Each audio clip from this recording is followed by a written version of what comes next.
The Trouble with a Kiss, a runaway bride friends to lovers romantic comedy. Sunset Kiss Book 2. Written by Heatherly Bell. Narrated by Kimberly Austin. Chapter 1. True love is like ghosts. Something everyone talks about, but few have ever seen. François de la Rochefoucauld. When the sedan approached the curb, the Uber driver cocked his head, probably doubting he was in the right place, or whether maybe someone had played a prank on him. Because Phoebe Carrington wore a wedding dress. The moment he stopped, she ran to the car, hauled open the passenger door, and threw in her duffel bag. "Hello, sir. Yes, I called for a ride. It was me. Thank you for coming."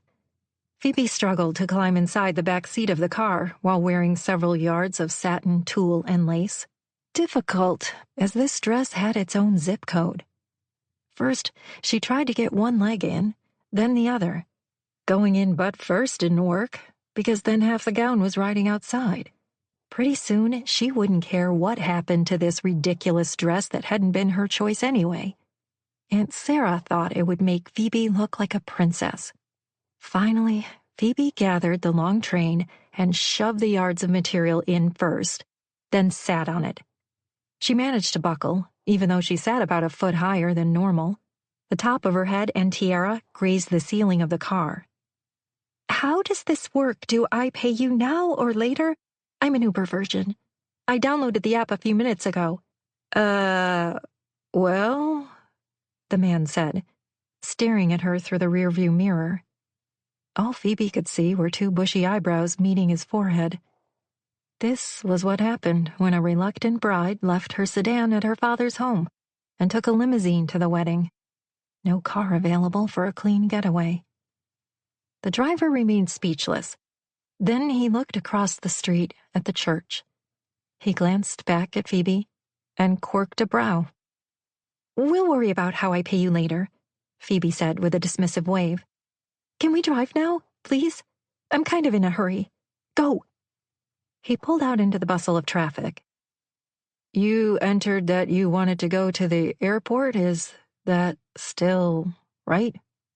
"No, actually, the airport was a placeholder. I had to put something in, didn't I?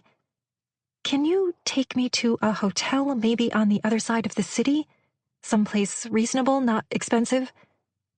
Phoebe had to change out of her wedding dress first. Then she'd make a plan. The airport was a possibility, but at the moment she needed to be away from the church, where by now they'd probably started to play the wedding march. And Aunt Sarah, who'd given Phoebe a wide opening when she left to check on the bridesmaids, would soon realize she was missing a bride. Traffic as they weaved through San Francisco was a snarl, but her driver seemed an expert. He bounced in and out of lanes, making Phoebe feel like a criminal on the run. The label fit in some ways. She clutched the grab handle and watched as the traffic parted for her crazy driver. This hadn't been the plan. In another reality, she would be walking down the aisle to assure Ethan Bellamy that she would love, honor, and cherish him for as long as they both shall live. Phoebe had planned to say, "I do," but somehow her feet grew a mind of their own. They said, "I don't," and flew out the doors of the church when Aunt Sarah wasn't looking. A few minutes later, the driver pulled over to a modest-looking hotel and went around to help Phoebe out of the back seat. "Miss, are you going to be okay?" "Yes. Thank you so much." Phoebe was not at all sure that she'd ever be okay again. But that wasn't this poor man's concern. He'd done his job, so she added a hefty tip and sent him on his way. Sure, she drew a few questioning looks when she walked through the double doors of the hotel and up to the check-in desk. But hey, this was San Francisco after all, and stranger things had happened. In fact, the desk clerk didn't blink an eye. "Can I help you?" "I'd like a room for the night, please." "Just one night?" "Yes, I think so." All she had to do was change out of her dress and figure out her next moves. "I'll need a credit card." Phoebe fished in her bag. A few minutes later, she was in a modest third-floor room with a balcony and a street view. One full-size bed, a couple of nightstands on either side, a desk, a little coffee machine on the dresser, a clean bathroom. Nothing fancy, which suited her fine. Maybe Phoebe could stay here for a while. Or she should just head to the airport and buy a ticket to New York. She couldn't face anyone right now, least of all her father. Her cell had blown up with text messages and missed calls, but Phoebe couldn't bring herself to look. Her father would be concerned, her groom furious. Who would dare to stand up Ethan Bellamy, the Silicon Valley CEO worth billions? Phoebe would. Eventually, she would face everyone. Aunt Sarah, who had largely planned the wedding, her father, who'd wanted this marriage, Ethan, who didn't love her, but wanted to marry her for some odd reason. She imagined he viewed her as his latest investment. Marry the daughter of one of his toughest competitors, and maybe those pesky monopoly lawsuits would go away. And Phoebe had wanted to please her father, but it turned out the price of her heart and soul were too high. Glancing at the digital clock on the nightstand, she noted that, by now, her father might be scouring the church. Ethan sending his bodyguards and business associates to search the building. Maybe they'd even be worried about her. Phoebe needed help, post-haste, but everyone in the world who loved and supposedly cared for her was inside a church. They all expected her to go through with this sham marriage, this wedding to a man 30 years her senior. To be fair, Phoebe had told them she would, and she'd fully expected to, for months, until she peeked inside the church and witnessed her future. The Silicon Valley elite, dozens of her father's friends and associates lined the pews. Many of her Stanford classmates, too, those who'd alternatively made her life miserable, and at other times been the only friends she had.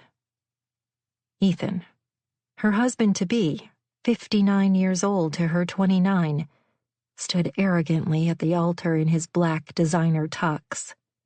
Self-assured, confident. Why not? He got everything he wanted the moment he wanted it, and now sat at the helm of a former startup which held a monopoly over the software industry. Phoebe loved her father, and because he'd suggested this arrangement would be in her best interest, she'd gone along with the idea. As she had with anything he'd asked of her nearly every day of her 29 years. She did as she was told. Grateful because with her mother gone, Daddy and Aunt Sarah, his only sibling, were all she had left in the world by way of family. They both expected her gratitude. Having attended the best schools in the country and grown up with every privilege, it would be a sin for Phoebe not to be grateful, happy, and self-fulfilled. And after 29 saintly years, she'd just become a sinner in the worst way. She'd finally reached the point at which she could no longer cede control over her life and go along to make peace, not with something this important. Her gaze flashed around the average furnishings of the room, panic spreading like celebrity gossip. Palms sweaty? Check. Heart racing? Yes, sir. She'd never done anything this rash in her life. No one should find her in this modest hotel, and given traffic, she figured she had at least a few more minutes. Maybe longer. They'd have to find her first, then drive here. And unless they drove kamikaze style like her Uber guy, it might take a while. Surely by tonight she'd have a plan. One option was to buy a plane ticket to New York City. Start over. One of her oldest friends and Stanford classmates had relocated there a few years ago and started a small publishing press. Phoebe's resources were few, but she had the credit card that she'd used to book the room. Her only clothes were in the duffel she'd brought to church, where she'd changed. Inside were the slacks she'd worn, blouse, flats, wallet, makeup, and a few odds and ends. nothing to sustain her for a long getaway. Not an auspicious beginning. Coward. I'm a coward. I have to face Daddy, face them all. Oh God, oh God, oh God. What have I done? Unable to resist any longer, Phoebe picked up her phone and checked her text messages. Ethan had texted he was worried about her. Where was she? Could he send a car for her? She was late and people were beginning to talk. Not, honey, tell me where you are and I'll come get you. We can work this out, whatever it is. I'm nervous too. Those would be the words of a man who adored his bride. But they didn't have that kind of relationship, or barely one at all. Ethan's words were those of a CEO who wasn't used to waiting for anyone. Phoebe had to explain what she'd done to at least one person. This way they would know she didn't need any help. She dialed Flannery, her cousin, and maid of honor.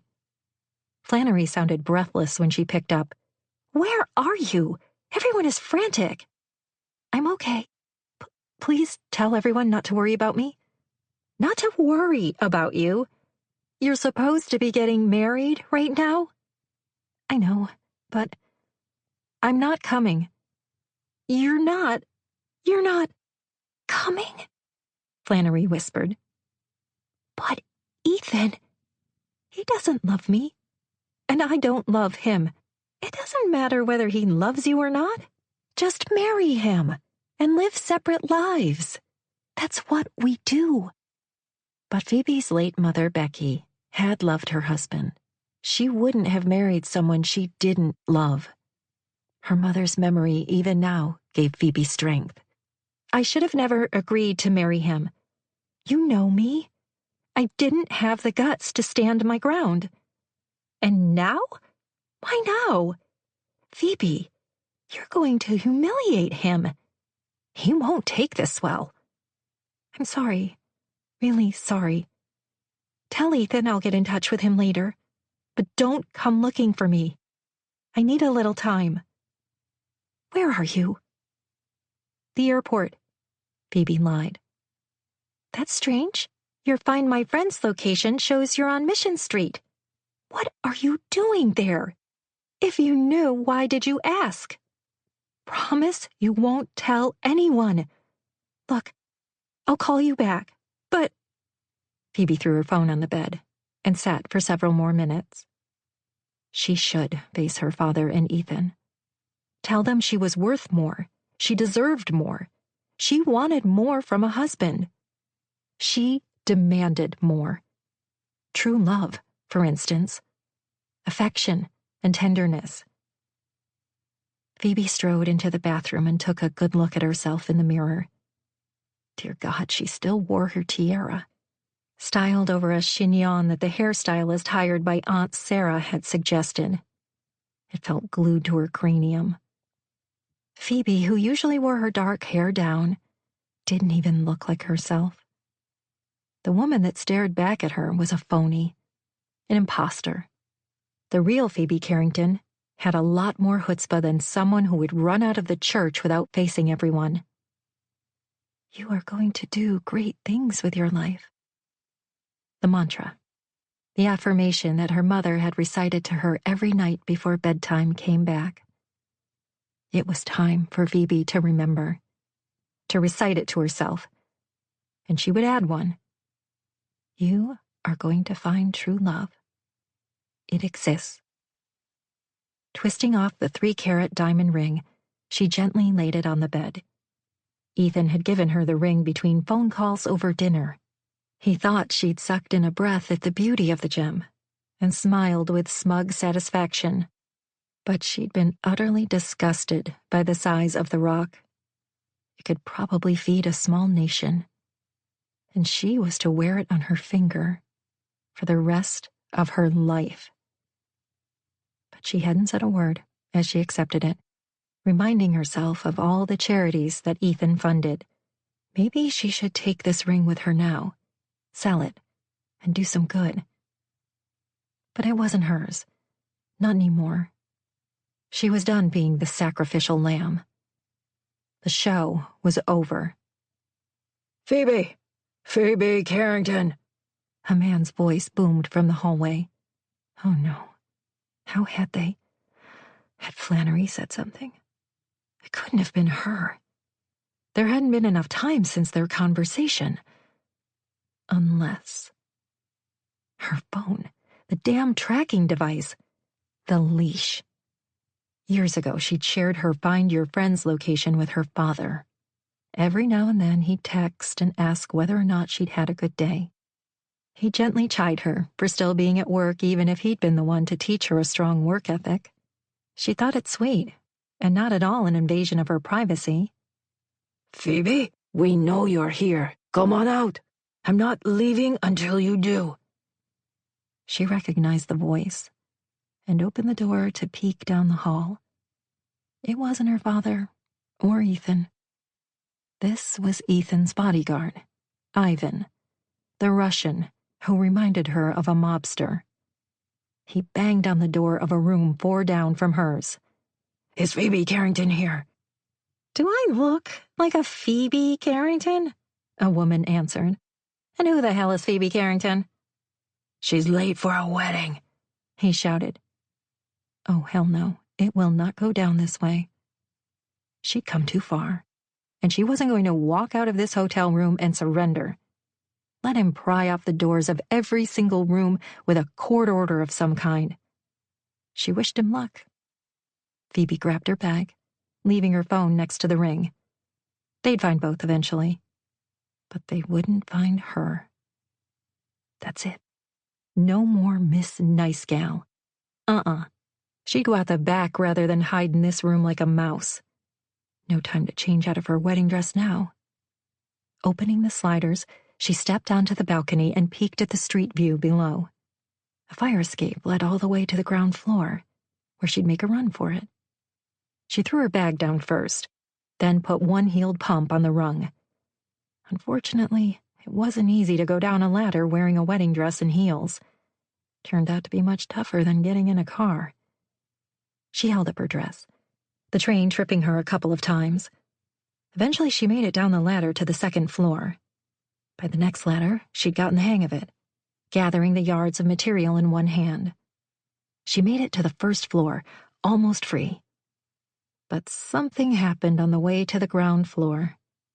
The fire escape gave way, and Phoebe grabbed onto the rail, hanging from it like a desperate monkey. She heard cursing from below and saw a man rubbing his head. Her duffel bag lay at his feet. What the man said as he caught sight of her swinging above him. I'm so sorry, sir, she managed between huffs and puffs of the important work of breathing. Would you mind helping me out, please? Could you put that ladder back where it belongs? You're only 10 feet from the ground, if that. Just jump, and I'll catch you. Great. She'd run into a comedian. Thank you so much, sir, but I don't want to impose. If you could just put the ladder back and be on your way, I would be ever so grateful. Sorry, lady. That ladder isn't going back. It's broken. Oh, fudge on a stick, just her luck. Would you mind driving your car over as close as you can, and then I could fall on the roof? This seemed like her best idea. Well, first, my truck is a few blocks from here. Do we have that kind of time? His voice had taken on a poor me dealing with the crazy lady tone. But I don't think I can jump. Sure you can. I figure that dress is going to work a bit like a parachute. Slow you down and cushion your fall. And you're not jumping. You're dropping. It's really not that far. I'll help. I do this for a living. Really? He walked around the city, cushioning the falls of runaway brides as they clung from broken fire escapes? She wanted to bite back with a smart aleck remark, but right now he was her only friend. Passers-by were beginning to stare. She must cut quite the sight, wearing a wedding dress, dangling helplessly. Sooner or later, Ivan would knock on every single door, and it would become a simple process of elimination. And what would happen if he heard a commotion outside? Sirens, horns, cheering from a small crowd? Jump, jump, jump! I could call the fire department. I'm off duty, but we can get the ladder truck over here in a few minutes. Seems like a waste of taxpayer dollars, if I'm being honest. I'm already here. Well, that's okay. I don't want to bother the fire department. But her hands were beginning to ache from the effort of holding up the weight of her body. This dress gave her at least an extra 5 pounds of material. She swung her legs, catching nothing but air. If it were possible, she could almost hear him roll his eyes. Look, I'll count you down. I'll count to 3, then you jump, and I'll be ready. You look light enough. I've got you. Phoebe didn't know whether this had anything to do with the last moments before she plunged to her death, but this man's voice had a certain warm quality to it, like her favorite snack as a child, cinnamon sugar on hot buttered toast. He sounded like melted cocoa. Assurance and confidence poured from every word he said. Not arrogance, no, just certainty. At this point, she had little choice. But why on the count of 3? Why not 5 or 10? Then I can prepare myself. 1, he said with authority. Really, I don't want to bother you. It was simply a question. 2. There has to be a better way. But her choices had led her to this moment, and now she had to make a decision. Let Ivan find her, if she lived that long, or take a real risk and jump to a new life. Oh, excuse her.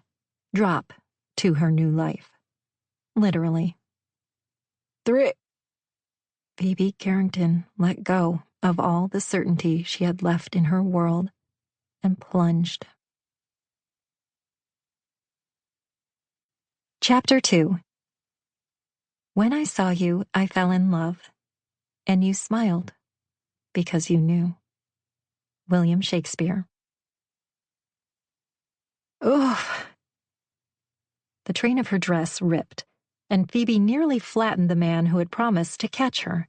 You weren't supposed to go on 3, he grumbled from under her, thankfully still among the living. I said after 3. Phoebe pushed up with her elbows, taking her weight off him. She was sprawled on top of him, legs across his hips in an indecent position.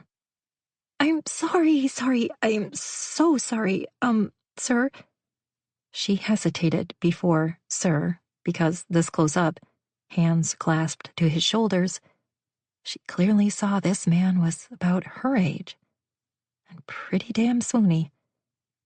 While swinging from a fire escape pondering imminent death, this was not any of her concern. But now that she wasn't going to die, she noticed. Don't call me sir. The man had wavy dark hair and a strong chiseled jaw covered with a light scruff of beard. His intense eyes were an interesting brown, a shade between caramel and whiskey.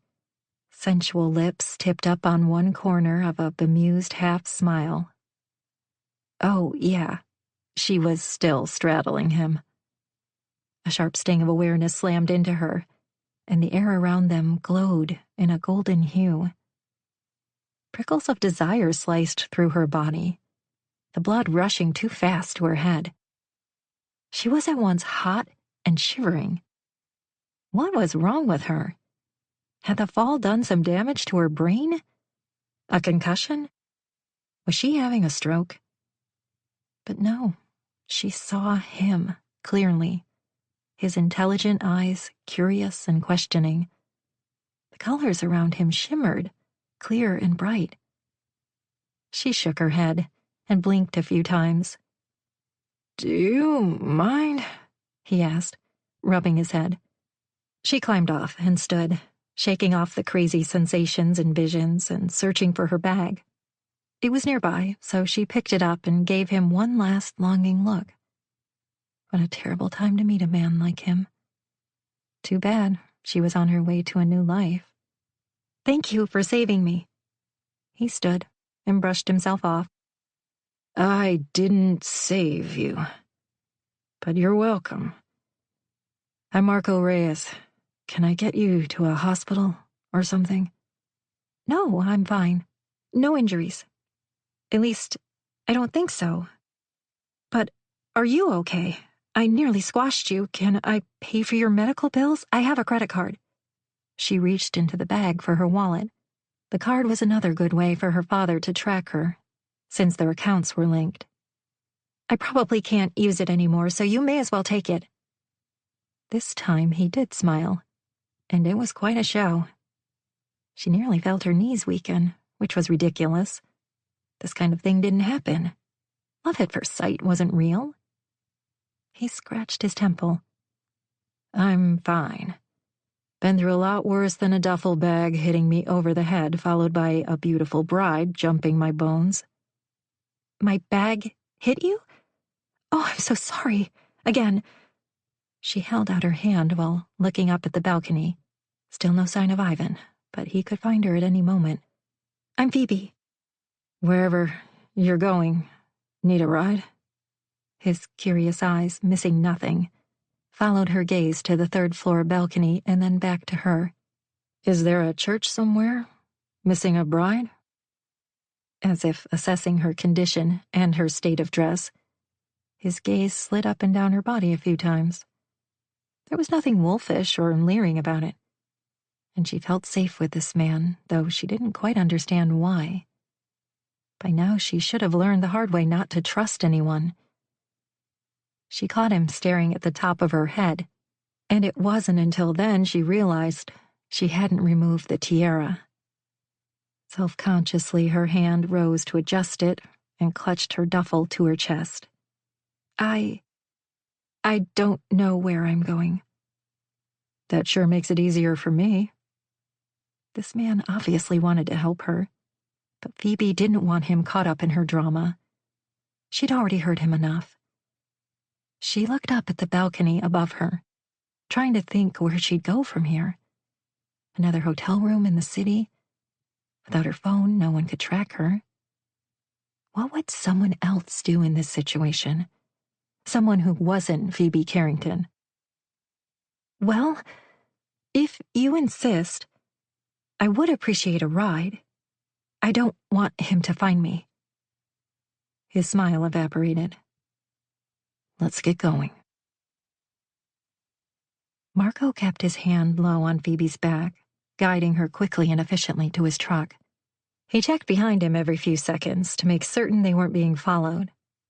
Of all the things he'd planned for tonight, helping a princess bride escape from her third-floor balcony was not on the list. The guys at the station would have a blast with this one. He was often called the Black Cloud, because action happened within minutes of him showing up on the job. But this was a first. With the next 2 days off, he had plans for some downtime. He'd been headed to Juan's Bar and Grill for some Mexican food and a game of pool with the Firehouse 54 crew. His older brother Dylan and Dylan's fiancée Charlie were already there. But despite his plans, Marco was not one to turn down a woman in need. He'd call this his good deed for the day. Father Suarez had encouraged him to stop worrying about proving himself on the job and instead focus on how he could help others. Opportunities to help people were everywhere. But Marco was pretty sure Father Suarez wasn't talking literal rescues, especially not of runaway brides. Marco opened the passenger side door of his truck, holding it for Phoebe. He took one look at her dress, and for the second time tonight was stumped.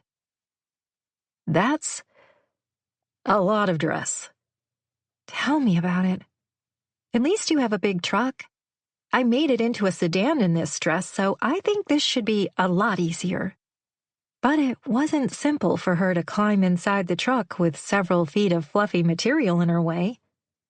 She pushed the dress in first and climbed in, surrounded by a cloud of white on either side, like a human Q-tip. "I'm fine," she nodded. Not at all sure of that. He shoved more of the dress inside and managed to shut the door. Okay, so this was happening. Marco pulled out onto the street, glimpsing in his rearview mirror. A large man ran toward them, dressed in a black suit. He waved and screamed, "Phoebe, come back!" "Go, go!" Phoebe urged, hand on Marco's arm. "Faster!" He obliged, peeling ahead of traffic and earning a few honks. "Okay." He relaxed once they were a few blocks away. "Want to tell me what's going on?" "Not really," she said. "Is that okay?" "I guess it's not any of my business." But that man seemed pretty upset. He eyed her extremely white dress. "And you were obviously on your way to a special event." He wondered how anyone got all the way to the altar and changed their mind. Surely there would have been warning signs before the moment, some red flags. Long ago, he'd decided he'd marry only once, if that. But if he ever felt this kind of pressure making a mistake, he might just slip out the back, too. Or down the fire escape. "Can we just say I changed my mind?" "Was that your groom back there?" He didn't think chasing down one's bride was the best way to start a marriage, but what did he know? "Is this something that can be fixed? Maybe if you talked it over?" "No, it can't be fixed." "Look, Princess, you won't get any judgment from me. I don't understand how two people can agree to love and honor each other for the rest of their lives. It's too big of a commitment to wrap my head around." "That's part of it. I knew this was wrong from the beginning. But my fiancé was very persuasive." "Guess marriage isn't for everyone." "Oh, I believe in marriage. But it has to be with the right person. It has to be because you love each other so much that you can't stand the idea of being apart." "Why else would anyone get married?" "Sometimes. There are reasons." "Like being pregnant?" "Oh my God, no. I'm not pregnant." "I didn't say you were. Maybe that's a good reason to get married, I don't know. Beyond that, I'm stumped." "It seemed like a good idea at the time." Marco snorted. "You must be compatible." "No, not really." "I guess opposites attract?" "Not in my case." Wow, okay. He was 0 for 2, and in his truck with a possibly unstable runaway bride, going nowhere fast. Surprisingly, it wasn't unpleasant. Marco liked women, but from the moment she'd fallen on him, he'd experienced a different kind of awareness. An immediate pull and attraction. An almost electrical sensation coursed through him. One he felt to the soles of his feet. If he believed in love at first sight, which he didn't, he'd imagine it went something like this. Even if he'd literally been hit over the head, what had come later was more of a buzzing sensation. Pleasant. A glow. He'd stayed on the ground simply stunned, triaging himself for a mild concussion. When she'd straddled him, in her big poofy dress, his mind had gone to places it had no business going. But she had smooth, creamy skin and bright eyes framed by thick lashes, brown hair in a bun. She wore a crown. A crown. "Well, how about it? Where should I take you? What about your family? You said you didn't know where you were going. Family is a good place to start." "I can't see my family right now. My father will be very upset with me." "Right. All that money. I know weddings aren't cheap." Charlie and Dylan were making plans and looking at venues. He'd almost had a cardiac event when he'd seen the prices of some of those places. Marriage was expensive, And it was a good thing for him he couldn't afford it. When she didn't answer, but continued to gnaw on her lower lip, he offered what he thought she might actually need. How about a shelter? There's one not far from here. You mean like for the homeless? That should be for people who really need the help. I was thinking of a women's shelter. Marco spoke carefully. For women who want help getting out of abusive relationships. Oh no, that's not me. Of course she would say that. That man looked pretty angry back there. He wouldn't hurt me. Whatever you say. But being left at the altar might make a man pretty desperate. Oh, that wasn't my groom. Right. Well, I think I better mind my own business from this point. Where can I take you? I don't want to put you out any more than I already have, she said. Why don't you just take me along wherever you were going? I'll figure it out from there. I was meeting my brother and the rest of the crew for some dinner and pool. Well, I don't have a swimsuit, but I could watch you guys swim. Huh? He blinked. She was a strange one. Listen, you worry me. Please don't. I'll be fine. Marco wasn't so sure. When you apparently have no place to stay? Maybe there's a cheap hotel around here somewhere. Mostly, I just need to change into regular clothes. I'll figure it all out then. I don't want to take you to any ratty old hotel. That could be dangerous for other reasons. Right now, I need somewhere I can get out of this dress. If that's all, I can take you to my place to change. Do you live around here? The marina. I would appreciate that. After that, I'll be on my way and won't bother you anymore. A few minutes later, Marco pulled into the marina. He rented an old and retired fishing boat. It made for a nomadic kind of lifestyle, but it suited him. You live on a houseboat? I live on a boat. Not exactly a houseboat. I'm between places, and it's cheap rent in the city. Wow. So cool. She unstrapped her seatbelt. I sure hope it can accommodate your dress. He went around and gave her a hand, but when she struggled again, caught between the skirt of the dress and that long trailing part, he took matters into his own hands. Hands on either side of her waist, he pulled, and heard another loud rip. He winced. I hope you don't care about this dress. She eyed what was left of it, several feet by his estimation. It wasn't even my choice, to be honest. Marco didn't even know how to respond to that. This way, princess. He waved a hand in the direction of his boat slip. He couldn't imagine what kind of a picture they made. She was suddenly walking strangely, dragging one leg. The dress probably made it difficult to walk, but he hoped she hadn't been injured on top of everything else. If so, he'd have to take her to the ER to get checked out, and he'd wind up spending a lot more time with this bridal accident waiting to happen. Making himself useful, he stopped to gather the ripped part of the dress that dragged behind her. He held it off the ground so she could walk easier, and he followed. What was the name of the person who walked behind the bride up the aisle, carrying the train of the dress?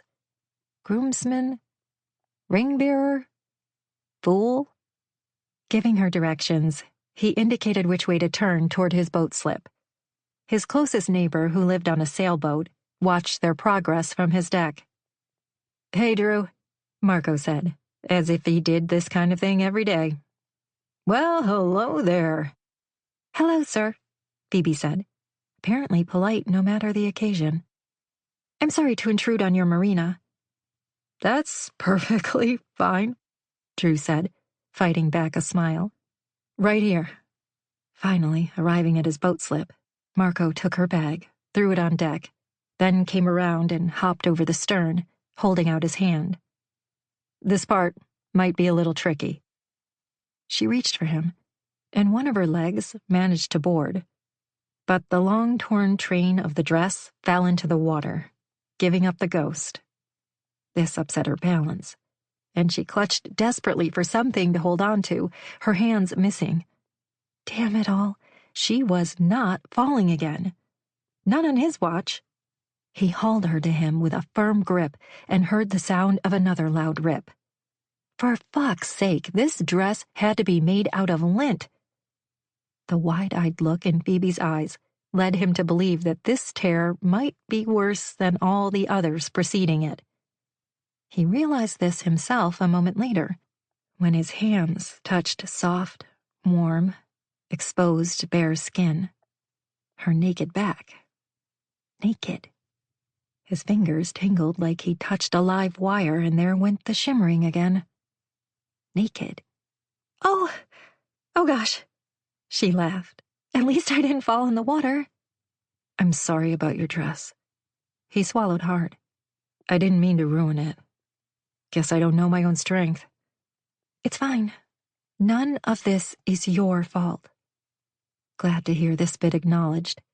He let go of her, picked up her bag, and walked down the steps to the cabin to unlock the door. Marco lived on the marina, not in it, so he preferred most of the water to stay outside of his boat. Unfortunately, what was left of Phoebe's dress dragged a whole lot of water in with it. He wondered if he should wring it out, but that would have to be done on deck. For now, he'd have to accept he had a wet bride in his dry cabin wearing a torn dress. I must seem crazy to you, she said, clutching the bodice of her dress and staring up at him. Who does this, right? Someone who really didn't want to get married. He opened the door and ushered her inside. Yes, you're right. The sound that came out of her reverberated somewhere between a laugh and a sob. No, he refused to accept a crying woman on his boat, on top of everything else. Hadn't he been through enough today? You've come this far, he said cheerfully. I think you and what's left of your dress can make it. This is an older fishing boat, the kind fishermen used to take out for weeks at a time. Anyway, you can change in the bedroom. Let me know when you're done. Thank you. She kicked off her shoes. Correction. Shoe. Marco realized she must have lost one along the way. No wonder she'd been walking funny. The question was, when had she lost it? And why hadn't she tossed the other shoe so she could walk evenly? He stopped wondering all of these things when she turned, and he got a good look at the gaping opening. Beautiful peachy skin and the hint of pink panties. He got an eyeful all the way down to the small of her back. He swallowed hard and closed the door. Look, we're not going there. Not even in the neighborhood. The truth was, his rebound guy status had helped him in the past. Women had this thing about breakups where they believed that the next guy they dated couldn't possibly be the one. From the moment Marco learned this about women, he decided to be that guy. This had worked before, but Phoebe inspired tenderness from him, like a puppy that needed protection. Desirable and sexy though she was, her groom's body was still warm. Not happening. Nope. It would be wise to get her off his boat, and the sooner the better. He texted Dylan. Got held up. Be there soon. There. Motivation built in. Someone waiting. Marco straightened the cabin, putting away an empty Red Bull and picking up a tea from where he'd tossed it on the ground. It wasn't as if he spent a lot of time on the boat. Just a place to lay his head at night. In some ways, he still thought of the boarding house his mother ran in nearby Miracle Bay as home. You okay in there? Marco called out. She opened the door, dressed in beige slacks and a matching top. The crown had been removed, and pieces of her hair stuck out, like there was glue in it. Can I ask you something? Phoebe said. Sure. When I was hanging from the fire escape, you said you do this for a living? I meant I'm a firefighter, so I've had a few rescues. Nothing like a runaway bride, though. You're my first. Oh, good. I like to think you'll remember me. There's little chance I'll ever forget you. My father says I have a way of making an impression. She gnawed on her lower lip. Though I don't think he means it in a positive way. You're not close with your family, I take it? I was, with my mother. But after she died, my father and I didn't get along too well. Well, I tried. I do love him, but can never seem to please him.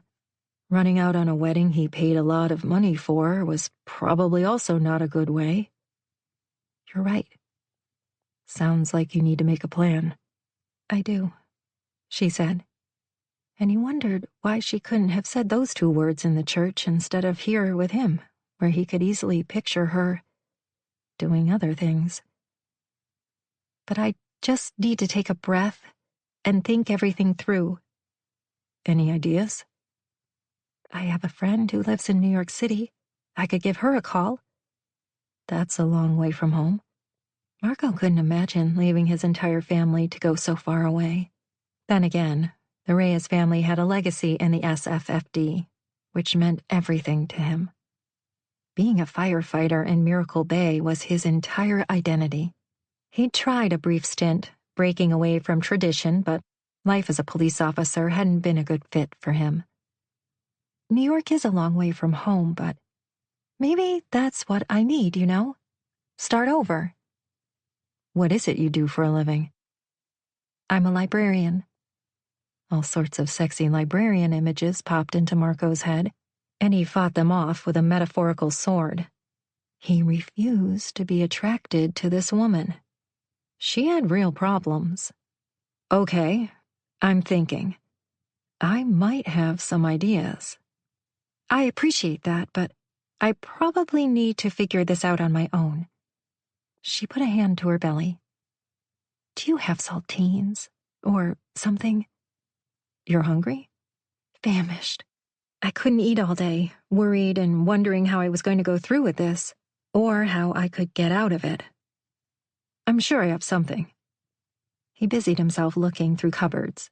At the station, he took his turn in the kitchen and was in fact a favorite. His meals were fancier there, when he had all manner of fresh ingredients on hand. At home, he cooked for a party of one. This usually meant a can of soup, which he always used as a base. He added everything he could get his hands on. For cream of mushroom, mushrooms, of course. Fresh if he could get them. Today he would go old school. Plain. The last time he'd added sprigs of basil to a tomato-based soup was for one of his short rebound relationships. He wanted to keep Phoebe's soup simple. Uncomplicated. This soup wouldn't keep her here. It would nourish her and give her wings to fly.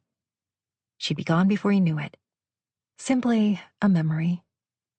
After warming up a can of processed clam chowder, kind of a sin in San Francisco, he set it down on the small table in the galley kitchen. Here you go. Thank you. She placed the paper towel on her lap and daintily sipped from the spoon. She gave him the strange impression of royalty in hiding, like some of those movies that his mother loved to watch. Romantic comedies. Marco didn't see anything funny about them. They were corny and usually ended with two people vowing to love each other for the rest of their lives. So, you're a librarian. Librarians were sensible.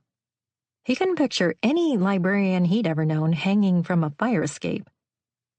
Yes, I was an English major, and it's about the only job I could find. Yeah, not much you can do with that degree. Except write or teach. I always thought I'd be a teacher. What happened? Oh, my father thought it wasn't an adequate profession. She knit her eyebrows together and resembled an angel trying to work up a good mad. Didn't work. But hell, the man sounded like a real asshole. He already hated him. Who didn't encourage a daughter to be whatever she wanted to be? My mother didn't want her sons to be firefighters. Well, she got 1 out of 3. My youngest brother broke away from the family tradition. But a first responder is such honorable work. So is teaching. My mother thinks firefighting is honorable, but she would rather me be a teacher or an accountant. His mother's real problem was becoming a widow when her firefighter husband died in the line of duty. But Marco didn't want to bring up the subject of death after the day Phoebe had. And she just accepted what you wanted to do with your life? He snorted and crossed his arms. I didn't give her much choice. I think it's harder when you're an only child. I always hated to disappoint my father. Listen, I have an idea, and I think it could work as long as you're not too picky. Not at all. My mother runs a boarding house not far from here.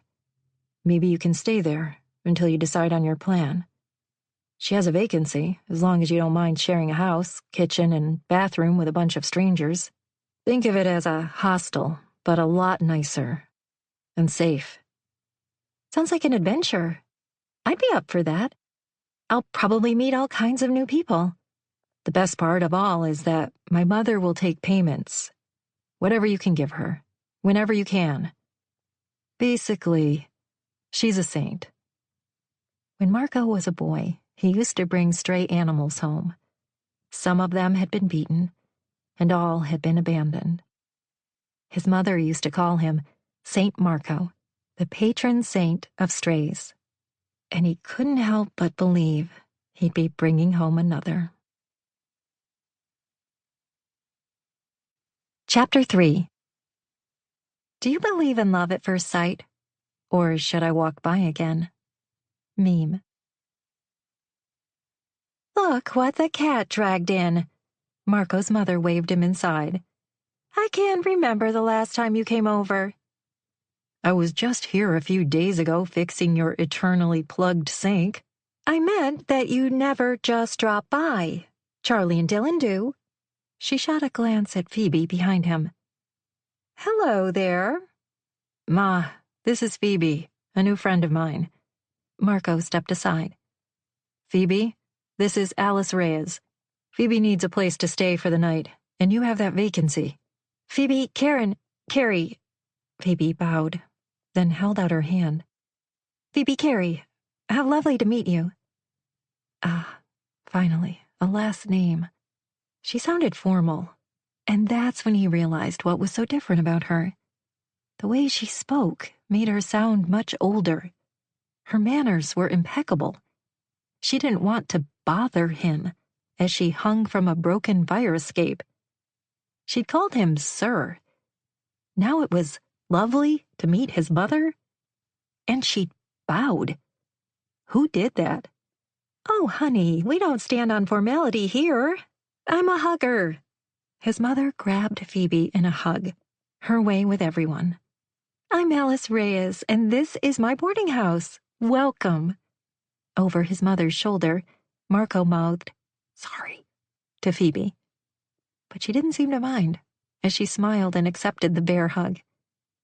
There was something almost genuinely childlike about her, even though she was clearly educated and bright, not to mention brave. He didn't know of many women who would have done what she did. Walking out in a church full of people took real courage. At least she'd be comfortable for a while. Marco and his brothers had grown up in the 3-story Victorian that had been in the family for generations, and initially housed only their large extended family. After his father died, his mother and grandmother were forced to take in boarders, and he and his brothers learned to live with strangers. Every few months, someone new would arrive only to leave shortly after. Marco had learned he could make a friend out of anyone. Unfortunately, I've already filled that vacancy. A couple signed the lease. Damn, I didn't know that, Marco said. Maybe you would if you dropped by more often. But anyway, they won't be moving in until tomorrow. Let's go into the kitchen where we can chat. She led Phoebe into the large room that served as the center of the home. All of the bedrooms are on the upstairs floors, but the kitchen is a common area, and so is the great room. There's a computer back there for anyone who doesn't have their own. The password is 123 I love me. Simple. Marco facepalmed. He'd suggested she change that password a dozen times. He followed them into the kitchen, thinking that he should stick around and, later, once Phoebe was situated, let his mother know how he'd found her. Get his mother to keep a close watch on Phoebe. Give her some guidance and advice. She considered herself a spiritual mother, aunt, and friend to all of her tenants. It's a beautiful day, so as you can imagine, most everyone is out. Mom grabbed a plate of cookies, sat at the farmhouse table, and beckoned Phoebe to do the same. With one glance behind, she caught Marco's eye, then sat. You can go. Thank you for your help. I don't want to keep you from your friends. No, it's fine. They can wait. But Marco's phone was blowing up. There were text messages from Dylan, wondering where he was, and also one from a recent ex, Veronica. Hey there, busy? Come over, I've got news. He hadn't seen her for weeks, and it was tempting, sure. But he and Veronica had made a clean break. He'd like to keep it clean. They'd both agreed his time as rebound guy was done. It was time for her to move on and find the one, as she referred to her future husband. In their small enclave of San Francisco, often referred to as Miracle Bay, an odd legend existed. Kiss someone at sunset anywhere in Miracle Bay, and you might find your true love. Residents were divided. Those who believed wholeheartedly. Those who didn't thought the myth was good for tourism and perfectly harmless. Sunset Kiss Day happened to be a big moneymaker for the city. Sailboats were rented and launched, filled with couples hoping to kiss and find true love. Again, good for business, and no harm done if you didn't believe. But Marco believed. He believed so much the power of the legend petrified him. He'd seen this happen to many of his friends. Dylan was now engaged due to a sunset kiss. Unlike Dylan, who'd accidentally kissed his best friend Charlie at sunset, Marco vowed never to do the same, accidentally or otherwise. And tomorrow is Miracle Sunday, so you're welcome to go with us to the bakery where Charlie sells donuts for half price, his mother was saying. She's my eldest son Dylan's fiancée, and she owns Sunrise Bakery. She calls it Sunrise Bistro now, Marco corrected. Mom patted Phoebe's hand and pushed the dish of cookies toward Phoebe. You know, you look vaguely familiar. Have you always lived in San Francisco? Not really, though I love to visit the city. Well, maybe our paths have crossed at some point. I never forget a face. This place does look a bit familiar, but I've never lived in Miracle Bay. I live... She hesitated. South of here. Wherever she lived, he felt certain it was the wealthier part of the Bay Area. Educated, sheltered, protected, perhaps by a wealthy and controlling man, her father. But he didn't blame him entirely. Phoebe reminded him of a heart that had grown legs and was walking around the city without the protection of a rib cage. But with her safely tucked away for now, he wouldn't worry anymore. This is the bedroom. Alice Reyes switched on the light. Phoebe paid in cash and had rented a room for the night on the second floor of the spacious Victorian home. She carried only her duffel bag, now stuffed with the remains of her dress. After feeding her and before driving her here, Marco had done his best to help her wring out the dress. Guilt pulsed through her for the shriveled-up gown, a shell of what it used to be. A lot of effort and artistry had been put into this dress, even pearls sewn into the bodice. She stepped inside the bedroom, taken in by the architecture of the room. The walls were a gentle sky blue, with white crown molding edging between walls and ceiling. Photos of sailboats on the bay, and others of wildflowers. Since her mother had been a bit of an art aficionado, Phoebe checked the artist's signatures. No one she recognized, though she admittedly hadn't studied and pursued the arts the way her mother once did. Phoebe had visited some beautiful places in her lifetime, but she'd always preferred old, quaint buildings and original woodwork. She loved the city of San Francisco for all of the older architecture remaining. But too often, buildings were renovated, not restored, their character removed. This home had its own quaint personality, warm and comfortable. It practically hugged its occupants. If this house could talk, it might say, "My bones ache, and they're brittle, but I still have a lot to teach you. Listen." "Nothing fancy, but I hope it's homey." Alice ran a hand down the bedspread, a green and blue patchwork quilt. Marco had left, promising to check in with her tomorrow. Phoebe tried to assure him she would be fine from now on, but maybe he was actually worried about his mother. He just introduced her to a virtual stranger, after all, a wacky one who'd left her groom at the altar. "I love this. It's just beautiful." She sat on the daybed with a gold and white frame. "I can't tell you how much I appreciate you letting me stay. It was kind of Marco to bring me here." "Yes, well, he is always saving someone." Alice held up her palm. "Not that you need rescuing, mind you. I'm sure you're fully capable on your own. Maybe you've simply fallen on hard times." "That's true." Phoebe's troubles weren't the same as most people, but considering she'd just broken free from her family, she really did have nothing. It was a sobering feeling. She'd never indulged or cared much for bling, haute couture, luxury cars, or yachts. However, she liked to eat on a regular basis. She should be worried, because the world wasn't a kind place to people who had nothing. Instead, she couldn't remember feeling safer than she did at this moment. The last time she'd felt this comforted, this safe, her mother had been alive. "Would you care to talk about it?" Alice pressed. "It's complicated. I had to leave my family. We all don't always get along since my mother died years ago. There was a big disagreement, and I left." None of this was a lie. Alice's eyes rounded in warmth and concern. "Oh, dear.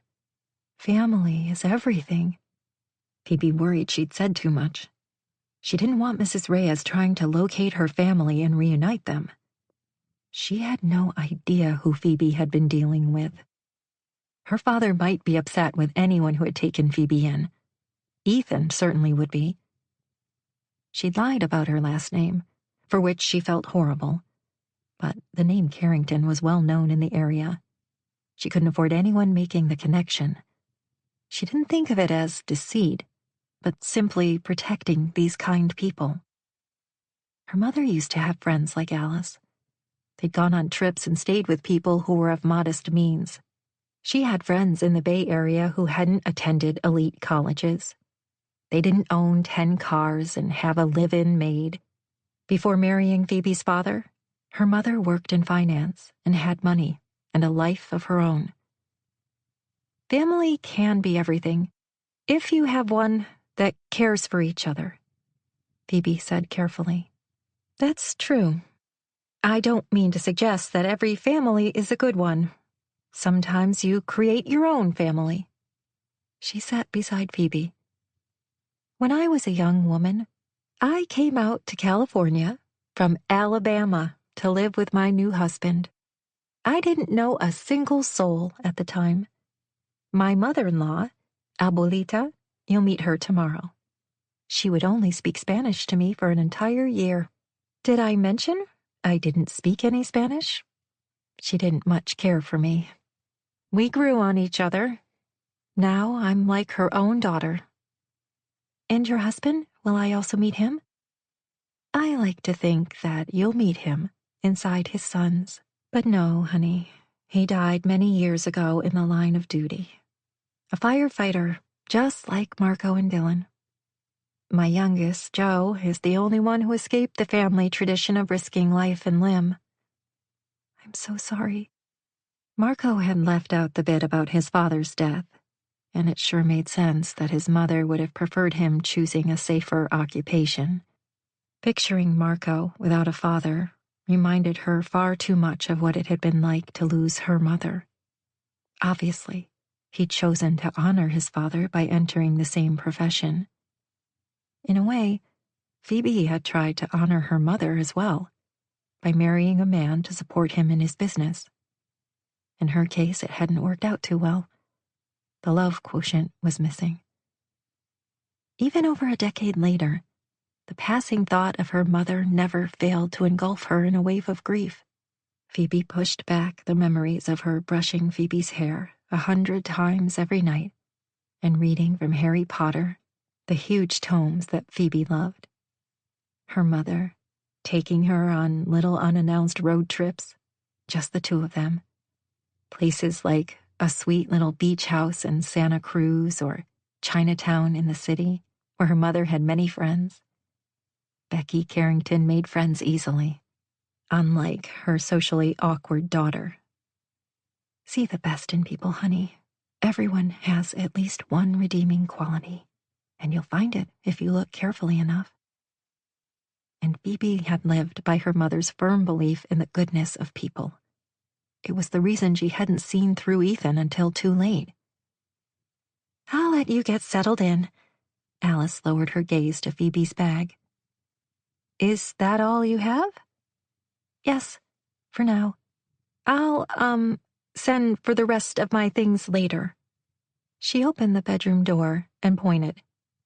The shared bathroom is just down the hall. In case of overcrowding and in a pinch, you can always run upstairs or downstairs. It's difficult to share a bathroom. Don't worry about me. I'll be fine. It was just one night. By tomorrow, she'd have a plan. After leaving Phoebe with his mother, Marco made his way back to Juan's. This time, he got a better parking space, thanks in part, he liked to believe, to his good deed for the day. Good old law of reciprocity. He flipped his keys in the air and caught them. Thank you, Father Suarez. Juan's was the fire crew's usual hangout, where the owner kept it colorful and real. Huge sombreros hung from the rafters. Tortilla chips and burn-your-tongue-off salsa were served up in Aztec orange and bright red painted bowls. A pool table was situated near the back where, over the years, many a pool game had been played. Charlie and Dylan against Marco and everyone else. Nearly a year ago, Marco and Dylan had met up here with their youngest brother Joe to celebrate Dylan becoming a silent partner in Joe's new business. Their little brother had finally grown up, now took life seriously, and Surf's Up, the company he owned and ran in Santa Cruz, was growing fast. They both worried about Joe spending all his free time on a surfboard or a skateboard. But now he was a new business owner, even making the occasional work trip to Asia. Dylan was getting married. And Marco, well, nothing new there. Unless he counted the whole bridal rescue today. Over chips, hot wings, salsa, and cold beer, Marco recounted the story. It was entertaining, if nothing else. Seriously, I'm not kidding. Her bag hit me over the head when she threw it down from the third-floor balcony. Ouch, that could have hurt you badly if it was heavy enough, Charlie said. Are you sure you're okay? Dylan, tell your fiancé not to worry about me. I'm a big boy. You tell her. Dylan took a pull of his beer and then brought up Charlie's hand to brush a kiss across her knuckles. These days, those two were always wrapped around each other like a burrito. He didn't understand how Dylan suddenly toggled the switch from best friend to lover to fiancé. Granted, he'd known Charlie forever. They all had. "This gives new credence to your black cloud status," Dylan added. Among EMS personnel, a black cloud was a label given to someone who always seemed to be near the action and, in some cases, bring it with them. Marco often came onto a shift that had been mostly quiet for days, other than the rote medical call. Minutes after he showed up, they were called out to a fire or highway multiple car accident. "She must have been pretty desperate, poor thing," Charlie said, smiling at Dylan but talking to Marco. "I can't imagine ever running out on Dylan." "Don't even say that out loud," Dylan said. Marco shrugged. "She has a controlling father. I got that much." "Something is wrong," Charlie said. "Running away sends a strong message.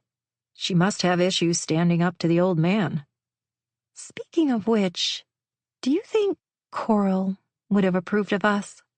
Charlie asked Dylan. She'd been raised by a controlling foster mother herself, who left the bakery to both her biological daughter, Millie, and Charlie. "Are you kidding? She adored me," Dylan said, pressing a kiss to Charlie's temple. "She'd offer to pay for the wedding." Charlie cocked her head, a smile on her lips, and turned to Marco. "Is this girl cute? Pretty?" There was that whole glowing thing, the electricity in the air. This didn't make sense to Marco at all, and he didn't bother putting it into words. "Not a girl, a woman. Pretty cute, yeah. But she wasn't pretty, and she wasn't cute." He pictured the hint of pink panties and peachy smooth skin. The more Marco thought about it, the more he had to admit Phoebe Carey was strikingly gorgeous. The crown fit. She'd look like royalty on the run. "Maybe you should ask her out," Charlie said. "Or maybe she's got enough problems," Dylan quipped. Marco threw a tortilla chip at his brother. "Well, as much as I love being the rebound guy, this one is a little too close to the action." "I guess that's true," Charlie said. "Unresolved issues and all that." "Besides, I just got out of a relationship too, and I'm not looking to reconnect with anyone."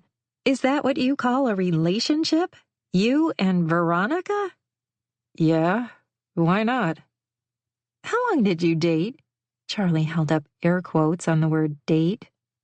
"A whole month?" "So what?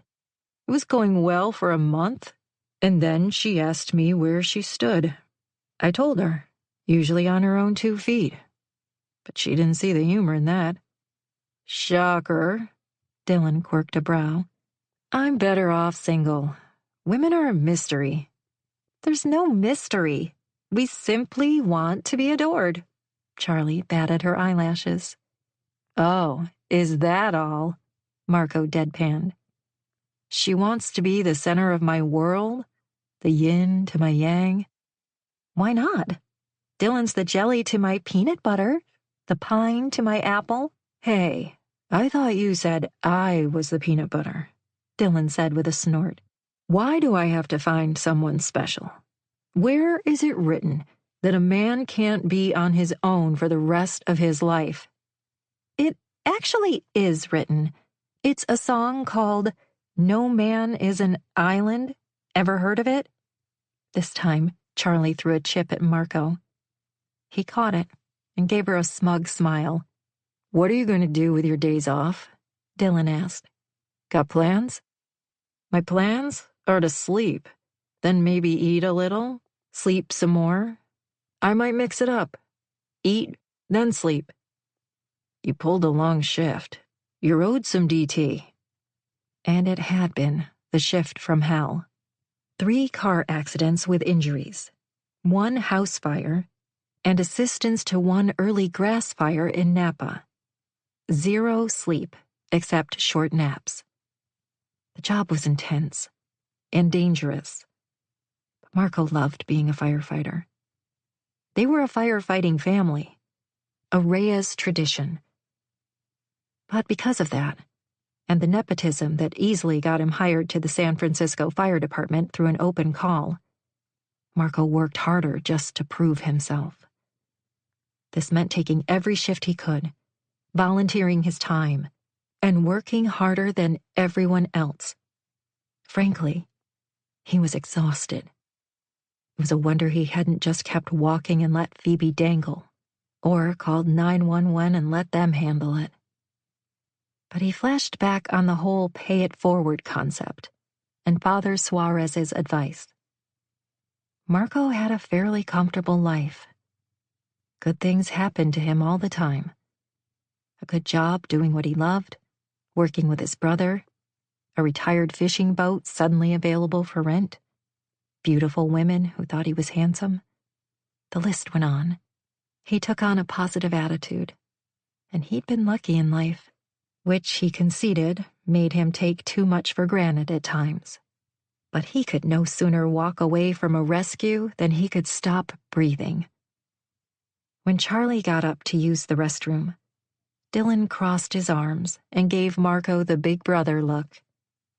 The lieutenant exam is only a few months away. As if he could forget. Becoming a lieutenant was every firefighter's dream. I've been studying for months. I'll be ready. It's a nice promotion. Better pay. Don't worry. I've got this. He gave him a thumbs up. As oldest brother, Dylan had fallen into the role of pseudo-father early on. Marco had determined never to cause his brother any more worry than necessary. He helped with Dylan's occasional house flip and woodworking on the odd sailboat or yacht for extra cash. All three brothers saved money because, with their mother, a widow, they understood anything could happen. She'd battled breast cancer a few years ago and had fully recovered. But for a while there, she'd been one health catastrophe away from financial ruin. Once they'd called it a night, and Charlie and Dylan headed back to their house, Marco drove to the marina. When Charlie had moved in with Dylan, into the home the two brothers had shared, Marco had wanted to give those two plenty of room. He'd rented the retired fisherman's boat from one of Dylan's clients.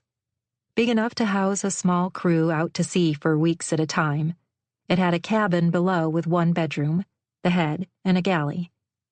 He had everything he needed, and the whole bachelor pad on the water suited him and his carefree lifestyle.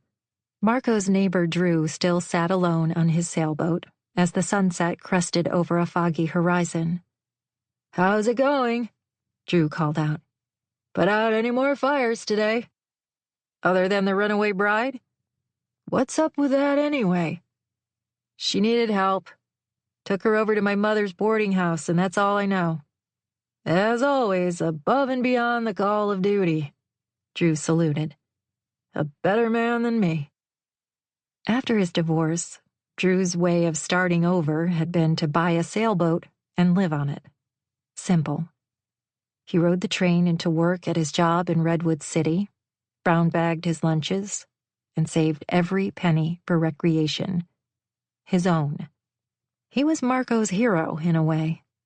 No encumbrances, no commitments, every once in a while, a woman. An old girlfriend had taken one look at Marco's boat and declared Marco not marriage material. That's when he decided maybe he'd stay here for a while and not bother looking into other rentals as initially planned. This boat spoke for him, and it said, "I'm a confirmed bachelor, happy and settled, and there isn't room for a family. No one special either. Move on. These are not the droids you're looking for." Sometimes, Marco wondered what it would be like to truly be free. To start over, somewhere new, where there were no grand expectations of him.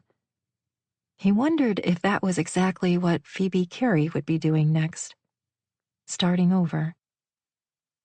With a groan, Marco sat on the edge of his bed and pulled off his boots.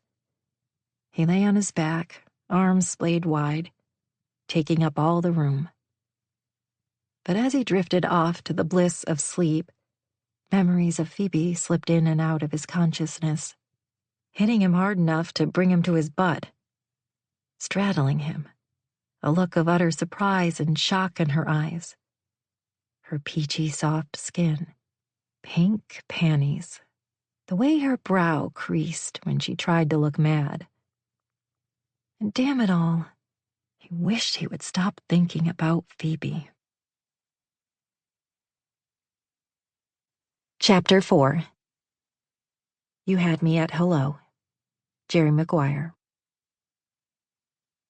When Phoebe woke the next day, the chill of the early morning claimed her, coming in through the cracks of a drafty window. She snuggled deeper under the warm blankets, surprising herself.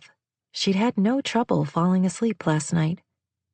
Granted, yesterday had been an exhausting day, her failed wedding day. Nerves had prevented her from eating any of the crispy bacon or warm syrup-drenched French toast. Not long after, a few of her 8 bridesmaids, Dana, Julie, and her cousin Flannery, arrived and set up in the bathroom suite of her father's mansion. Hair extensions, eyebrow mascara, powder, false eyelashes. Phoebe got the works. Listen, you probably don't have to sleep with him, Dana had said. I mean, if you don't want to. Are you kidding me? Flannery said. They're getting married. They could work up to it. Dana shrugged. Good grief. She's not a virgin. Flannery furiously went at Phoebe's cheeks with a brush. Cheer up, Julie said. Maybe he can't get it up. I mean, he's old, right? You're funny. Flannery stopped brushing to take a breath. Why do you think men invented Viagra? So they can keep up with younger women. Oh, yuck. Viagra could make him go all night. I read one dude had to go to the hospital. I'm so sorry, Phoebe. That sounds awful. But think of the beach house. Aren't you going to Spain this summer? Maybe he'll find a mistress and leave you alone, Dana said. Something to hope for. I don't think he's so bad, Flannery said. I'd hit that. Flannery, Phoebe snorted. What? He's in good shape for a man his age. Trim, fit, still has all his own hair, right? And I assume all his teeth. He's got that whole silver fox thing going on. It won't be that bad. If her friends envied Phoebe because of all the extravagant wedding gifts she'd already received, including a beach house in the south of Spain, they did not envy her wedding night. Except for Flannery, apparently. Blissfully, talk of Phoebe's wedding night steered off into discussions of the brawny and young groomsmen. One of them was Ethan's oldest son, practically the image of him 30 years earlier. Phoebe let her mind drift into the worlds of her imagination. She'd been blessed with a good one early in life. Her mother's influence, probably, due to reading to Phoebe every night. She pictured living on a ranch in the 1800s and being forced into a marriage of convenience with a hot cowboy. Not so bad. But she couldn't help but expect her wedding night to be a disaster. Having such little experience with men, she wouldn't know how to please Ethan, or even if she wanted to. Wonder what her friends were thinking now. That she'd made a clean getaway and been braver than any of them would have ever been? Or maybe Flannery was at this moment making her moves on Ethan. Phoebe could hope. Daddy would be so disappointed in her. Once again, she'd failed to be the person he wanted her to be. Someone sophisticated and cosmopolitan. Not a socially awkward woman who couldn't hold down a relationship for long. She'd almost grown accustomed to Daddy's lack of faith in her. He'd discouraged her from writing and publishing, considering it a career for paupers. Nothing Phoebe ever wanted to do was good enough. But the past several months, since she'd agreed to marry Ethan, had been happy ones. Daddy had been so pleased. You're a dreamer, Pumpkin. It's time to get that nose out of your books. and you could do such good work with charitable foundations. You and Ethan complement each other perfectly. But does he love me? Do I love him? Can I grow to love him? Is this all there is? These were all questions Phoebe had about her future marriage. If her mother had been alive, she would have certainly asked her. In fact, maybe she'd never have been in this position at all. But to her father, life was about duty, financial success, and balancing ledgers. He didn't know what to do with Phoebe, who'd always been her mother's daughter. When her mother died, the fun drained right out of him. He'd allowed his older sister, Aunt Sarah, to come to live with them and help raise Phoebe. She'd tried, sure, but it wasn't like having her mother. Aunt Sarah simply went through the motions, but her heart wasn't in it. Daddy's point was that Ethan didn't need her family's money the way her ex-boyfriend Ted had, or her father's influence the way that another ex, Leo, wanted. He didn't work for her father, like his junior executive Paul had, a man she dated for 2 months before realizing he was gay. Ethan had his own money and influence, and he claimed to need someone with an eye for charitable foundations and the heart for them.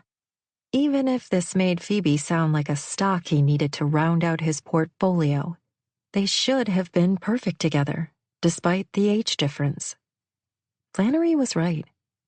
Ethan took good care of himself and looked at least a decade younger.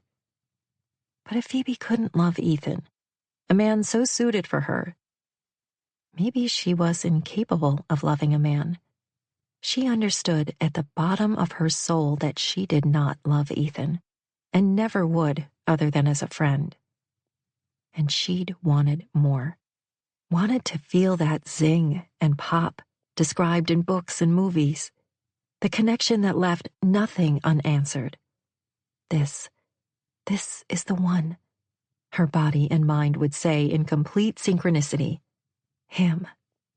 Maybe she'd check her text messages and read about the damage she'd done yesterday. Find out whether there had been a bolo alert put out on her. Surely the police had better things to do than chase the runaway bride of a billionaire CEO. She fumbled around for her cell. Then she remembered that she'd left the leash behind. Phoebe pulled her slacks and blouse back on. Today she'd shop for new clothes or maybe hit a second-hand store, make a bullet list of her plan B. She tiptoed down the hall and downstairs. First, coffee. And then she'd make a plan. She already had her first bullet point. Wise men say, only fools rush in, but I can't help. A melodic tenor voice wafted from the kitchen, and when Phoebe peeked in, she found the source. The man singing leaned against the counter, holding a mug of coffee, until he saw Phoebe. Oh, don't stop because of me.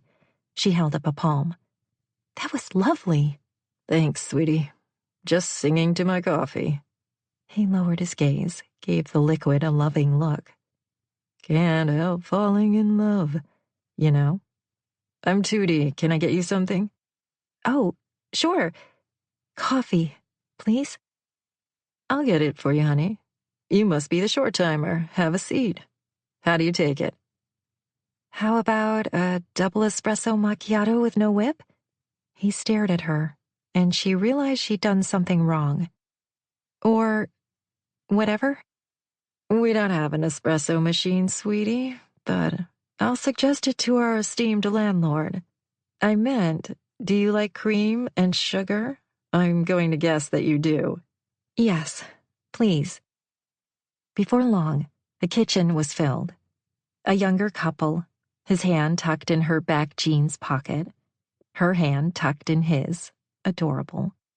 There was an older woman with silver dreadlocks, and she and Tootie fought amiably over the coffee.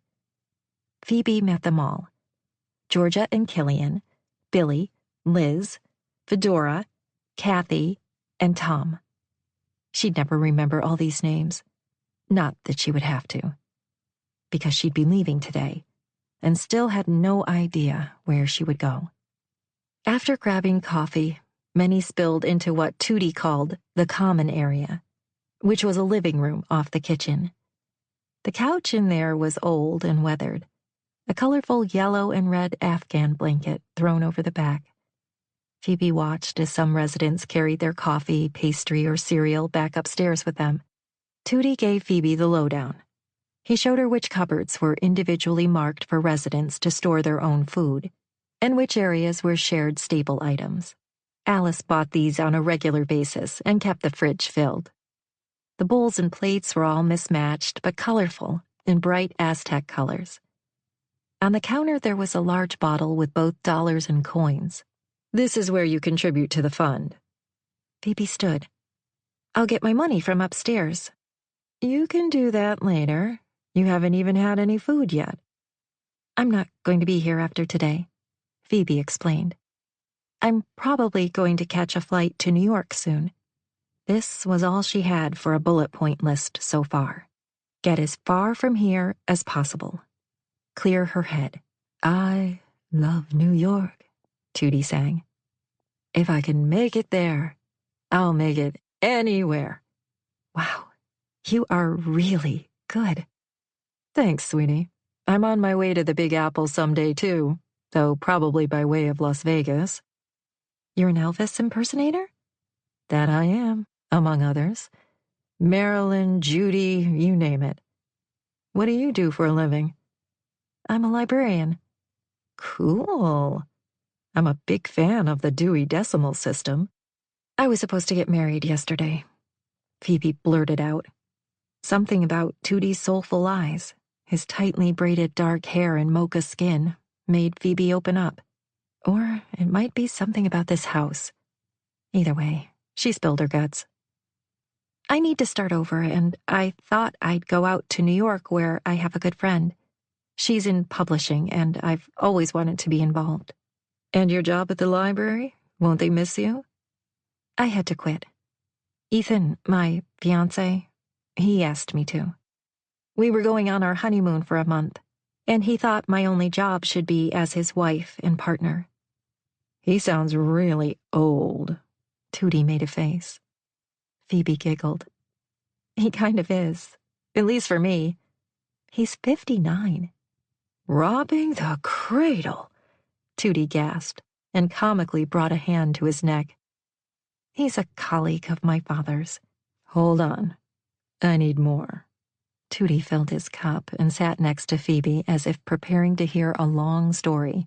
"Spill. Was this an arranged marriage?" "Not really. My fiancé does a lot of charitable work, and my father sort of played matchmaker." This was the best way Phoebe could put it, and she realized she was being generous. It was far more like an arranged marriage, yuppie style, than she cared to admit. She'd like to believe that sort of thing went out with the aristocracy. "There you are," Alice said, entering the kitchen.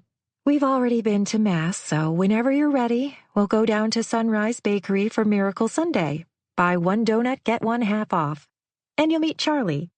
Alice seemed so delighted about this, Phoebe couldn't help but feel a thrum of excitement roll through her. An older woman, dressed in black and walking with a cane, came behind Alice. "Phoebe Carey, meet my mother-in-law, Senora Pepita Reyes. Around here we call her Abuelita." "Nice to meet you, mijita," the elderly woman said in a heavy Spanish accent. Phoebe stood and curtsied. "Lovely to meet you, ma'am." "Why don't you bow, Tootie? You could learn something from this young lady." She pointed with her cane. "Manners, they cost nothing." Tootie rolled his eyes and nodded. "I'll try to remember to bow to you every morning from now on, Abuelita." "Before we go, can I make a phone call? In all the confusion yesterday, I lost my cell," Phoebe said. "Of course, dear." Alice led her to a little nook by the open living room. "We're old-fashioned here and still have a landline. Dylan and Marco think it's a good idea. Easier for EMS." Sliding glass doors led to a patio outdoors. The backyard was narrow but deep, like so many older homes in San Francisco. A few residents were outdoors, sitting on folding chairs and the bench of a picnic table. "Is it okay if I make a long-distance call? I can pay you back." "No problem. You go ahead." Alice left the room, giving Phoebe her privacy. She had a great memory for both words and numbers, and was able to dial Lorna with no trouble at all. "Phoebe," Lorna said, "are you okay, honey? Where are you?" "You heard." That should not have surprised Phoebe, but still, it was quick. Her father must have been up all night, calling all her friends as if she were 12. "Your father called me. He's so worried about you." The thought sent an ache through Phoebe. But he hadn't been worried about her when she was about to walk down the aisle. Maybe he could stew in his concern now. "I couldn't do it. I couldn't marry Ethan." "Gosh, honey, couldn't you have said that before the wedding day?" "I tried. But each time either Daddy or Aunt Sarah managed to talk me into it. You know how convincing he can be. And I do wish I could have married Ethan. Maybe my life would have been easier. But I don't love him." "Too bad. Ethan is such a catch." Wait a minute. Why wasn't Lorna sounding sympathetic? She was now running a thriving small press, thanks in large part to Phoebe convincing her father to invest early and heavily. She was one of Phoebe's oldest friends, the only one left from those early grade school years, and she would have done anything for her. Right now she could use a little support. "He's a good man, sure, but not for me." Phoebe took a deep breath. "Hey, remember when we talked about running our own publishing company right out of college? I was going to read through the slush pile and pick out winners. I'd do all the editing and you were going to do contracts and marketing." "I remember. I'm finally free, and I'd like to come out to New York. I have a little bit of my own money saved, and I need to start over. I'm completely without ties, and ready to work hard. My fiancé asked me to quit working." "Oh no, you didn't." "I know I'm an idiot. Now, do you see what I'm up against? And why I couldn't go through with this wedding? Ethan wanted me to be someone I'm not." "I'm sorry." "It's okay. A chance to start over fresh. Do you think you might be able to hire me?" When silence stretched, Phoebe kept talking. "I won't ask for much of a salary. Whatever the budget can spare. I know I need to work my way up. But I have my degree in English. I started a reading program at the library that was quite successful. You know I adore you, but I can't hire you. The publishing industry is on life support, and I'm barely keeping the lights on. Many of us are working from home, cutting corners where we can. As for slush pile readers, I have people who do that for free." "For free?" The old words from her father rang in her ears. "Pumpkin, no one is ever going to pay you to read." Every chance he got, he'd point out a business article he found reporting on the death of brick-and-mortar bookstores and the inevitable death of print as everything moved to digital. But for years she'd earned at least a decent salary as a librarian, with benefits included. She should have never given up that job. "I thought it was worth a try." "I'm so sorry. And whatever you do, don't move to New York City. It's just as expensive as San Francisco, plus it's hot and humid." But they had Times Square and Broadway, great museums and art, and at least at one time, all the big house publishers. And as Tootie sang, "If I can make it there." Well, maybe like Tootie, Phoebe could work up to New York. "Why don't you call your father and explain why you couldn't go through with the wedding? He'd understand. I'm sure he's worried about you. Maybe if you apologized, he'd take you back with open arms. You might even get your job back if your father makes a big donation." But Phoebe wanted her job back because she deserved it, not because her father had money. Going back to her father meant going back to another man who only saw her as an extension of himself. If not Ethan, her father would find another suitable mate for Phoebe, because he didn't have any faith she could manage on her own. She'd just have to prove to him that she could. When Marco finally got himself down to the bakery for Miracle Sunday, he almost missed out on getting his favorite multigrain muffin. "You just missed your mom and Phoebe. She's super pretty and so nice. She curtsied when she met me and said, 'How lovely to finally meet you, Charlie.' Wow, it's lovely to meet me." "Yeah, she's kind of strange that way. Impeccable manners." "Abuelita loves her." Charlie rang him up. "Of course she does." Marco shook a finger. "Manners, they cost nothing, Marco." "For here? Or are you going to stick around?" "I'll take it to go. Thought I'd go check out how Phoebe is doing and if she needs a ride somewhere.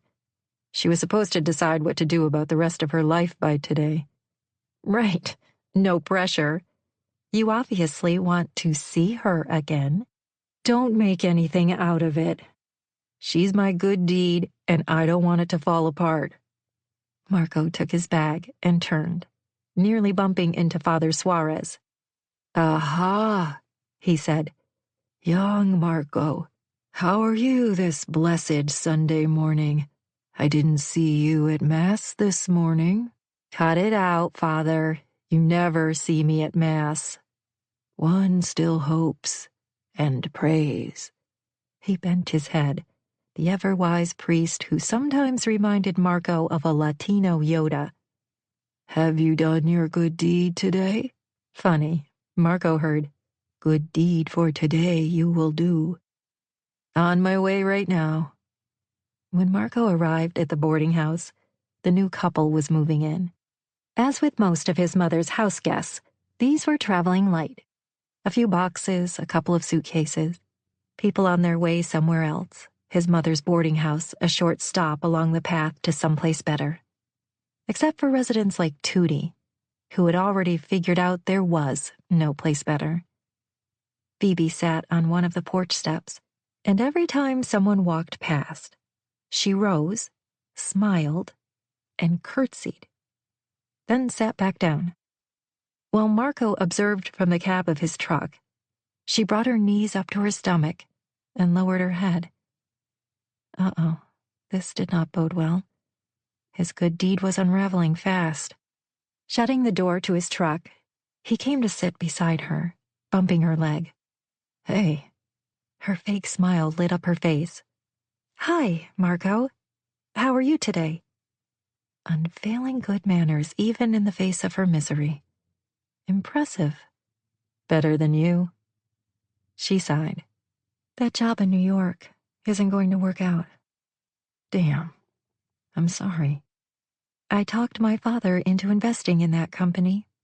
Now my friend has people read the slush pile for free. That's what I wanted to do. But she can't pay me.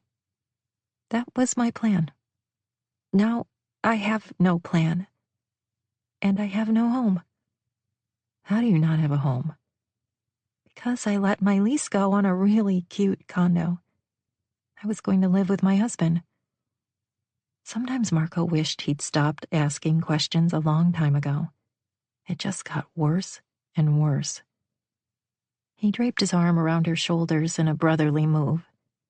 "Phoebe, have you thought of going back to your father and trying to work things out?" "That's what my girlfriend thought I should do." "Maybe she's right." "Neither one of you understand my father. I'm sure he'd forgive me, but then he'll figure out a way to fix this.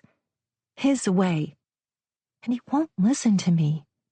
He'll ask Ethan to please excuse his flighty, irresponsible daughter. My father has absolutely no faith in me. Basically, he thinks I need a keeper. And that's where Ethan came in." "You'll just need to show him that you can make it on your own." She brightened. "That's what I'm thinking, too. Do you know that I had to quit my job at the library because my fiancé thought I should? And I did." Ah, shit. She had no job, no place to live. Suddenly, Marco felt low on resources. He couldn't think of a good deed big enough to help. I still think you should go home and talk to him. Explain that you want to live your own life, that you insist on a little time to show him you can. Look, how about if I drive you? And if you need me, I'll back you up. You would do that? Her hopeful smile tugged at his heart. Yeah, of course I would. I would stand right next to you while you tell him how it's going to be. That's okay, Marco. My father's house is in Palo Alto. You've done enough. I'll just take the bus. The bus? Even he didn't ride the bus, not since he'd been 15. Not an Uber? I'll pay if you're low on funds. No, I can't let you do that. And I better get used to living on a budget. While that made sense, he couldn't see Phoebe on a bus. She probably wouldn't get a seat, too polite to take one when someone else might also want to sit down. If that's what you want to do, then how about I drive you to the bus stop? Thank you. It took 20 minutes for Phoebe to say goodbye to everyone at the boarding house. They already loved her. Tootie gave her a long hug and kissed her forehead like a papa sending his baby off to summer camp for the first time. Mom hugged her tight and asked her to call or write. You can come by any time to visit, Marco said. We're not that far from Palo Alto. Sure, I will. It's for the best. Your father will understand he can't treat you like a child. Just stand your ground. Tell him how it's going to be. This was supposed to be his good deed for today. But as he pulled up to the bus stop, panic seized Marco. Wrong. This was wrong on so many levels. She shouldn't go back to her jerk of a fiancé. She should stay here in Miracle Bay. But how? Where? Why? Why did it matter to him? You sure I can't drive you there? I don't mind. That's okay. She slid out of his passenger seat and gave him a little wave. Bye, Marco. I'll never forget you. He swallowed hard. They were just words, but they hit his heart like ice-pick daggers. He was barely sure one of those words had just hit a major artery. Bye, Phoebe. Have a good life. He watched for a moment, smiling as she introduced herself to everyone waiting at the bus stop, offering her hand to each one, even a homeless guy, carrying a filthy satchel with him. Marco resisted the urge to facepalm. And with that last look at Phoebe Carey, Marco drove off, hoping like hell he'd done the right thing. Chapter 5. I Believe in True Love. Meme. Marco's urge to facepalm turned out to be only the half of it. His compulsion to go back for Phoebe grew thicker with each stoplight. It intensified as he went up a hill, then back down, easing into the flow of traffic in the city. He broke out in a cold sweat. She's a grown woman and okay to be on her own. Her father will take her back, forgive her, and all will be well. If only he could convince himself of this. But even though Marco believed Phoebe to be far more capable than even she seemed to realize, the raging storm would not let him go. How was she going to stand up to her father and fiancé when she couldn't even stand up to Marco? Family, those people you loved more than anyone else, could inflict emotional chokeholds on each other. The annoying need to please while at the same time trying to break away. Been there, done that. Bought the t-shirt. This is not happening, he told himself as he turned and drove back to the bus stop. I'm not really getting this involved in a situation where I have little to no control. Even Father Suarez would understand my reluctance. There's no room on my boat. Tight quarters. Worse, Phoebe found it all so romantic. But Marco kept driving. It was almost as if a magnetic force pulled him to her. When he pulled over near the bus stop, his constricted chest untightened, like he'd just unbuttoned a too-tight jacket. She still sat there, waiting with the others, not smiling, staring into space, her little duffel bag on her lap. His good deed was obviously not complete. He'd taken a wrong turn somewhere. Yeah, that was the problem. Marco rolled down the window and beckoned her. "Phoebe!" She set her bag down, then walked toward him, eyes bright. "Hi, Marco." "Yeah, hi. Listen, I think maybe we were too hasty in this Plan B." "I was thinking the same thing." "Okay, go get your bag and get in the truck." She blinked and hesitated a moment, the most backbone he'd seen her display yet. She narrowed her eyes. "Why?" "There's hope for you, Phoebe. You're learning." "Because I'm going to help you make a plan. This one clearly isn't going to work." "I don't want you to drive me home. I'm sorry, but I already said that. And I haven't changed my mind." She tipped her chin, looking almost regal. "Yeah, this is where you choose to assert yourself." "No, I'm not driving you home." "Okay, then." She returned with her bag, but not before first cheerfully waving goodbye to everyone sitting on the bench. As soon as she shut the door, Marco took off, wanting to put distance between himself and the horrible place where he almost said goodbye to Phoebe forever. Phoebe didn't know where Marco was taking her, but anywhere had to be better than home with her tail between her legs, home to Daddy to apologize for having run out on a wedding he talked her into in the first place. Since Marco had dropped her off at the bus stop, she'd been practicing her speech. "Daddy, if it takes me a decade, I'll pay for this wedding. But I won't marry Ethan or anyone else right now. I need to be on my own. I'm going to get a job and an apartment in the city. You're right, people won't pay me to read. But there are other jobs out there, besides my librarian job, that will pay me for my knowledge and expertise. You're going to have to trust me on this." When Marco had left her at the bus stop, it felt as if her entire world had caved in, as if she would die. Her heart ached like it hadn't since she was a little girl. She already missed a man she just met, and it didn't make sense. But she craved him like she did doughy chocolate chip cookies or the warm, buttery cinnamon toast her mother used to make when Phoebe had a bad day. "Where are we going?" she asked, relieved she didn't have to keep practicing her speech, rewriting it over and over in her head. In one speech, she was apologetic. In another, she was furious at Daddy for not listening to her reservations in the first place. "First, let me warn you about something. Life on a boat sounds cool and bohemian, like a nomadic, free lifestyle.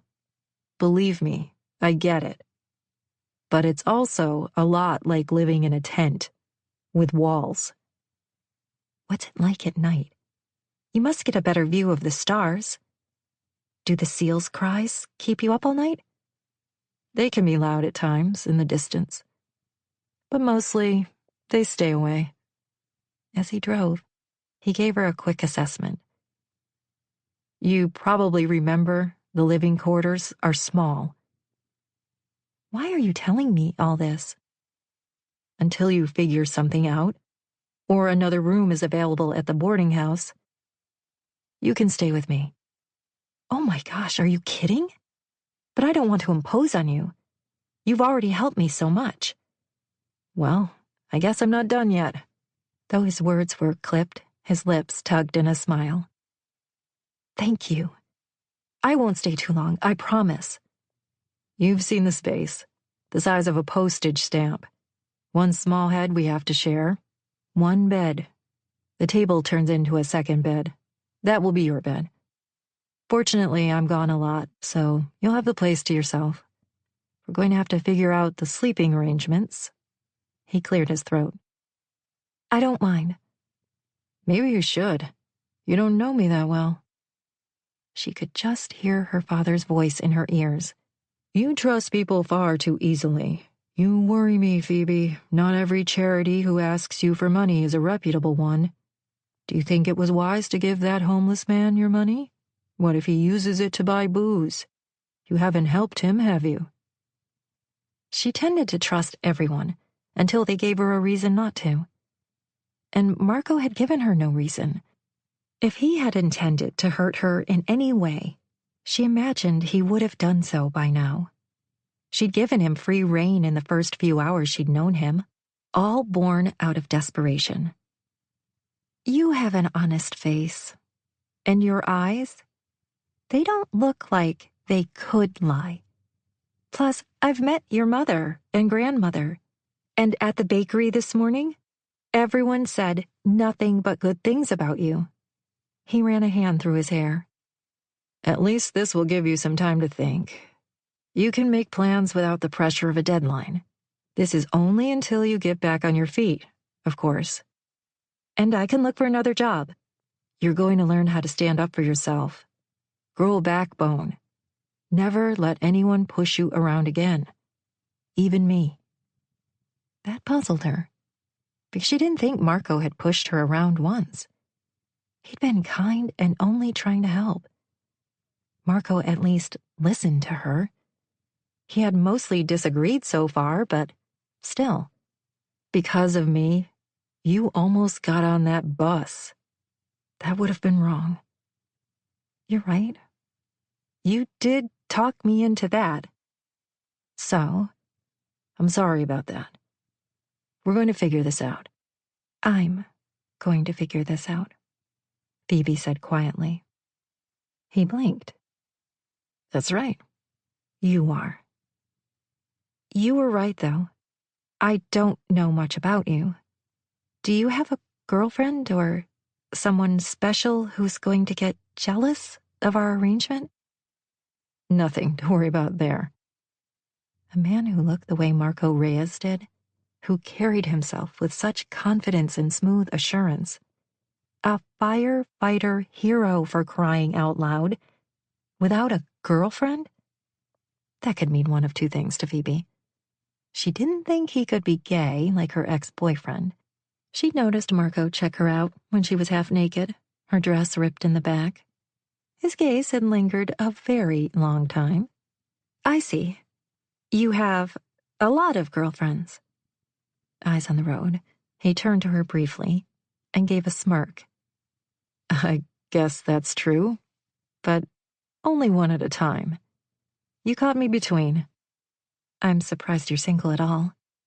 Well, I work very hard at it. The smirk became a full-on smile. You must, since Miracle Bay is the most romantic place I've ever heard about.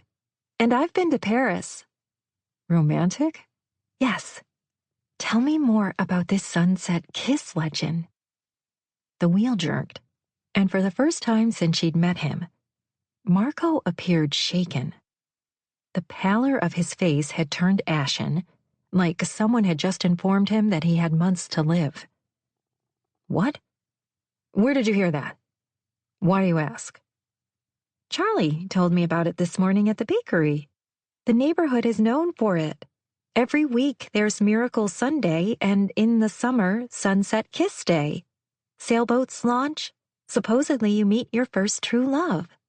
Did she also tell you women put way too much effort into that belief? They coax their boyfriends into a kiss, exactly at sunset? But what's supposed to happen anyway? Fireworks? Seriously. Imagine the pressure if you think someone is your fate. What if you kiss them at sunset and it doesn't work out? What if you blow it? Then I guess they weren't the right one. He scoffed. You believe in all that true love stuff? Don't you? What I believe doesn't matter. But you were going to marry a man you didn't love. Ouch, he had a point. She'd always been a romantic, expecting a Mr. Darcy type to come straight out of her books to court her someday, to tell her she was perfect just the way she was, socially awkward and all. All stupid teenage girl stuff she should have outgrown by now. Still, the Sunset Kiss legend had appeal to someone like her, born with a sense of curiosity and imagination. I don't think I've ever been in love, so I don't know what it's like. Maybe I'll try this kiss thing out and see what happens. That's a really bad idea. Marco shook his head. You need time to be on your own and figure things out, not rush into another rebound relationship. You're probably right. And stop agreeing with everything I say. But seriously, you, a romantic, were going to marry a man you didn't love. How did you get there? You have to understand that ever since my mother died, my father has been overprotective. I'm all he has. I'm his only child, and he never remarried. The marriage thing, I've had some horrible relationships. Men who wanted to get to my father through me. He doesn't have a son, so they thought son-in-law might be the next best thing. She stopped for a beat, gathering her thoughts. Should she tell Marco everything? Or would he feel too sorry for her? She refused to be pitiful, and it simply wasn't the reality. A pushover, sure, but pitiful, never. Ethan came along. One of my father's business associates. I think my father got it in his head that with Ethan's success in the tech industry, Ethan didn't need money or influence, so a marriage to his daughter made all the sense in the world. Ethan wanted a wife to run his charitable organizations, and that had some appeal for me. And that's all? Your father just put the idea in your head and you went along? Well, no, I explained that Ethan obviously didn't love me. Also, I didn't love him. My father said strong marriages are made out of more than romantic love. I told him that I didn't have anything in common with Ethan either. My father thought it was because of the age difference, and I'd eventually get over it. How much older is he? 30 years. This time, Marco nearly drove through a red light and came to a sudden stop. He reached for Phoebe's arm, and like the first time he touched her, shimmering waves of gold surrounded him. But she blinked, and they disappeared. Are you okay? He said. I nearly went through a light. Sorry about that. I'm fine. Simply fine, though she couldn't stop staring at his warm hand wrapped around her arm. Marco had large hands with equally big wrists. On one he wore a tight-woven friendship bracelet in bright colors, and she wondered who'd made it. Ex-girlfriend? Best friend? When she lifted her gaze, he was staring at her. For a moment they both locked gazes, and the strange glow returned. Marco removed his hand, snapping her back to reality. Your fiancé was 30 years older than you? 30? Did I hear you right? Yes, that's what I said. Your father sure asks a lot of you, doesn't he? But age is just a number. Ethan takes good care of himself. He looks at least 10 years younger. My cousin Flannery is half in love with him. Wait, that sounded like she was defending Ethan. No matter what he looked like, he happened to be old enough to be her father. He didn't have to marry Phoebe. Could have had his choice of women. But rumor was he liked his women young and trainable. Yuck. Is your fiancé Ethan Bellamy of Bellamy Software? Was. Phoebe corrected and bit her lower lip. He was my fiancé. I thought he was already married. Divorced.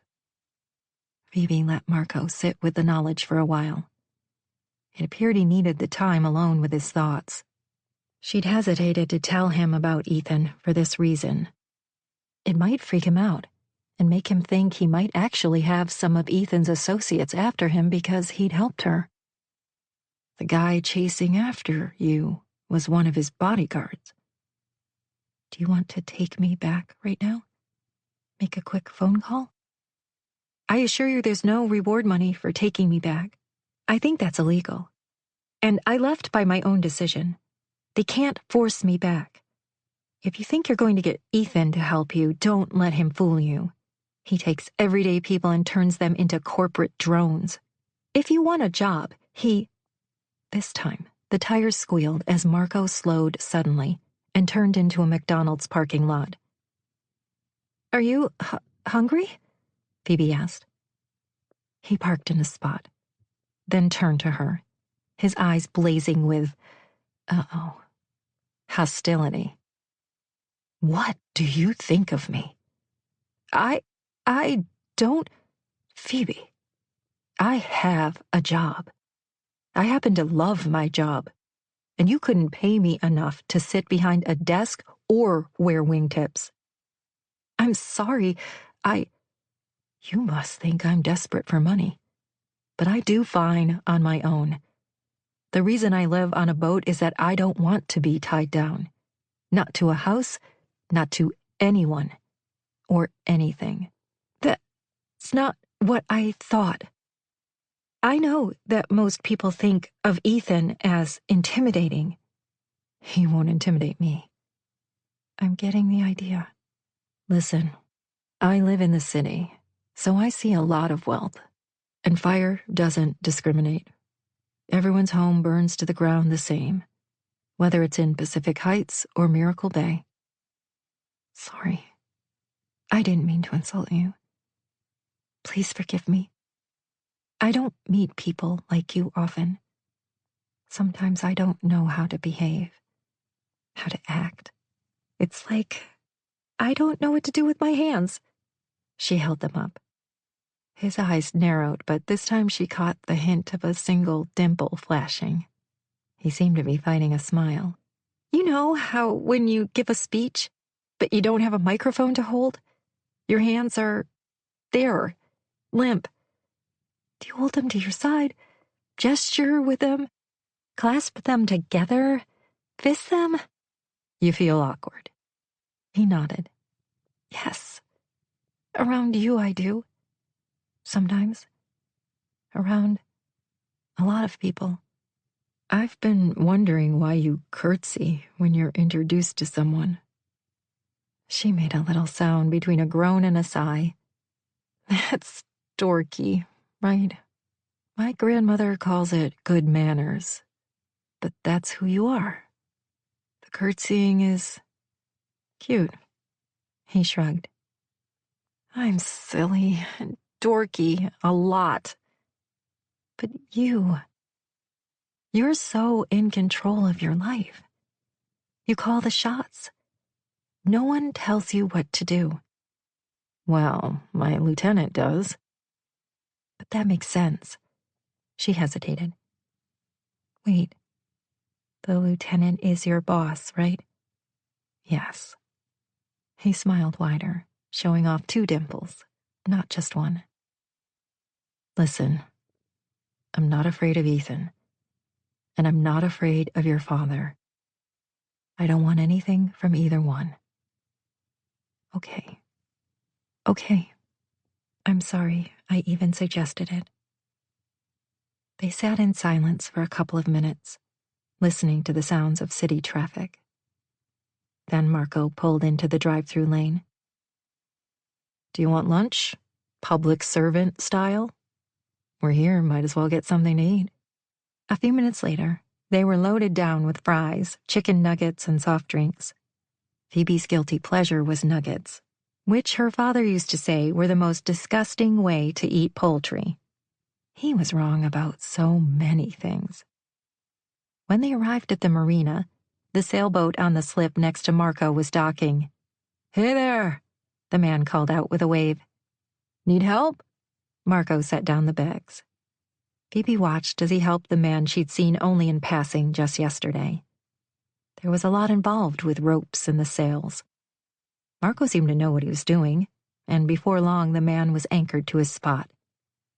He hopped off and rejoined Phoebe. "Phoebe Carey, this is my neighbor, Drew Stewart. Drew, meet Phoebe.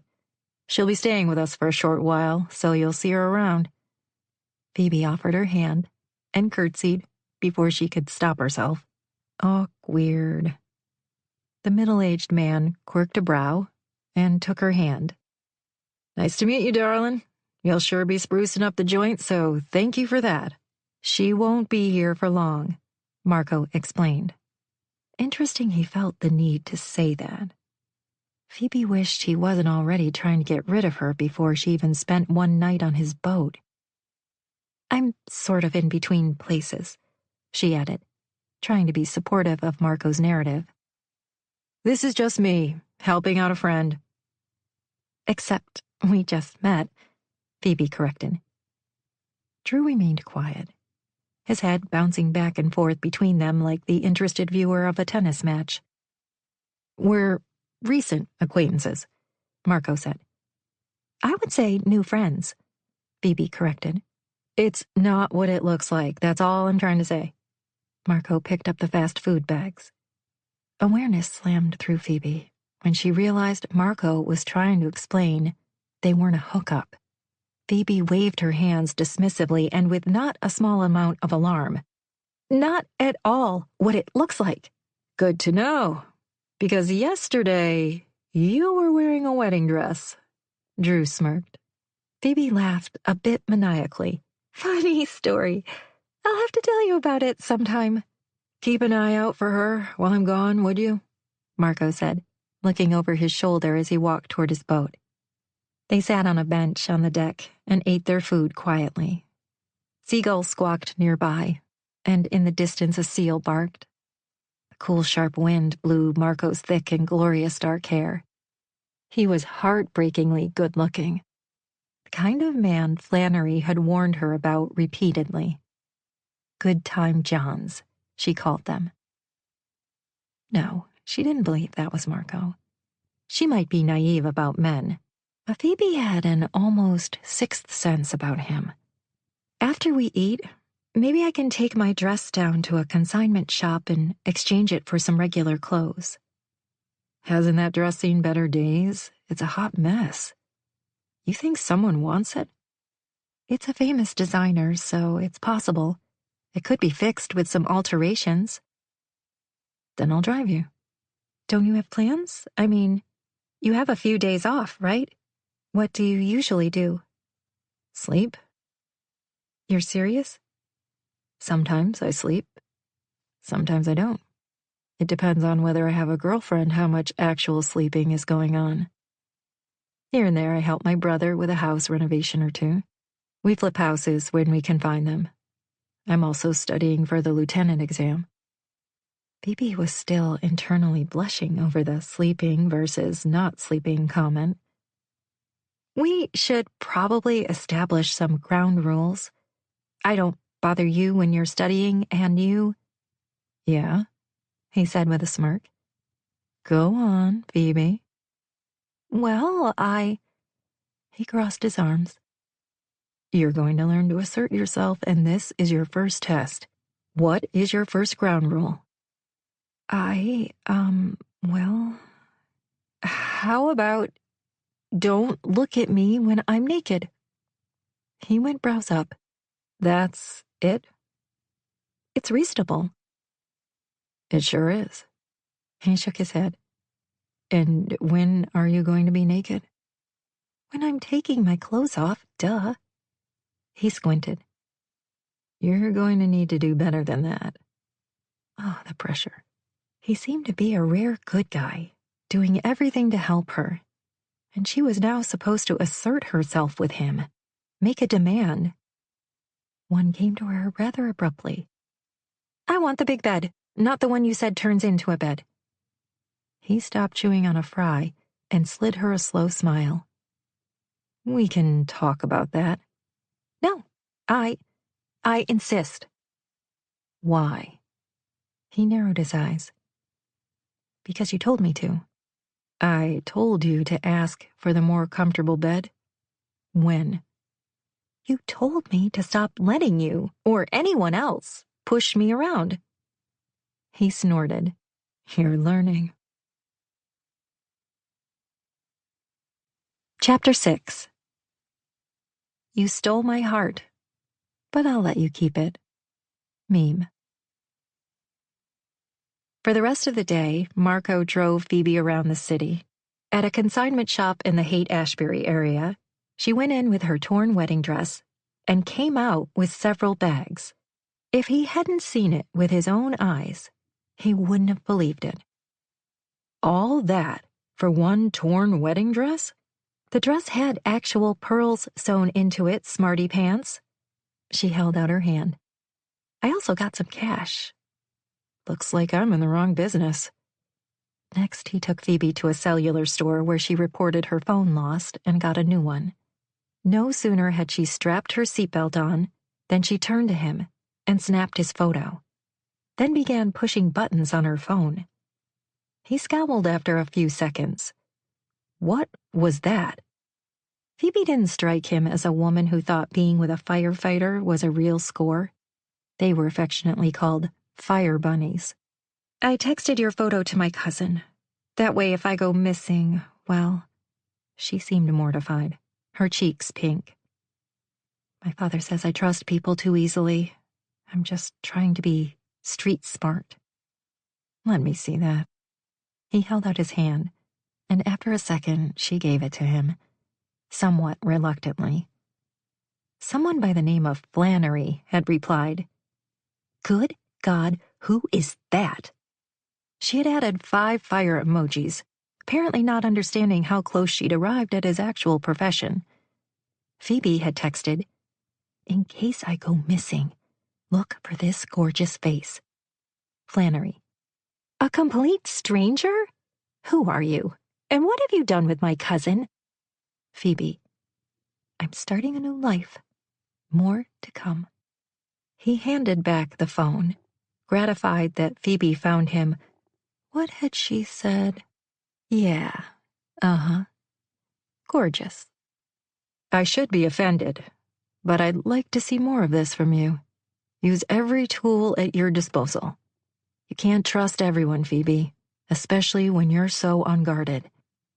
He waited while she insisted on walking into several stores in Miracle Bay to ask whether they were hiring. Everyone wanted experience, however, and Phoebe's degree in English literature didn't much matter to the manager of the local sushi house. Don't worry, I'll find something. It's just the first day. I'm not worried. But he was a little bit concerned, to tell the truth, because this was all starting to feel very domestic. The worst thing about it all was how natural this seemed, as though it was an everyday occurrence to hang out with a woman as she shopped and applied for jobs. Next thing you know, he'd be holding her purse. There was nothing even remotely normal about his new normal. And still there wasn't even a single moment when he considered ditching her. No, he'd had his chance to lose her at the bus stop. He tried to tell himself it was because Phoebe needed him so much, and he had that old hero complex going on. But this was only part of the truth. The rest of the story was that he needed her, too, for reasons that he didn't understand. Except the utter chaos she'd driven through the center of his life like a Mack truck gave him regular bursts of adrenaline, and he was addicted. And let's be fair, she was nice, beautiful. Spending time with her wasn't exactly like sticking pins in his eyes. Her skin was incredibly silky and smooth, and her smile, every time she flashed it, he felt a kick to his gut. The sweet way she spoke to everyone she met, from the homeless guy to his mother, was endearing. But this wasn't a relationship, and would never be one. First, he wasn't signing up for permanent. Phoebe would never be interested in a casual thing or in a rebound guy. Second, She had to find her way back to her family, and he would not intervene with that.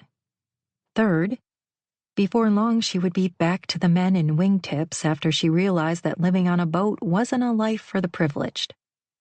They got back from her errands and some of his own, late in the afternoon. Marco was tired and beat and thought a shower might wake him up. "Time to acquaint you with my boat. Our showers come from a water tank. I take short military showers. Basically, I spit on myself and use a little soap. You should do the same." He bit back a laugh when her eyebrows quirked in surprise. "Yeah, Princess, not what you're used to. No time to condition your hair or whatever else you do in there." He was exaggerating, of course, but no need to give her reasons to stay longer than needed. They ate canned soup for dinner again, and while Phoebe studied the online job listings, he tried to read with her nearby. Emphasis on try. She smelled so damn good.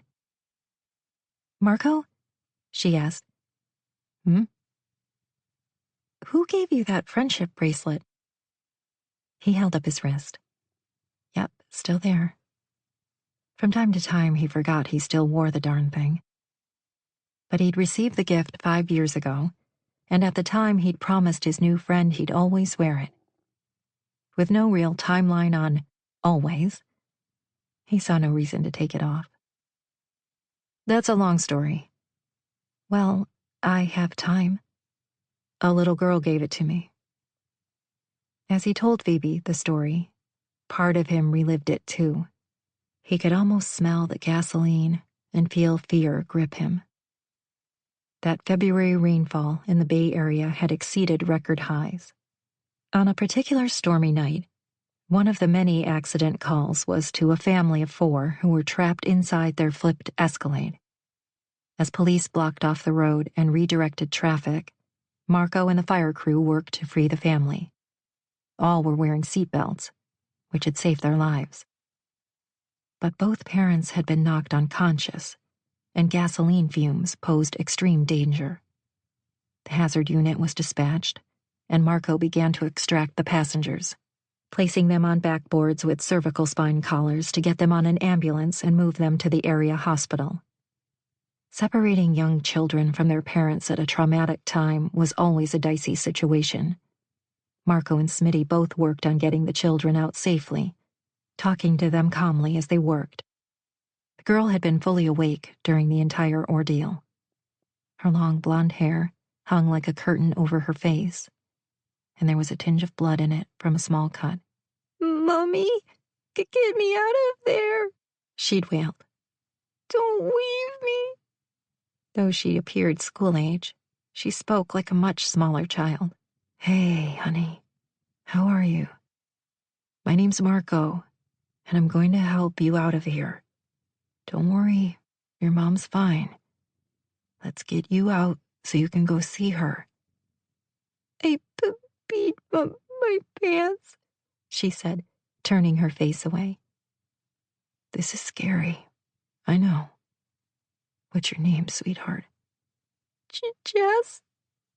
As she stuttered and stammered in obvious distress, he assessed her vitals. Her blood pressure was good, skin tone and mental acuity great. He began to carefully work the seat belt that kept her in place and upside down. "You're really tough, you know." "I don't think so. I'm crying for my mommy." "Don't worry. It's okay to cry. I feel like crying too." That made her giggle. Because the seat belt was stuck, Marco and Smitty worked carefully to cut her out. One hand on her neck to stabilize. She was gently lowered into Marco's arms, and then strapped to the backboards. Minutes later, they were on their way to join Jess's parents at the hospital. A month later, the family visited the firehouse to express their gratitude, and Jess brought Marco a friendship bracelet. "You wear this?" Jess said, shyly handing it to him. "I made it."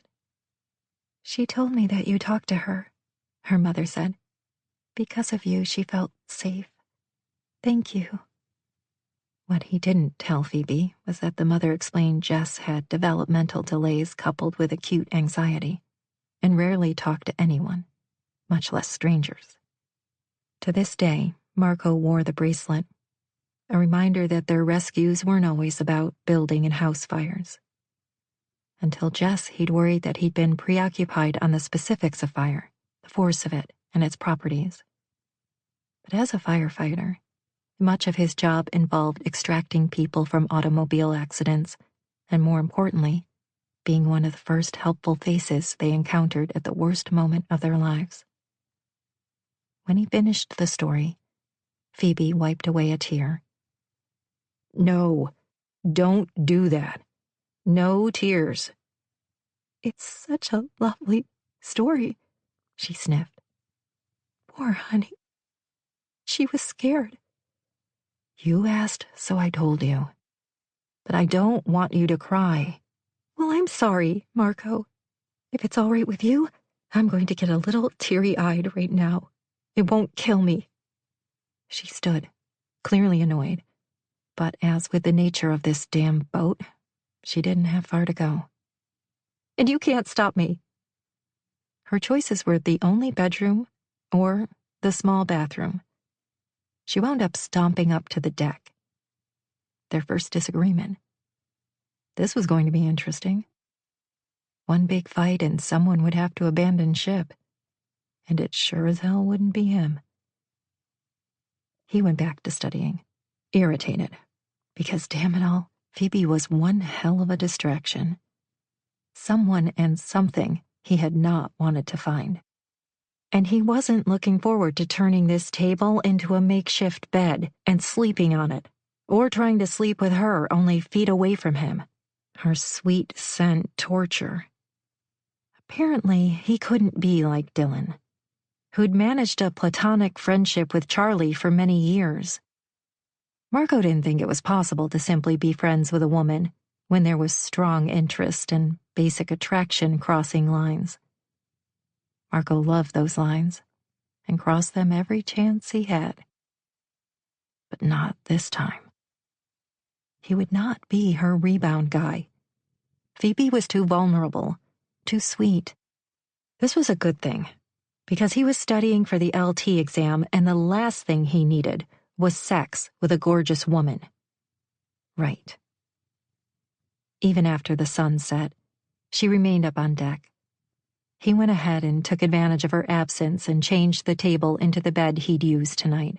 Yes, she'd get the bed she'd asked for, not because she'd demanded, but because his mother had raised him to be a gentleman. "Oh my God!" she called out suddenly.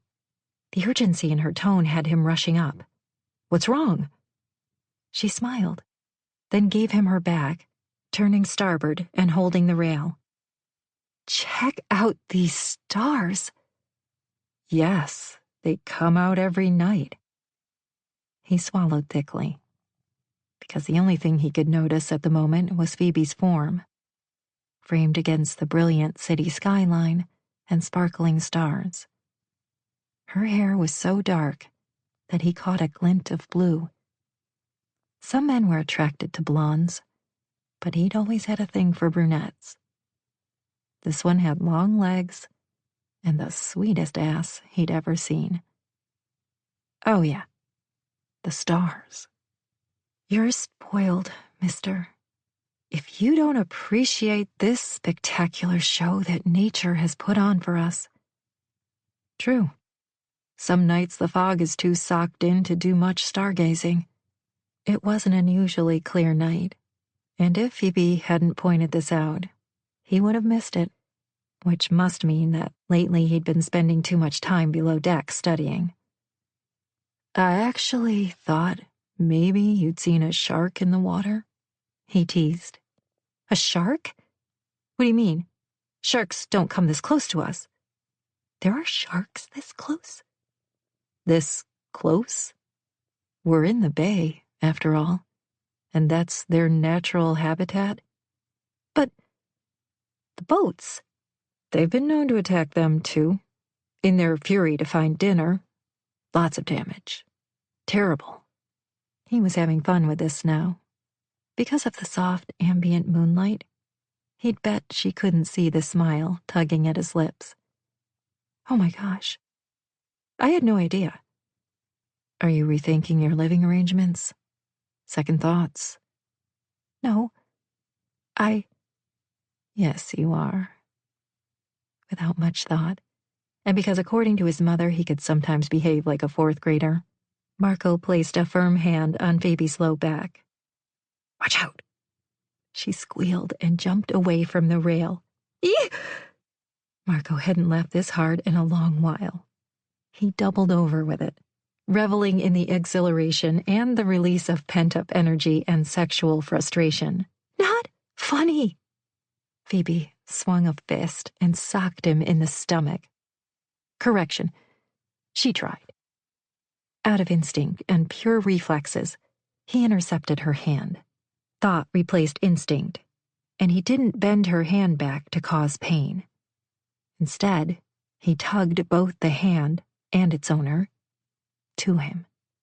She wound up flush against his chest, her soft body crushed to his. Even in the near darkness, he saw the dilating of her pupils reflected in the moonlight. His heart raced, and he felt the blood rush from his head to another organ. A most inappropriate organ. Down boy. Every time he touched her, felt like a grand mal seizure coming on. Shimmering, glowing, she affected him in a way he didn't understand and couldn't put into words. She fit neatly against him, like she was made for him. Would you like some salt with that corn, Marco? Phoebe searched his eyes, unblinking. Marco. He pushed off a stray hair that had fallen over one eye, and his fingers trailed down the curve of her jaw. With one hand on the nape of her neck, he tugged her to him. What is it about this woman? Okay, so maybe this is more than a good deed. Far more. But she's vulnerable. Just left her fiancé at the altar. 1 day ago. She doesn't need to take up with anyone else until she figures out her life. No, not a good idea. He released her. Sorry, I'm going to bed. And with that, he forced himself far away from even the idea of kissing Phoebe Carey. Phoebe stayed upstairs for a while after Marco had gone to bed. He'd almost kissed her, and the memory of his hard body against hers would remain with her for a long time. His strong hands had pulled her in close and tight, and she'd sworn the darkness around them changed. She'd been around her share of handsome men before, but not one of them had ever had this effect on her. Why? Sometimes she'd catch him looking at her with a curiosity and genuine male appreciation. It was a good idea to keep her distance, at least emotionally, since they'd be staying in such close quarters together. But somehow, she felt drawn to Marco in ways she couldn't explain. The happiest moment of her life might have been when he'd come back for her at the bus stop. She'd never forget how he'd rolled down his window and beckoned to her. He came back for me. She couldn't allow Marco to think of her as another rescue. She would make her own way from now on, grateful for the temporary stay. She'd been considering, after looking through some of the classifieds online, that she wanted to do something different. There were dozens of positions for personal assistants, which made sense for a large city. Working for a different kind of business like travel or event planning, she would be able to see what else might be out there before deciding to make a permanent career move. Librarian had suited her for years, but she longed to stretch now, do something entirely different. She stepped carefully below deck and into the cabin. The lights were out, and only a dim view of starlight streamed through a porthole window. Marco lay on the smaller makeshift bed in the galley, his bare back facing outward, covers low on his waist. In the darkness, Phoebe felt comfortable disrobing only feet away from Marco in the bedroom.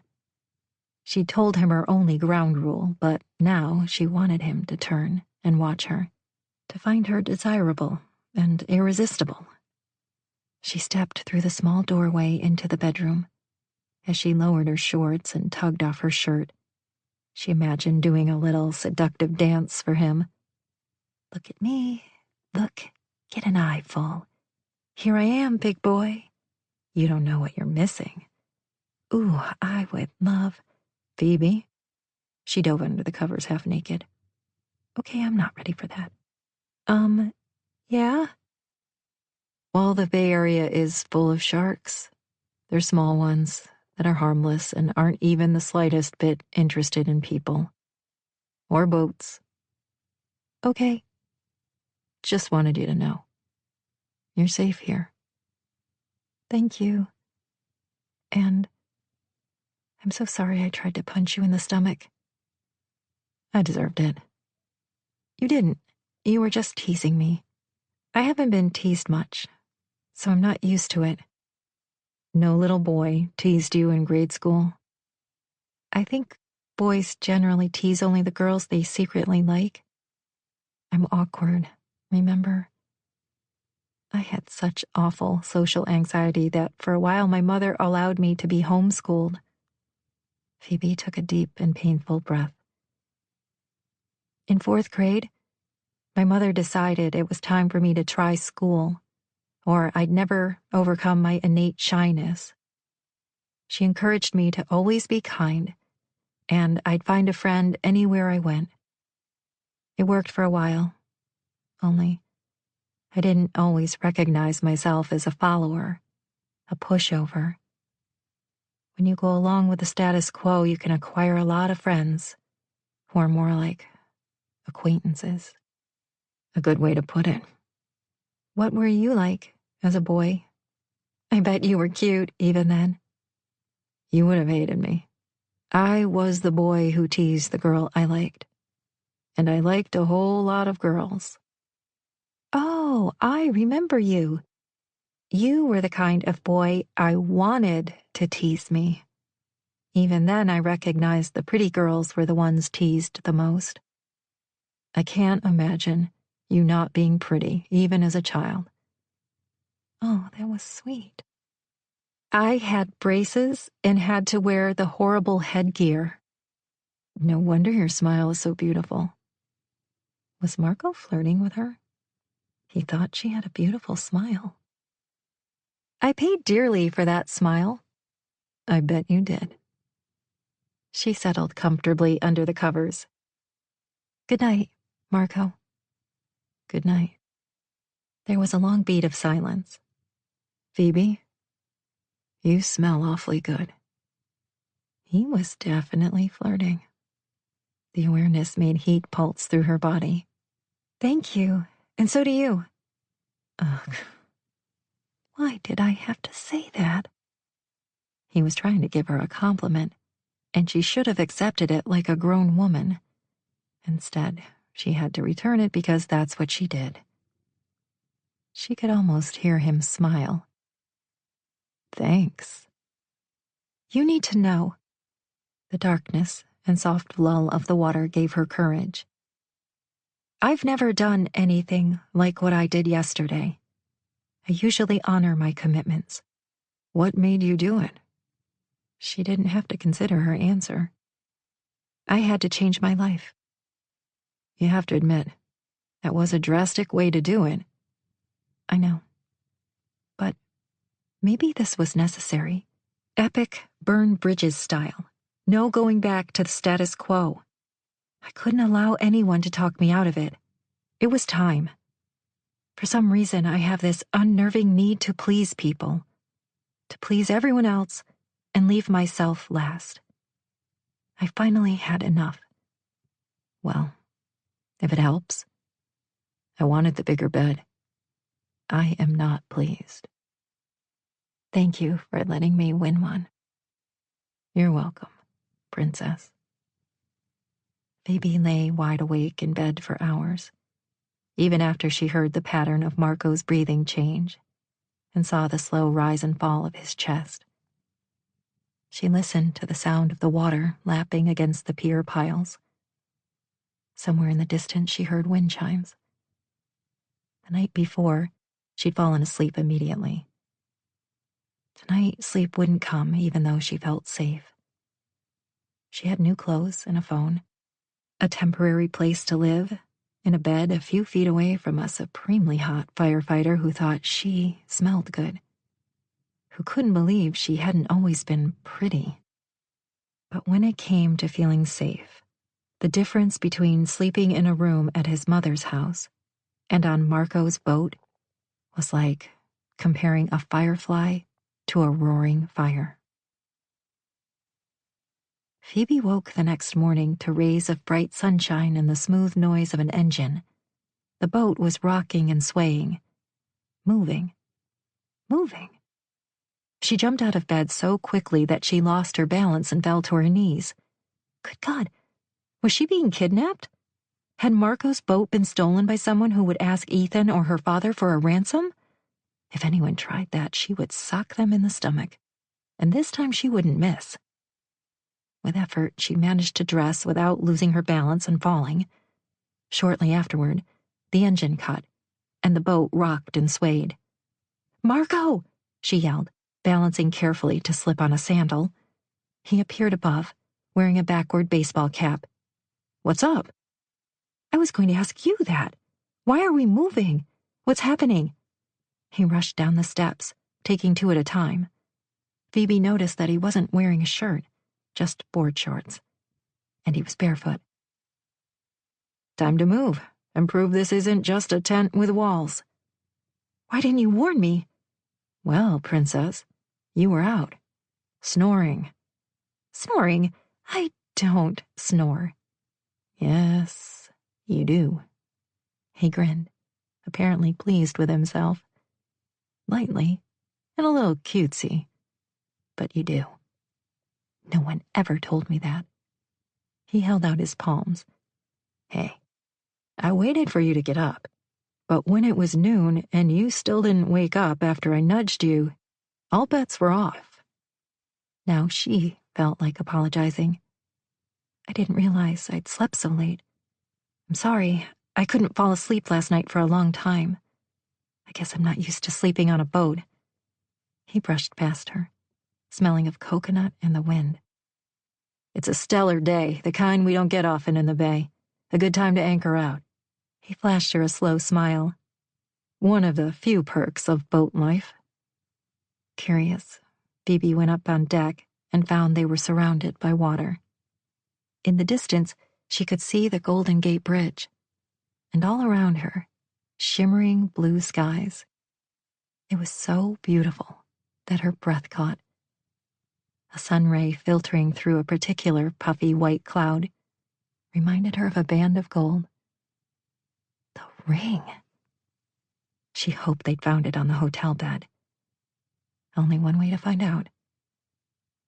"Hi, Flannery. Thanks for picking up. I've been thinking that you might call from a burner phone." "A burner phone?" "Those throwaway phones you see in the movies so that criminals on the run can't be traced. Thanks to you, I've been answering all calls. They must be having a party at the auto warranty renewal place. I answered every one of their lame calls." "Flannery, the ring. I left it on the hotel room bed. Did they find it?" "Of course." "I thought Ethan should have it back." I would have kept it. You're going to need the money. I wouldn't be surprised if Uncle David cuts you off if you don't come back groveling." "How is he? Is he doing okay?" "Worried, of course. I told him that you were fine and simply had a raging case of cold feet. That you'd probably be back and ready to get married in a few days and he should just hang tight. But I'm not. I say what I have to say. It's not like you gave me much choice. I had to tell him what he wants to hear." "Right," Phoebe sighed.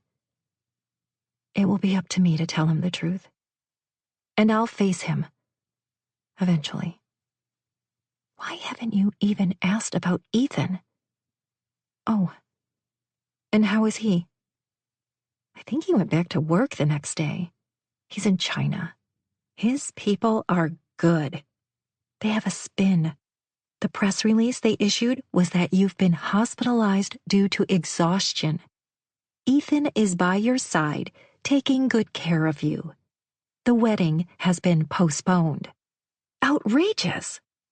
It's not like you're going to come out of hiding and defend yourself. Ouch. Yes, she was hiding instead of facing this problem head-on in the way she should. And maybe she'd done that for far too long. If she'd stood her ground with her father years ago, if she'd have stopped being a pushover, she might not have had to run out on her wedding day. You don't know what it's like. Flannery was one of 4 children, from 2 different marriages, so it wasn't as if her father had hung all his hopes and dreams on her. Uncle Perry let Flannery do whatever she liked, whenever she liked, and she often did. How are you? Where are you? Flannery asked. And what's that sound? Ocean waves? Seagulls? I'm on a boat. Oh my God. Are you leaving the country? Where are you? International waters? Somehow, Phoebe was living an even grander adventure in Flannery's imagination. I'm not in international waters. Still right here in California. Who do you know that has a boat? One of Ethan's friends? One of Uncle David's friends? I met someone, and he's been helping me out. The hot guy in the photo? Oh, that's smart. I totally support you having a fling. This is what you needed. By the time you're done, you'll be ready to marry Ethan. You're not listening. I'm not ever marrying Ethan. And I'm not having a fling. I know you think you're going to have this grand love affair one day, but sweetie, that's not for people like us. Check your privilege. It's not fair to have both true love and money. Listen, I will tell Daddy, but wanted you to know first. From now on, I'm taking charge of my life. I'm not getting married. Not now, and maybe never. I'm going to get a job and an apartment here in the city and live life on my own terms. That's inspiring and all, but I'd believe it a whole lot more if you had the courage to say it to Uncle David's face. Double ouch. I'm working on it. After a few more minutes, she hung up with Flannery, promising to check back soon, as she had become the only connection between Phoebe and her father. Right now, this was the distance she needed. Later, she hoped, she and her father would find a new way to be a family. In order for them to have an adult relationship, he was going to have to learn to let her make her own decisions. And she'd just given him a crash course in the experience. Phoebe took a seat on the bench and enjoyed the sparkling view of the bay. Closing her eyes, she tilted her face to the sun and let the rays bathe her in vitamin D. Though she wouldn't hazard the direction, Palo Alto was somewhere south of here, and as the crow flies, Phoebe was not far from home. She'd lived in the affluent Silicon Valley town for many years, even if it hadn't felt much like home since her mother died. Chapter 7. Love isn't love at first sight, but love at every sight. Meme. Marco anchored out every chance he had, but there hadn't been many recently. Too much going on. He hadn't been anxious to impress anyone, and he'd let the stress of the job eat away at him. The pressure to do well on the lieutenant test. The pressure of being the black cloud and bringing the chaos with him. Add to that Marco's need to show his coworkers that he deserved to be on the crew because of his abilities and not his last name. Mostly, things came easily for Marco. He'd been gifted with enough good looks for girls to chase after him. Graduating high school with an above-average GPA meant he'd occasionally opened a book. Though he studied, He hadn't struggled academically like his brother Joe. He had a natural athletic ability and played varsity basketball. This had also made passing the physical part of the firefighting test a cinch. But he worked his ass off most days. Nothing about firefighting was simple or easy. But today would not be about stress or work. Today, he would enjoy the sun and sea with a beautiful, though completely unavailable, woman. Because that unavailability of hers was precisely what he needed and wanted.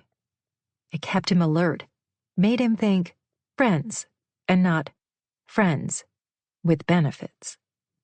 Not a potential hookup. He could do this. Sure. He would stop with any more thoughts of kissing her. He'd been so close to doing just that last night. Pressing his lips over hers. It would have ruined everything.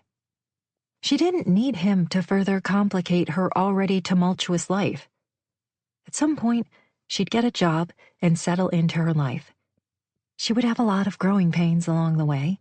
It was his job to stay firmly planted in the friend zone. For the first time, Marco could have a friend of the female persuasion. After all, Dylan had been friends with Charlie for years. And clearly Phoebe needed a friend more than she needed a lover. Chances were that a friendship with Phoebe would last a lot longer for him than a romantic relationship. Those had a way of crashing and burning. Too many expectations and pressures. Face it, relationships were too much work. But if Marco did this whole thing right, Phoebe could always remain in his life. He'd already experienced how difficult it was to say goodbye to her. He found Phoebe on the deck, long, luscious legs drawn up to her belly, chin tilted, pointing her face toward the sun. Good thing he brought the spare cap with him. Unceremoniously, he plopped the orange giant's baseball cap on her head. Here, princess. Ever hear of skin cancer? Yes, I have, now that you mention it. But this is a lovely view, and I'm only thinking good thoughts.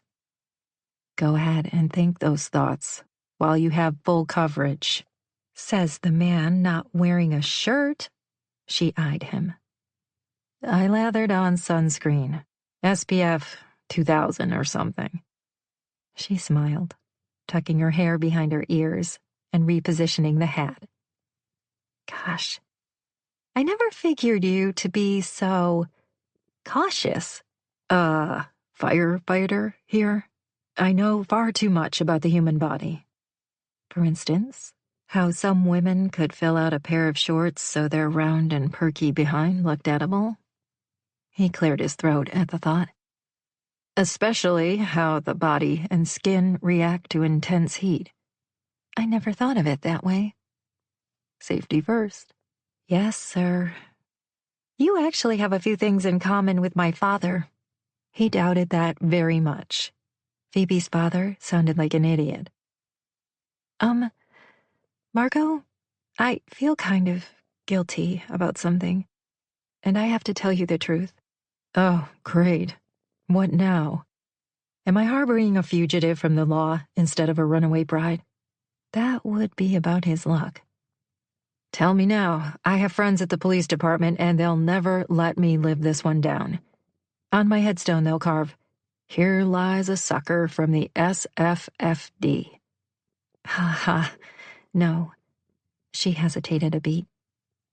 But my last name isn't Carey. He hesitated. It isn't Jobs, is it? She made a face and stuck her tongue out. No, it isn't.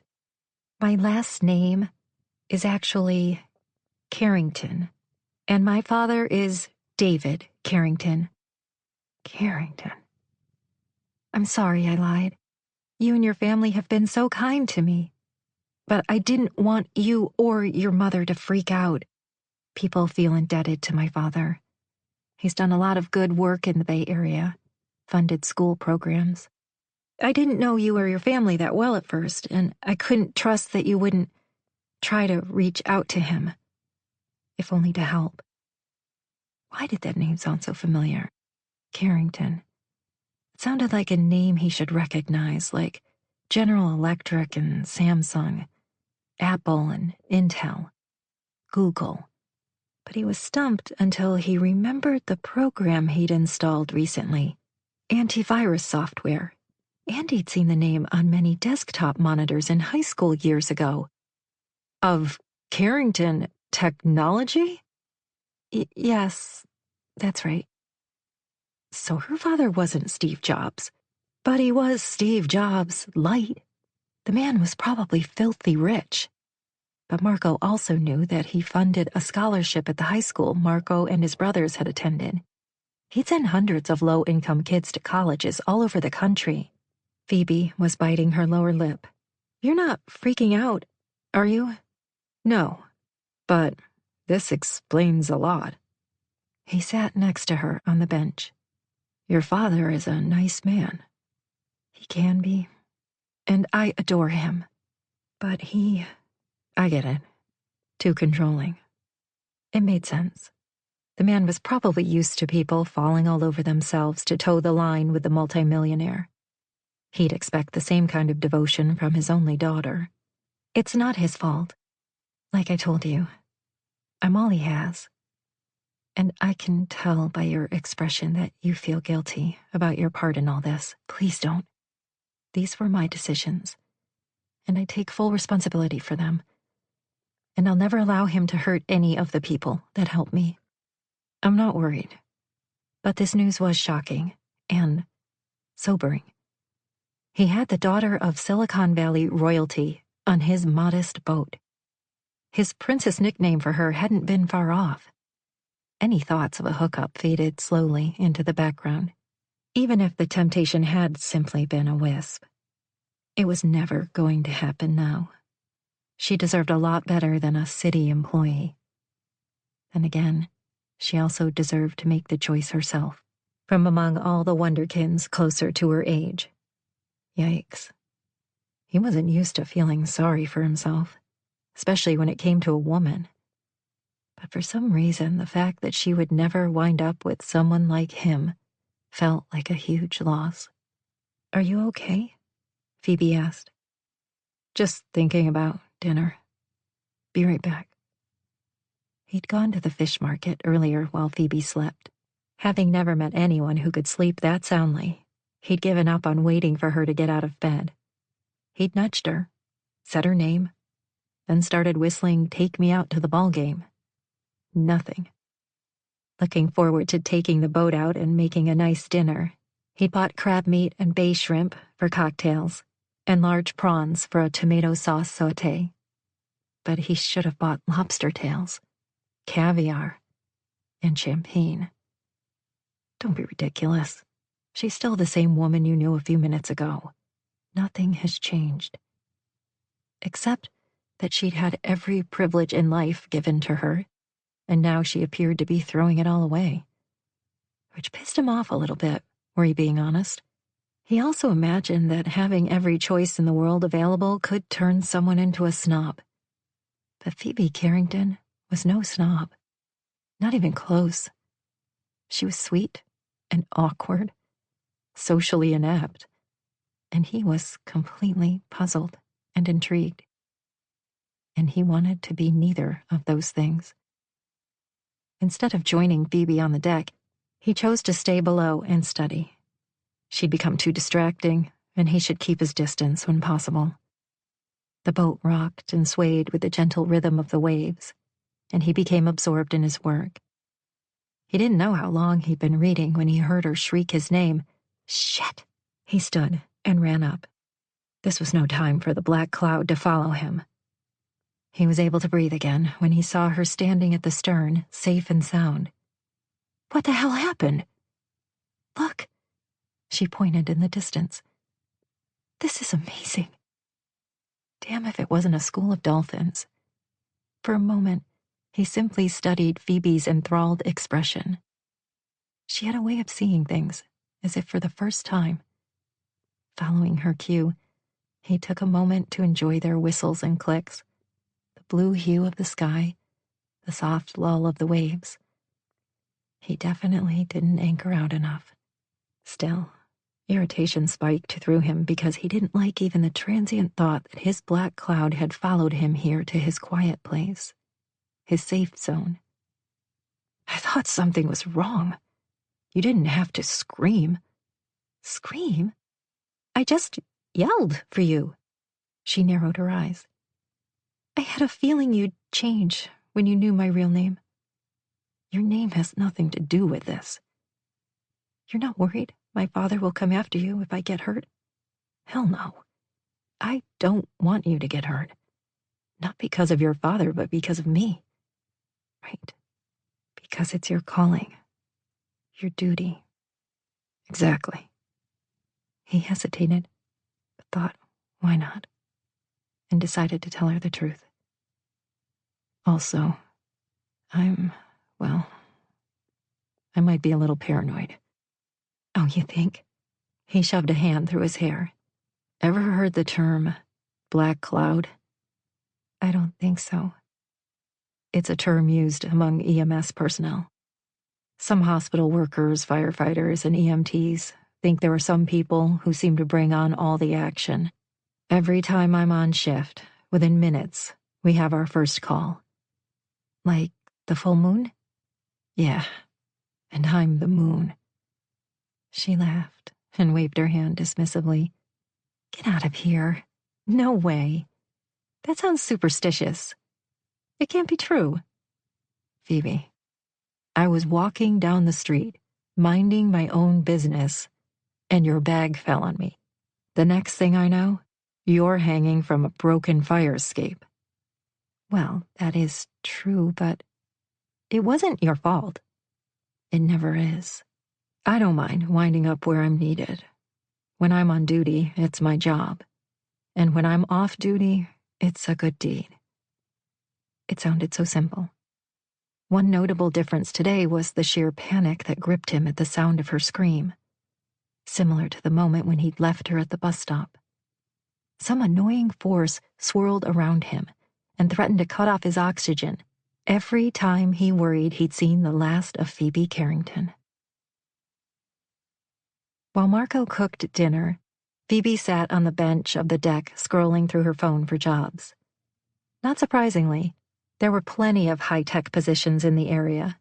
Software engineer, quality control, some security guards needed at the social media giant. Nothing for a librarian with an English degree. She could probably walk into any of those companies, drop her father's name, and get a job for which she was unqualified. They'd pay her a salary and parade her out from time to time to drop the Carrington name. Not in a million years. Delicious smells of tomato sauce and garlic wafted and joined the calm sound of water and scent of salty ocean air. She had nothing. No home, no job, but so far, within the last couple of days, she'd lived more life than she had in all her 29 years. Today, she'd been on a boat, anchored out, and watched a group of dolphins at play. Sometimes, it was the little things. She watched the sunset dip beyond the horizon, wondering how a legend like the Sunset Kiss got started. Obviously, someone with the kind of great imagination Phoebe envied. "Dinner," Marco called. Oh, yum. He wore a backward baseball cap, a loose-fitting white t-shirt, and board shorts. This looks delicious. I'm a pretty good cook, kind of a health nut. This is my kind of health food. Everything fresh and prepared with natural ingredients. Healthy doesn't have to mean boring. He served crab and shrimp cocktails in small saucers, crusty French bread, and pasta with prawns in a rich tomato sauce. They ate quietly for a while, the clinking silverware and distant sounds of the seals their only company. Then Marco picked up a remote, pressed a button, and music wafted through speakers. A song she recognized from her playlist, Take on Me by a-ha. And Flannery called Phoebe a weirdo for enjoying the classics. You like 80s music too? Yeah, stuff my dad used to listen to. Reminds me of him. She sat with that for a moment, stunned to realize her own reason was similar. Her mother had loved Lionel Richie and the B-52s, an eclectic mixture. Marco, can I ask you another question? My mother didn't teach me how to cook. Trial by fire at the station from some of the best cooks I've ever known. Don't tell my mother. That's not my question, silly. What do you think? Does the legend of the sunset kiss apply even if people are anchored out like this? He squinted. Why would you ask me that? Don't worry, I'm not going to kiss you, she snorted. I didn't think you were. You look worried. Sorry, but you do. It's you I'm worried about. I think you're spending too much valuable time on that myth. I find it interesting, that's all. And it's not a myth. Charlie told me all about her and Dylan. He snorted. She really can't stop running her mouth, can she? What did she tell you? That she kissed Dylan when he fell asleep watching a movie with her? Turns out she always had a thing for her best friend. It was an accident, the timing of the kiss. Not the kiss itself.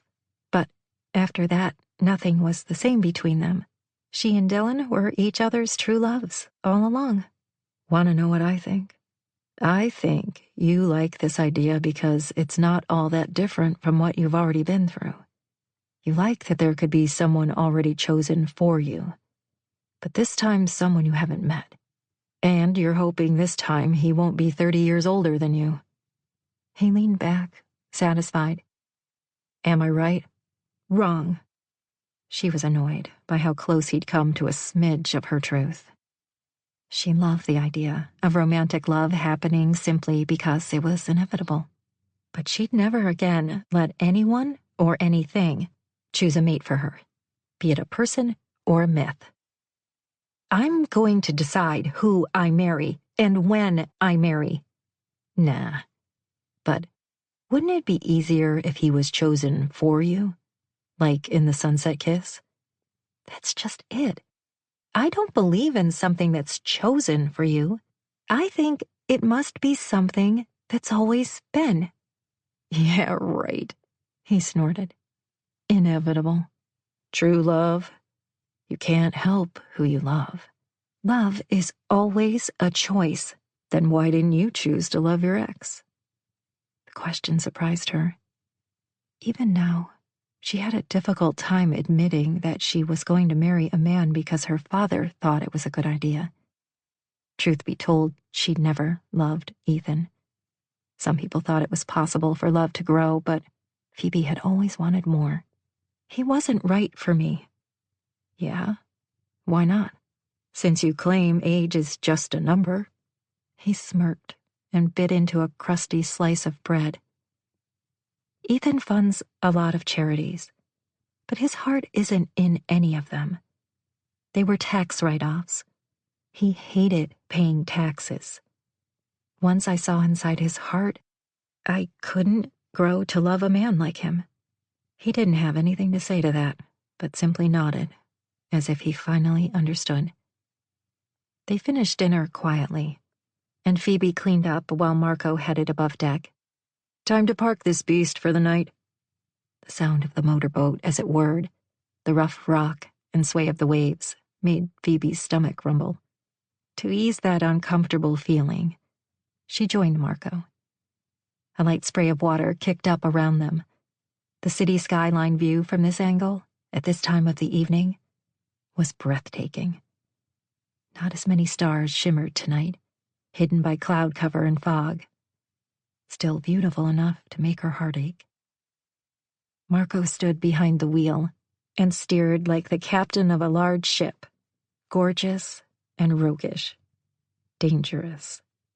He had the strong arms and physique of a man who worked with his hands.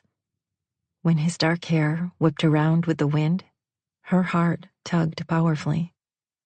I could fall in love with this guy, but life had taught Phoebe that next time, she should know a man's whole heart before she fell in love. Chapter 8. If I had to do it over again, I'd find you sooner so I could love you longer. Meme. Phoebe offered to cook breakfast for Marco the next morning, but her attempts at flipping an egg without breaking the yolk failed. It wasn't like she didn't know how to cook the basics. She'd simply become distracted by Marco wearing his uniform. He caught a fine sight dressed in blue, wearing a fitted t-shirt with sleeves, which strained against his biceps. But she had to keep her mind on her own future. Ecstatic to have scored an interview for a personal assistant position near Miracle Bay. They wanted someone to organize files, help fundraise, run errands, and make appointments. An attractive, reasonable salary, close to what she'd earned at the library. This sounded like something Phoebe could easily do. And the ad she'd found on the job listings website sounded intriguing. Personal assistant needed. Must love people. Please do not apply if you lack imagination. We'll train the perfect candidate. We have a few things to discuss, Marco said. My schedule is crazy, but I should be on for the next 48 hours. Longer if I get called in as backup. I'll give you my pager number for emergencies only. Since you have an interview and no car, I have a suggestion. Great. I'm wide open to suggestions. You can use my truck while I'm gone. Drop me off at the station, then come back to get me. When she plated the eggs for him, he glanced at them, then back at her. You do have your driver's license. Gosh, of course. You thought I got chauffeured around? I have no idea. No, I did not. I have my own car back home. Someday soon I'll have to go get it. I just want this whole wedding disaster to die down first. But have you ever driven a truck before? No? But I'm sure I can figure it out. How hard can it be? From underneath his lashes, he'd given her a look filled with concern. My truck is paid for. I understand, and I'll be careful.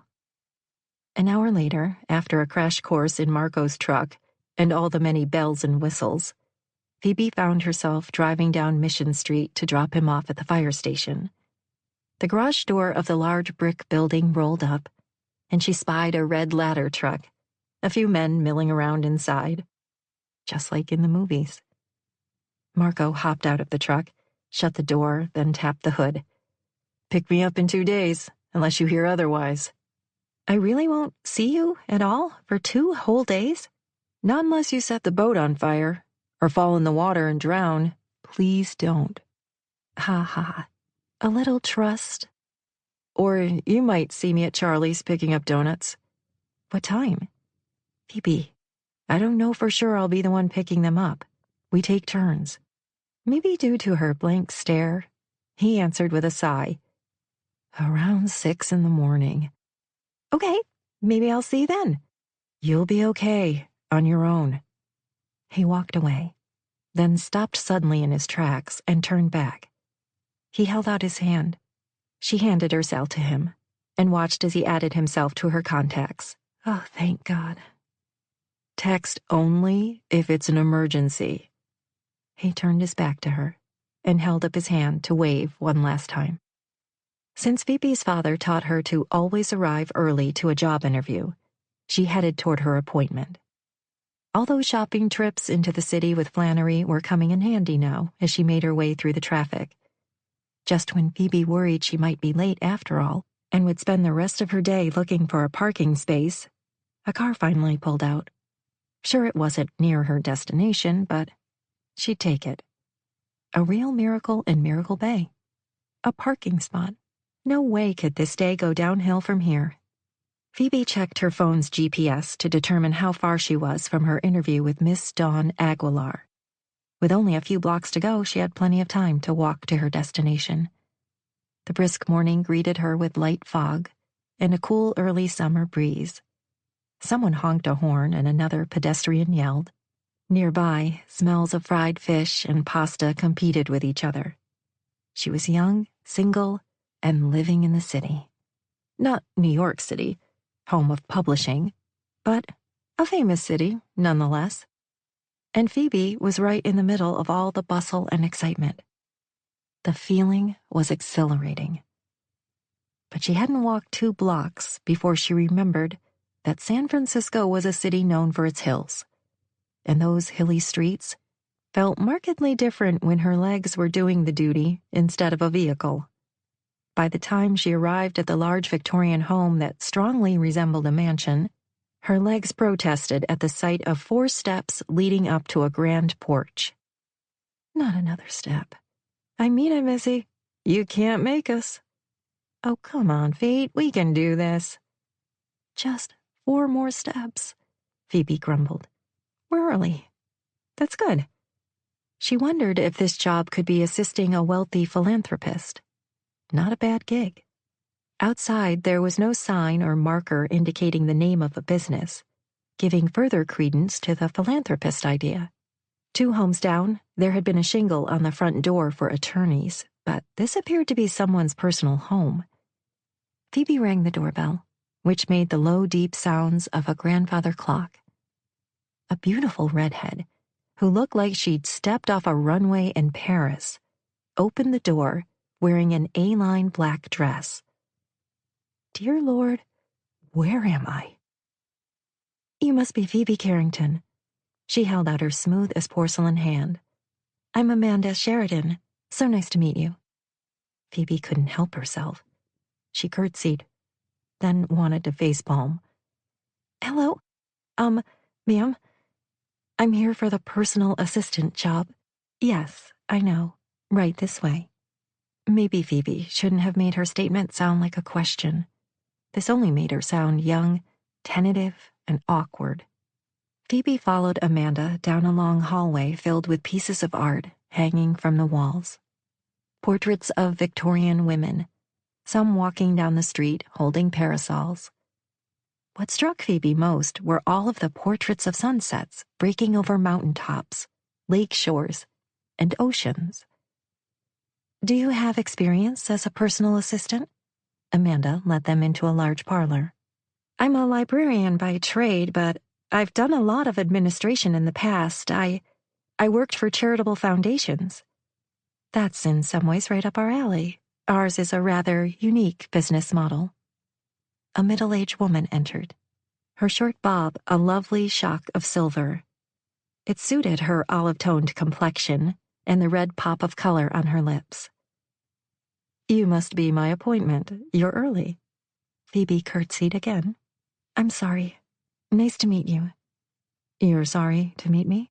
Her hand went to her neck, but a smile quirked on her lips. I'm sorry I curtsied. A bad habit of mine. I think it's lovely, Amanda said. She reminds me of you, Amanda, Miss Aguilar said. When we first met? No, Amanda chuckled. She's a lot more put together than I was. Phoebe cleared her throat, ready to end the mystery. The ad didn't mention your type of business. What do you do, Miss Aguilar? Call me Dawn, honey. She strolled to a burgundy couch and patted the seat beside her. I guess it's time I tell you what we do. It's not something I put in the ad because it can be a little off-putting to those who lack imagination. Our business is love and companionship. Holy print books. I've stumbled into a bordello. Look at her face, Dawn. Amanda chuckled. I've told you not to lead with that. I own the happy matchmaker. Dawn laughed, then splayed her arms wide. We're matchmakers. Matchmakers? Phoebe didn't think that was still a thing. There were all those e-services now, and one barely had to leave home to find a lifelong mate. She pointed to Amanda. You're a matchmaker? Phoebe wondered why any man would want anyone else once they'd laid eyes on Amanda. Then again, maybe she was married. Phoebe had noticed a wedding ring, but on her right ring finger. You're probably wondering why we do this with all the online dating sites. Our business is exclusive for that reason. We add the personal touch. Dawn made a wide sweep with her hand. Amanda started her own franchise not long ago. I taught her everything she knows. Dawn is nothing if not a shrewd businesswoman, Amanda said. And if you love people and are interested in helping them, this is the business for you. Have you heard of the Sunset Kiss legend? Dawn asked. Unless you're new here, you've heard. I'm staying in Miracle Bay, so yes. Ah, Miracle Bay. Dawn clapped her hands in delight. The gift that keeps on giving. Suddenly all the paintings of sunsets made more sense, and Phoebe could see how opening up a matchmaking business could be profitable in the neighborhood. Do you arrange for couples to go on sailboats for Sunset Kiss Day? A mere 5% of our business, Amanda said. That happens only once a year. I appreciate that businesses rake in the money on that one weekend at the end of summer, but we need to operate year-round. A sunset is a sunset any time of the year. We've created a start of the summer event we call the Sunset Stroll, Amanda said. This is the first year, and one of the reasons we're bringing in extra help. I'm sorry, Phoebe stood. I don't think I can take this job, but thank you for the chance. These ladies were basically capitalizing on a myth, a legend. At least her father and Ethan sold actual products. It seemed almost sacrilegious to exploit such a quaint tradition based on true love. Phoebe cared too much for the people of Miracle Bay to be paid by someone who took advantage of their love tradition this way. There would be other jobs. She'd reached the door when Dawn spoke, sounding smug. I haven't even told you what you'd be doing. Phoebe turned. The ad said running errands and filing. And that's too difficult for you? Of course not. I just don't believe in exploiting the legend of the Sunset Kiss. Phoebe's entire body shook as she spoke. Maybe it was a weird time to assert herself, but she had developed strong feelings on the subject. She could still picture Charlie talking about the legend and how she'd married her best friend. The legend meant something to the people of Miracle Bay. Real or not, it was part of the fabric of their neighborhood and its residents. People she had begun to truly care about. Amanda whispered something in Dawn's ear, and then passed Phoebe on the way out. It was nice meeting you, honey. Instead of following her out, Phoebe stood her ground. It might seem like running out in fear if she followed Amanda out. She would stand her ground. She was done with running. Phoebe tipped her chin the way she'd watched Aunt Sarah do when she wanted to appear superior, whenever she was introduced to the elegant wife of a CEO. The tilt felt awkward, but when she'd already curtsied twice, Phoebe had nothing left to lose. I'm sorry if I wasted your time. You did waste my time. I'm a busy woman. I own and operate 20 Happy Matchmaker franchises all over the world, and I can claim at least 200 marriages in all my years of doing business. More than 3/4 of them are still married, which far exceeds the national average. That's nice. Nice. It's incredible. What is it exactly that bothers you about my business? I didn't get the impression you're a snob. Am I wrong? Wait. She said franchises all over the world. So, it's not just the Sunset Kiss legend you capitalize on, not only in Miracle Bay? Capitalize? Dawn threw her head back and laughed. Amanda was right about you. You believe in true love. Of course I do.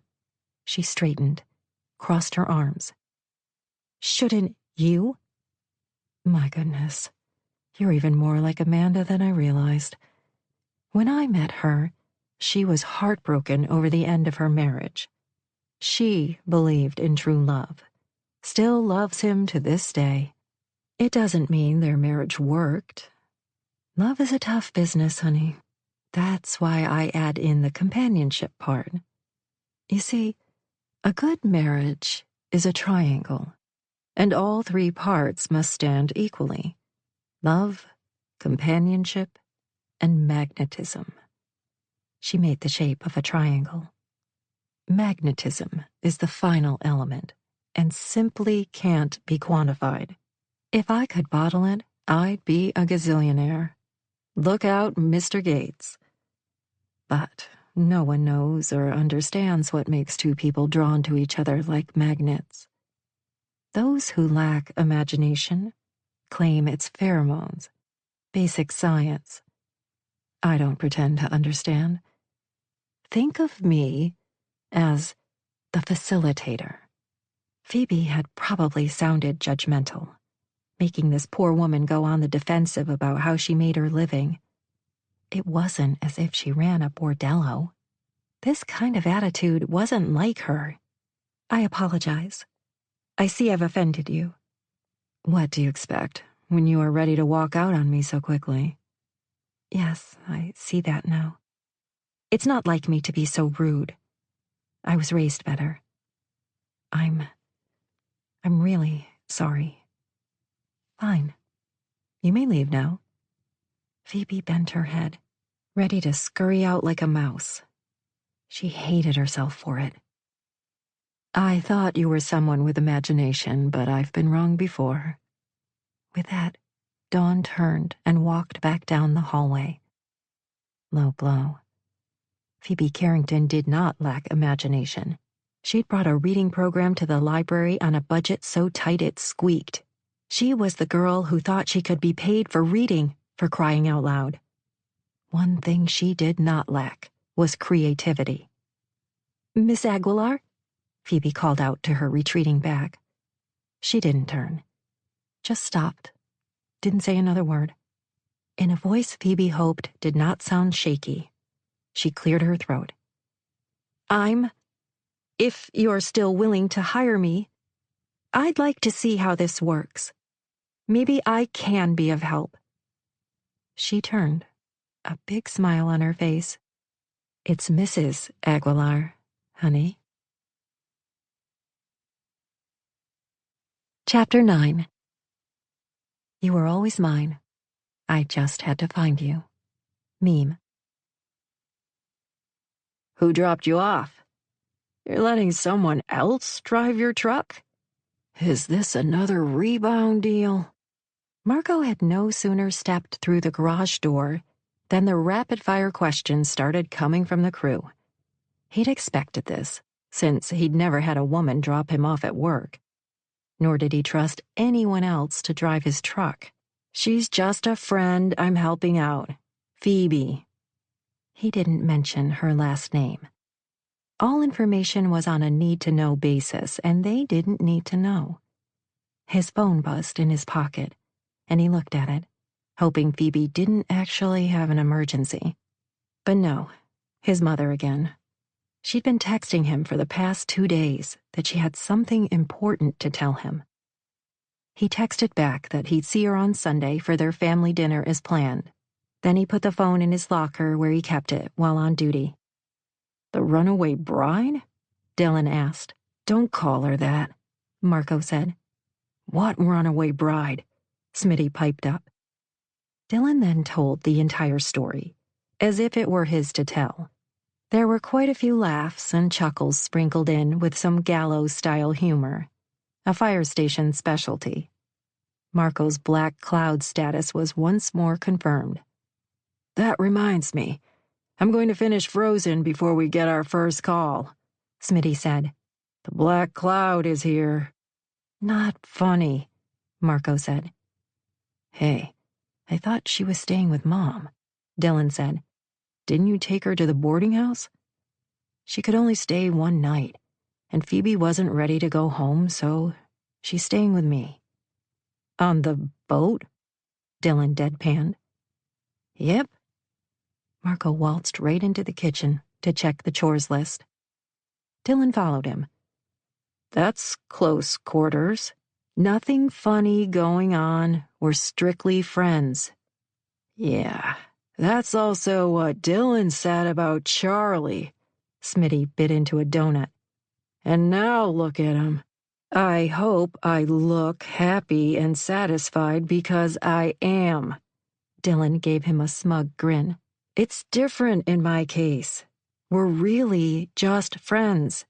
She's not interested. I'm not interested. Wow, it felt natural saying the lie out loud. It didn't matter whether he was interested or not. He wasn't going to start something up with a woman who was living with him. The kiss of death. Yeah, there's a first time for everything. Smitty clapped Marco's shoulder. But congratulations. Your first platonic friendship with a woman. They grow up so fast, don't they? Dylan wiped a mock tear. Cut it out, Marco snorted. Come to think of it, I've been friends with a girl before. Lots of times. What about Charlie? It's not the same, Dylan said. She was my best friend, and your friend by default. Well, it still worked. Because you had zero interest in Charlie? Why would I be interested in a girl who was hung up on you? Marco gave him a look to indicate the stupidity of that statement, then studied the chores list. Oh, man. My turn to clean the bathroom? He's got a point, Dylan. Smitty then turned to Marco. Life sucks. I know. You guys are pigs. After Dylan went home, Marco went about his chore to get it out of the way. Sue him, but he wasn't interested in the 7th showing of Frozen. Enjoy the quiet while it lasts, Smitty said to the others, because we're getting a call any second now. After cleaning the bathroom, Marco headed to the weight room. He found their rookie Johnny there. Hey, spot me, he said from the bench press. Sure, buddy. So, what's the fascination with Frozen? Johnny said, as he lowered the barbell. The guys really got into the song where she lets down her hair. When all of it tumbles loose, there's always a standing ovation. Yeah, I don't get it. Neither do I. Hey, so remember when I took Katie on the sailboat last summer just for kicks? Damn, I haven't been able to stop thinking about her. Yeah, don't fall for the sunset kiss stuff. I wasn't, but when this happened, for real, I don't know what to do. What's wrong? Just have a good time with her until it's over. No, you don't get it. Johnny paused. She went back to school in Riverside. I haven't seen her since. From the other room, a cheer rose from the men, which must have meant the hair thing. What's the problem? Marco paused a beat. Aw, man, you kissed her at sunset, didn't you? Johnny groaned and sat up, straddling the bench. Yeah, she wanted that, and I didn't see the harm in it.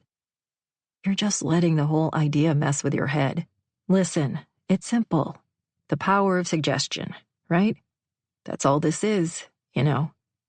Johnny wiped the sweat from his brow. Maybe you're right. At first I thought I was having a stroke. There was like a glow around her, you know? I don't ever get migraines, but it was like a damn aura. And I felt electric. And shit, if you repeat any of this, I'll deny it. Marco blinked. What the hell was happening to him? He'd gone out of his way to avoid this legend stuff. Glow? Shimmer? Electric? He could have said those words himself about everything he'd seen from the moment he met Phoebe. I'm just going to stop thinking about her, Johnny said. Yeah, that's what I would advise.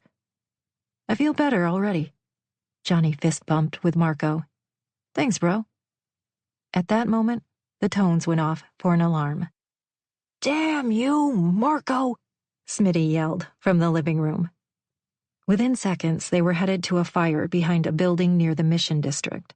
The apartment complex was one of the few high-rises, and fires in them were always dicey situations. But when they arrived, they were directed to the courtyard by some of the residents. We tried to stop her, one resident said, shaking his head. A woman stood by a ring of fire as the flames leapt higher. She threw in a button-up shirt. I'm burning everything he ever owned. Ma'am, not a good idea, the lieutenant said. Step away now. Just let me throw in the last of his shoes. She tossed a couple of loafers. There. I'm so sick of men.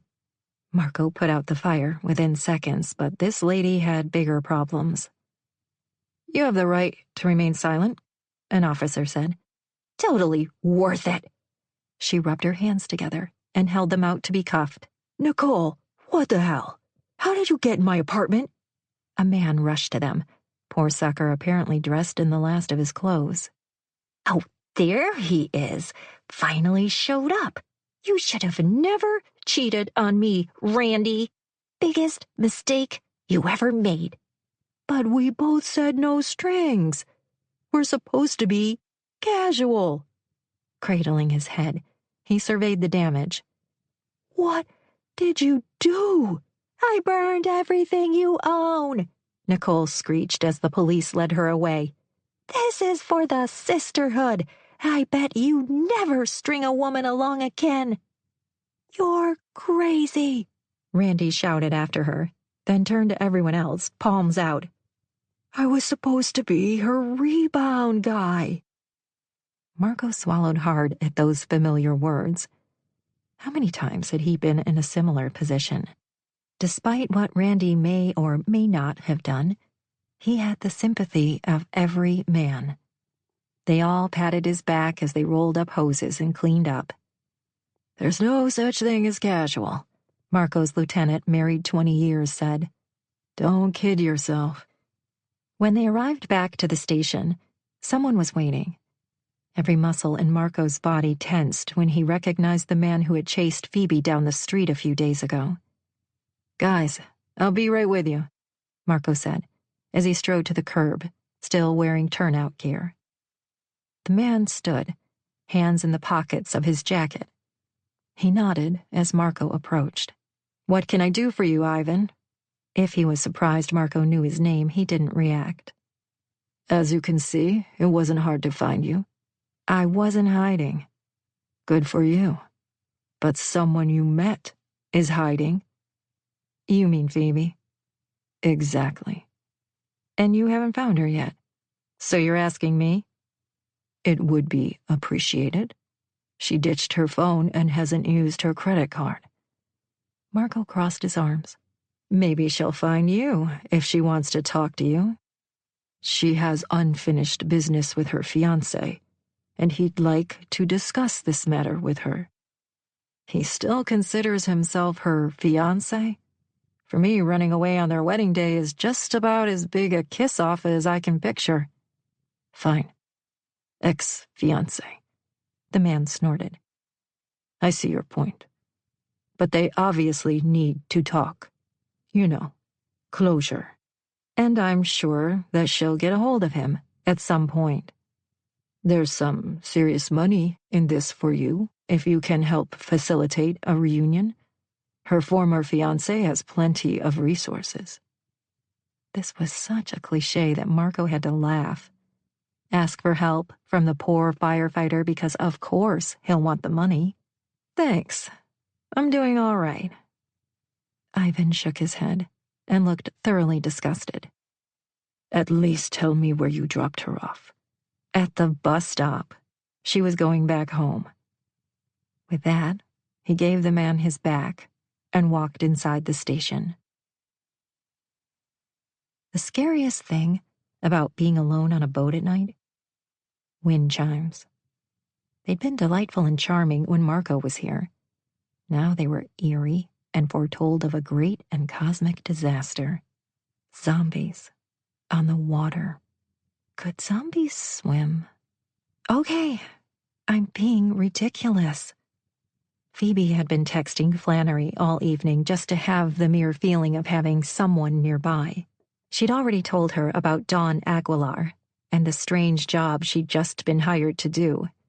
She, Phoebe Carrington, was the assistant to a bona fide matchmaker. Flannery maintained she'd never heard of such a thing, except the reality show about the matchmaker who fixed up the very wealthy. Flannery. I prefer Tinder, where I can actually see the choices. Phoebe. Flannery, you're not going to sign up for a dating site, are you? Flannery. I use it for fun and not with my real name. My username is Regina Camilla Bananarama. Phoebe. And people believe you? Flannery. Does anyone even use their real name or picture on these things? Hey, I want you to text me from work tomorrow. Tell me how all this is done. Maybe you'll get to meet some clients. Phoebe. I'm not sure they come to her house. She probably has an office or something. Phoebe also explained all about beautiful Amanda, who appeared perfectly happy for someone who couldn't be with the man she loved. She did not tell Flannery about the shimmering and the glowing she'd felt around Marco. How could she explain this to Flannery anyway? Hey, I met a guy, and whenever I touch him, he glows and shimmers. No, I'm not kidding. Yeah, that would go over well. It was far easier to discuss her new job with Flannery than the strange and intense way she felt about Marco. Or talk about her father, who, according to Flannery, checked in with her every day for an update. Ethan, for his part, was still in China working some deal. Good thing he was bouncing back.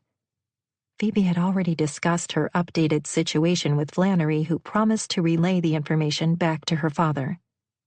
Yes, she was aware she couldn't stay away from home forever. Yes, she would return soon so they could have an adult conversation about all this. Yes, she was safe, and he shouldn't worry about her. Flannery texted now. Is it scary being alone on a boat at night? I don't think I could do it. You're so brave. Brave?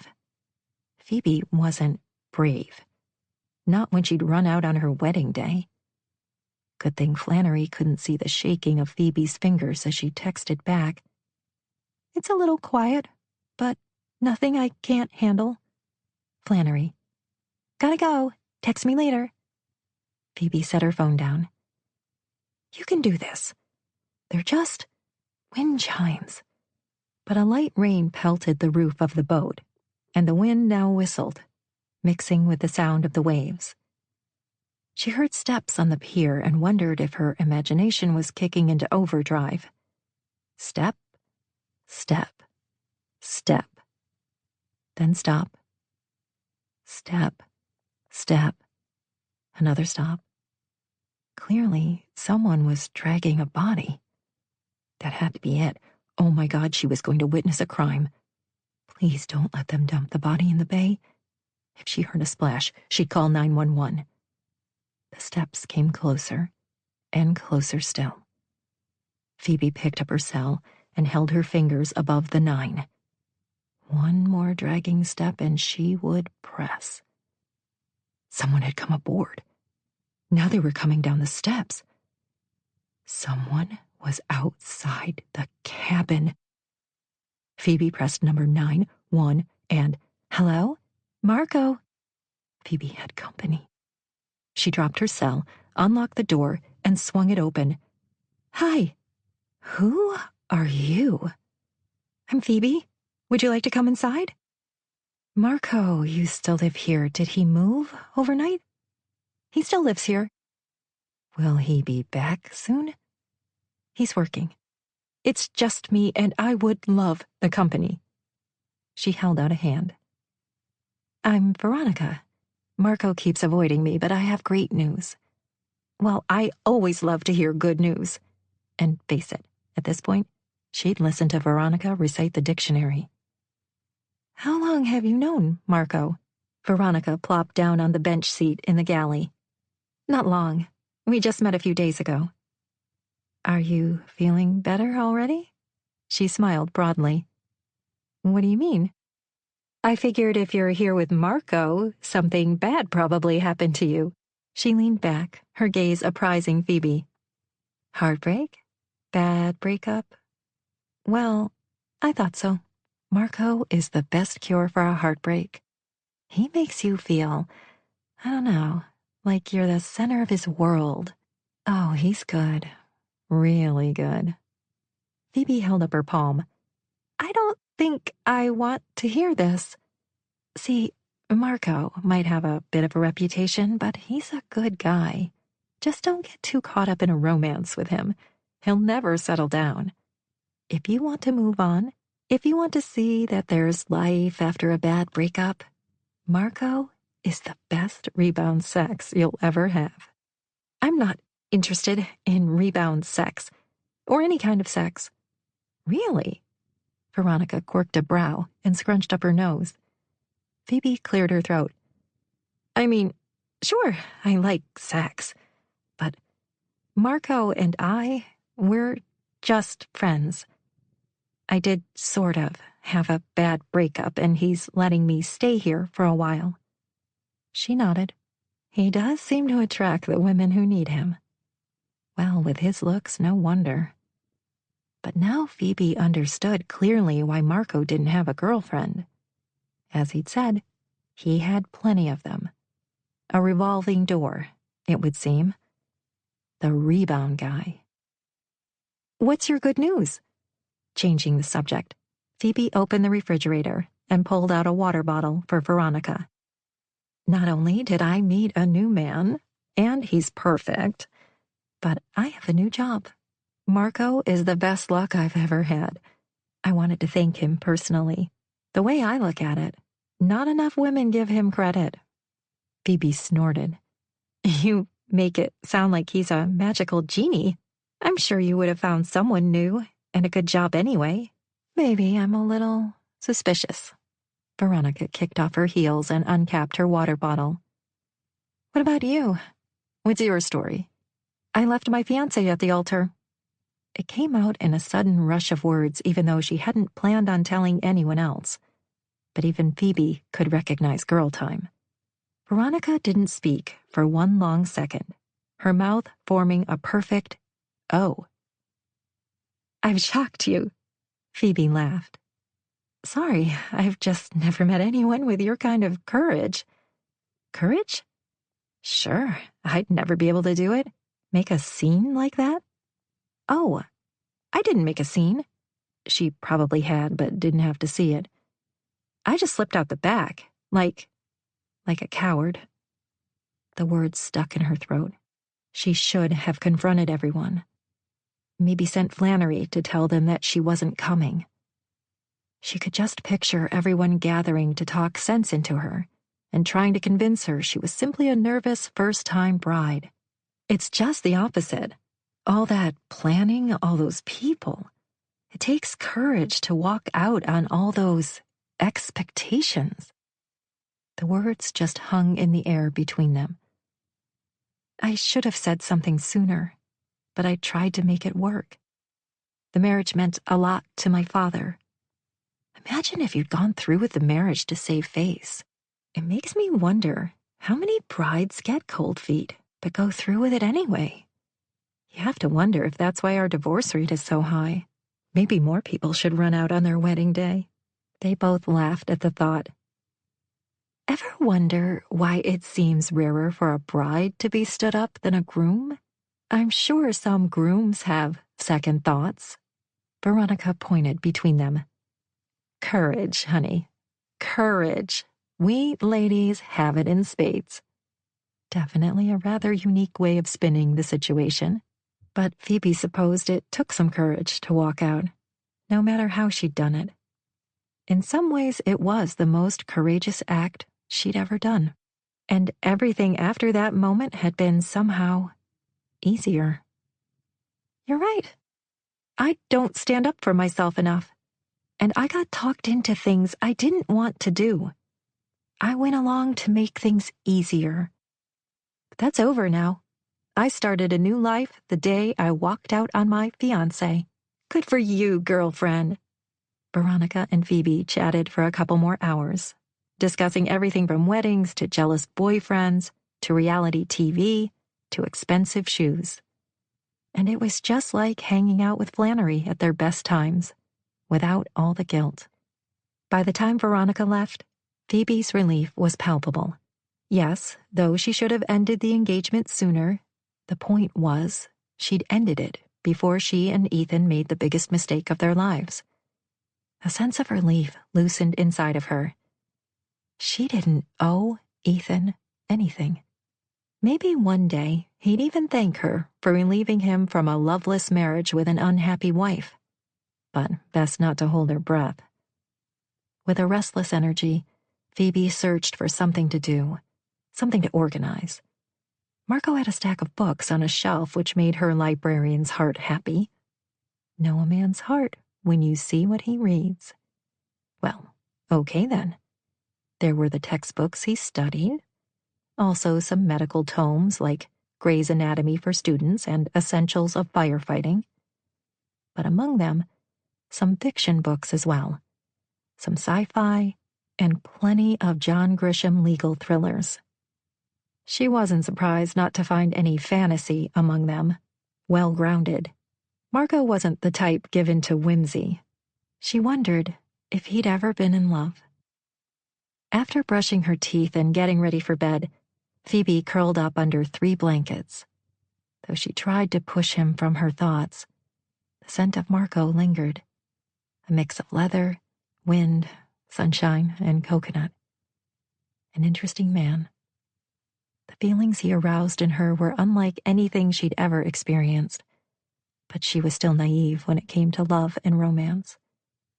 She had a new life to start, and he was her first friend, a good man.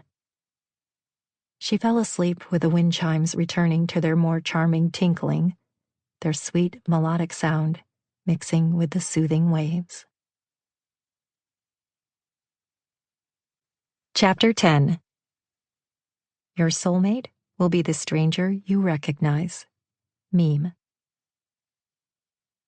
When Phoebe arrived for her first official day of work at the Happy Matchmaker, Amanda wasn't there to greet her. Instead, Dawn, as she requested Phoebe call her, opened the door. She wore a black velvet crushed bathrobe, her silver hair in curlers, makeup already perfectly applied. "Oh, I'm so sorry. Am I too early?" Phoebe reached for her phone. By her calculations, she was right on time, give or take 5 minutes. Okay, she was early. "Always be early to work, Pumpkin. Be the first one there and the last one to leave. No one will ever forget you or take you for granted. Never apologize for being early, my dear. Were you raised by a military man?" She waved Phoebe in, shut the door, and sashayed down the hall. "I've always loved a military man. Something about that uniform. They never require my services." No." Today, Phoebe was led upstairs to a large office. The walls were painted a creamy white with blue edging. Portraits of ships and sailboats and more sunsets were hung with ornate frames. One stained glass window attracted a brilliant ray of sunshine, bathing the room in a holy glow. Phoebe immediately liked it in here. It smelled like an old library. "You can start with the box right there." She pointed to a cardboard box in the corner, close to the large and scrolled wood desk. "There's a lot of filing to be done, and I need a system. Maybe you can help me with that. I'll be right back, and we can talk more." Phoebe set down her bag on the desk and began looking through the box. There were photos, both in color and black and white, along with old receipts, even typed contracts. Everything mixed together in utter chaos. It might be the librarian in her, but she almost broke out in hives. Precious family photos next to parking receipts? Holy Dewey Decimal. The poor woman. Before Phoebe could get her organizational groove on, though, the doorbell rang. Thinking it must be Amanda, Phoebe went to open the door. It wasn't Amanda, but a man dressed impeccably in a pinstriped double-breasted suit. "Can I help you?" Phoebe asked, putting on her best greeter smile. "I need to speak with Dawn immediately." Without her asking him inside, he used his tall frame to brush right past Phoebe. "It's of the utmost importance." "Jeff," came Dawn's voice from behind Phoebe. "I thought we were going to meet at the office." "I couldn't wait. I have to know, now."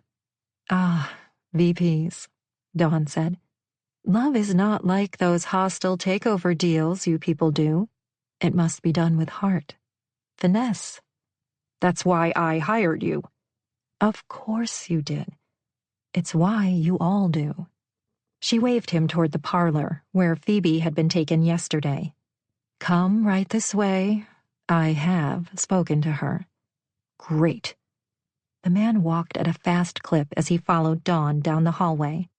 I'll be upstairs, Phoebe said to no one, as they weren't even listening to her anymore. She went back to her filing, trying not to eavesdrop, but their voices came straight through the old heating vent grate. All you have to do is tell her that we're a perfect match. From what Phoebe could discern, Jeff had apparently met a woman and seemed to be reverse engineering this whole matchmaking thing. He'd asked Dawn to fix him up with her because he'd struck out the first time. Even if this meant Dawn had to seek her out and have the woman agree to be matched by her company, the man seemed to believe it a logical idea. That's not how this works, Dawn said, her voice rising in volume. If you will just trust me, I'll find the perfect match for you. You don't understand. I've already found her, and I need your help to close the deal. Phoebe snorted. It sounded like something Ethan would do. Their voices faded after a while, as they left the room and Phoebe became lost in creating a filing system. She made notes with suggestions. There were many photos of couples who were apparently happily matched by Dawn and her Happy Matchmaker franchise. Letters effusive in their praise of Dawn's wonderful skills at finding their soulmate. Invitations to weddings. Celebrations of anniversaries. The letters and postcards came from all over the Bay Area, Palo Alto to Marin County. Phoebe studied a photo of a woman sitting on the tailgate of a blue weathered pickup truck, wrapped in the arms of an incredibly good-looking man. Behind them were rolling green hills and open blue skies. Mandy and Noah, the back of the photo said. And Phoebe did a double take, flipping the photo back around. Yes, the redhead was Amanda, looking every bit the farm girl. Flannel shirt, worn jeans, cowgirl boots, a total transformation. Yes, that's Amanda, came Dawn's voice as she came up behind Phoebe. Still holding the photo, she turned to Dawn. Were they one of your matches? Oh, hardly. If I had matched them, they'd still be together. What part of the triangle was missing? Dawn gave a long and measured look. You've been paying attention. Phoebe nodded. So? Which part? Interesting you should ask, Dawn said, moving behind her desk. They did have every angle. Occasionally, that's not enough. That's where family comes in. Family? What do you mean? The support of an extended family is absolutely vital to the long-term success of marriages. Had I matched them, she went hand to chest, I would have advised against the union. But they look so in love. How could two people do such a good job of faking it? Dawn waved a hand in the air dismissively. They're practically a Romeo and Juliet reimagining. Their families hated each other, and eventually, well, it didn't work.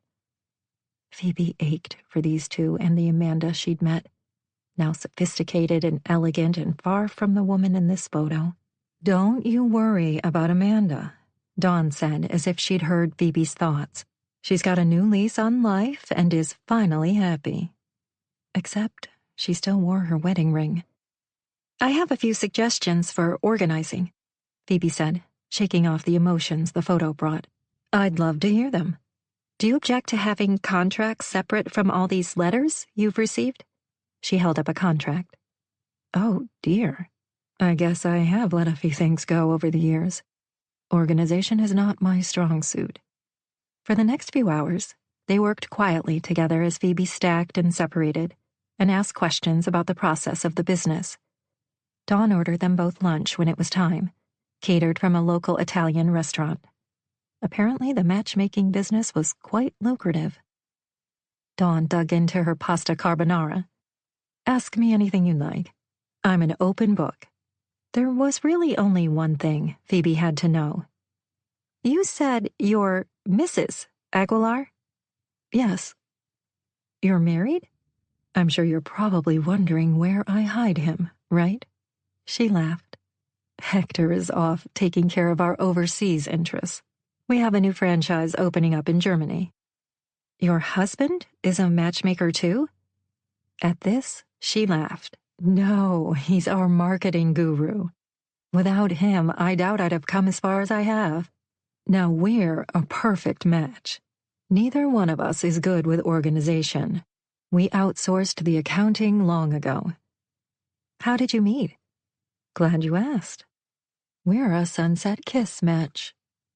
Phoebe nearly dropped her fork filled with buttery linguine. A pinch of guilt spiked at the accusation she'd made of Dawn taking advantage of the neighborhood legend. She'd lived it. Don't look so surprised. How do you think I got into this business? I didn't know you're actually from Miracle Bay. You made it sound. Those sunsets are not only a testament to the success of my business.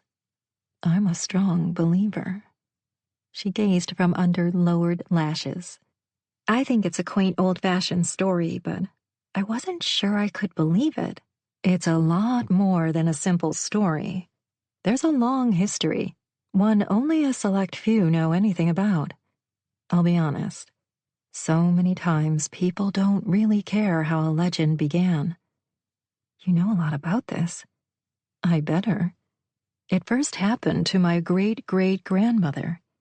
Celeste Ortiz met the love of her life, my great-great-grandfather, on the shores of Miracle Bay. They'd first met as young kids, but were separated for decades. They were old-fashioned pen pals who wrote letters on and off throughout the years. Celeste married someone else, and so did Hugo. Neither marriage lasted for long. Hugo went off to war, and eventually returned.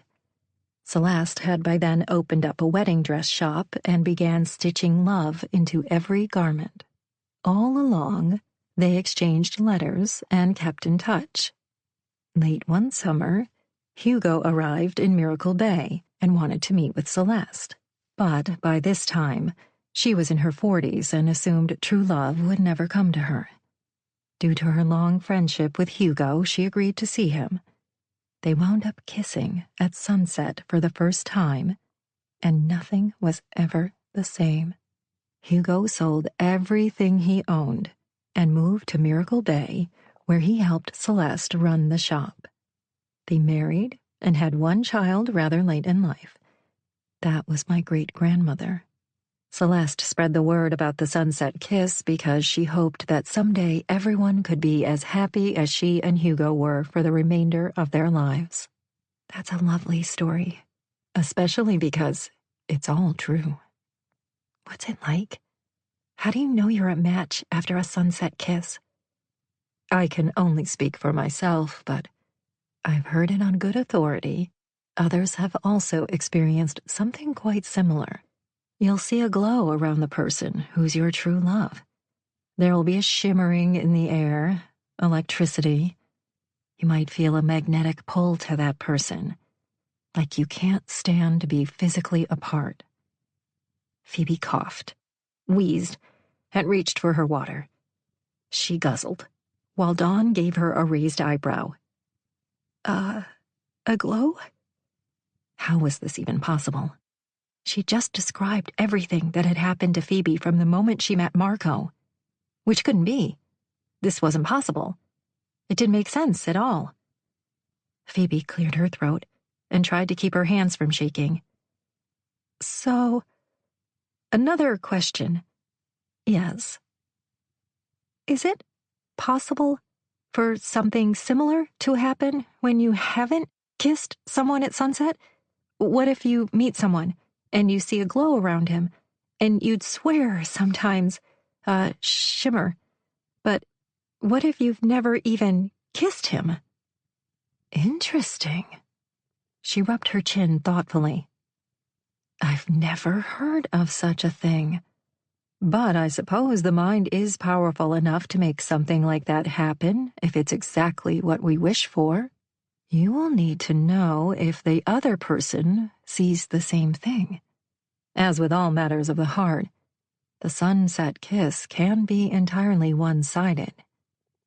Oh, wonderful. So your true love might want nothing to do with you? Talk about the pressure. I mean, well, people get married all the time and live happily ever after without the sunset kiss, Phoebe protested. Absolutely.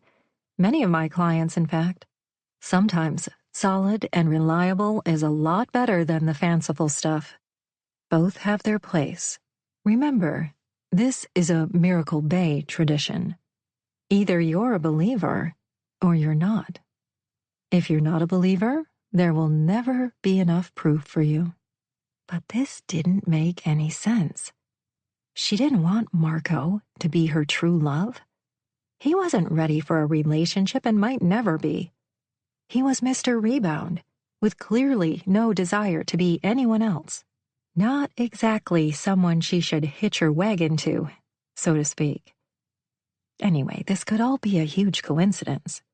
She'd never kissed Marco at sunset, or any other time for that matter, which meant that maybe the first order of business was to test this theory out with a kiss.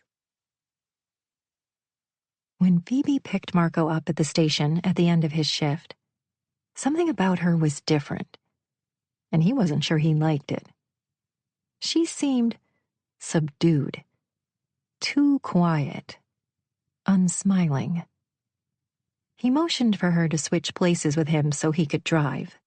Then he had to adjust the seat and the mirrors. This is why he never let anyone else drive his truck. What's wrong?